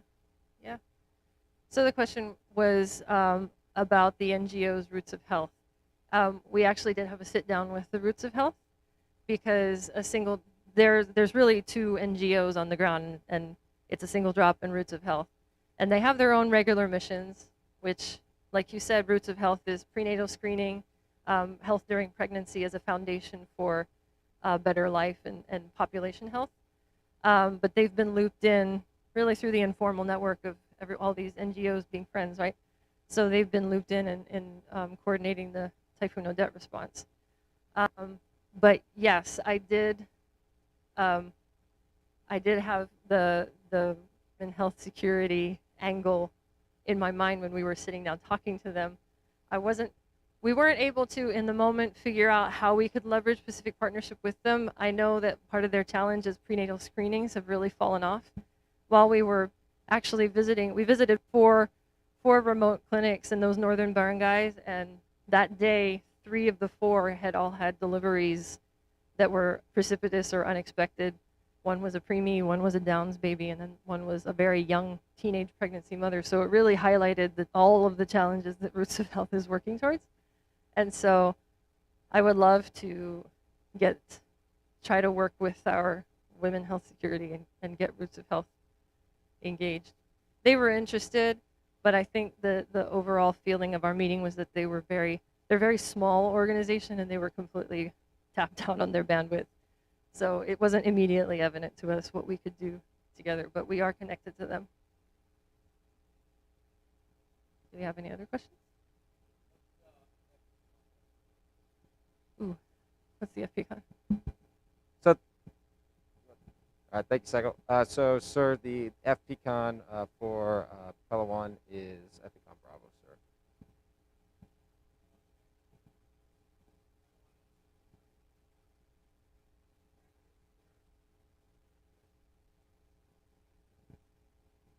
Yes and no. There's really like two stratifications. Oh, sorry, the question was about translators. Do we need them? That's actually something that we were exploring while we were out there. And so the answer to that is, sir, yes and no. When we're dealing with physicians, they're schooled in English, so the level of English literacy is, like they can receive instruction and have a conversation very much like ours. The further you go out, though, away from the city, you're going to run like those midwives and those healthcare volunteers and in the barangay. So the first time I asked the question, do we need translators? My city health rep said, no, everybody speaks English. But the further we got out from the city, and there's a couple barangays that are indigenous peoples, tribes that are local to Palawan, they don't speak English. She was translating, and I was following with very my limited understanding. So we will definitely need people that can translate or assist with translating. I've already spoken to Commander Whiting about translation services for our materials so that we can leave something behind. But sort of an unofficial solution to that being that the medical and dental and nursing societies are going to be so heavily embedded with us. And also, one of the challenges has been that the nursing colleges haven't been able to graduate nursing students over the last couple of years because they can't get their clinical contact hours. So they asked us if they can send their nursing students out with us to basically be doing any kind of hands-on patient care that they can get, both on the Mercy and out in the barangay. So we will be exploring official translators, but then we'll also have a lot of people from the city side and the organizational side that can bridge that gap as well. Yes.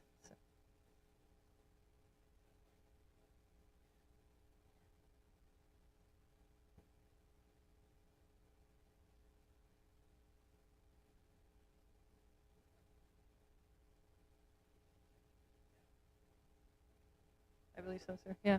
And I definitely want to plug that the AFP, I wish Colonel Mampusi was here today. You're going to get to meet him tomorrow. He's here with his team. They were incredibly engaged with everything with us. We actually hit a weird spot in all these conversations where one of the asks from the locals were helping with bringing back castration. I keep doing that. Circumcision events. So it's C and C. So it's a culturally valued event to do male circumcisions, but here in the U.S., our providers are trained through 0 through 3 months of life. In the Philippines, they do it from 8 to 18. And they actually have these large community events where they all go to like the basketball court in the barangay hall, and the AFP would lead those events. And they would do like up to 80 circumcisions in a day, just, under a tree or whatever. So, but that has not happened over the last couple of years because of COVID. And one of the biggest asks was, can you bring that back? So we're working with our AFP to take the lead on that, and then us see how we can support on it.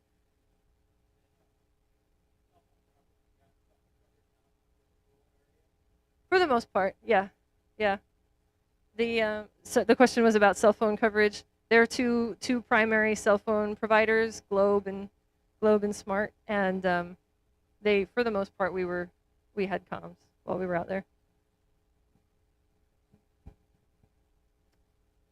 All right, Barg. All right, thank you, Commodore. Sir, so if there's any other further, go ahead, sir. Not for that area, sir. I just told you he was the senator, sir. Well, I will take the blame and say I gave you that information. All right. If there are any other further questions or comments, please come see myself or anyone on my team. Thank you. Good job, guys. All right, guys. Excellent brief by both teams. Thank you. Very informative and very detailed. That being said, look at your watches. We are very close to getting booted out of here, so I am refusing to pay any overtime. So we are looking at a hard 16:30 stop every day, just for planning going forward. That being said, you can see that we did not cover the current status brief for the other countries, so we'll be bumping that to the COVID brief tomorrow morning. We're covering a lot of the COVID requirements through these briefs anyway, so that 9:10 to 9:30 time spot, that'll be dedicated to the FSM, RMI, Palau, Fiji, PNG brief, as much as you guys need. We'll flex from there. Otherwise, we're looking pretty good, and that should wrap up the events for today. Pack Fleet, any other closeouts? Okay. All right, guys. So that being said, pretty successful day one. We will see you guys bright and early. 09 for the main group. For U.S. participants, 8:30 tomorrow morning for our ATFP brief. That's all I have. Oh, of course. Thank you, sir. All right. So tonight, guys, we do have a no-host social. The Stone Brewery across the street here in Liberty Station. It is walkable. It's a little hike, but it is walkable. So especially if you plan to have a few drinks, right? It starts at 1800 tonight.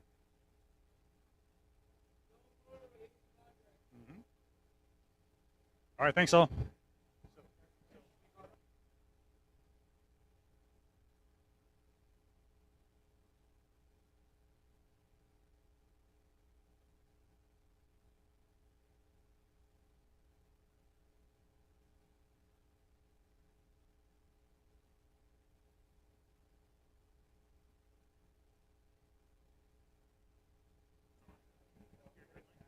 Testing.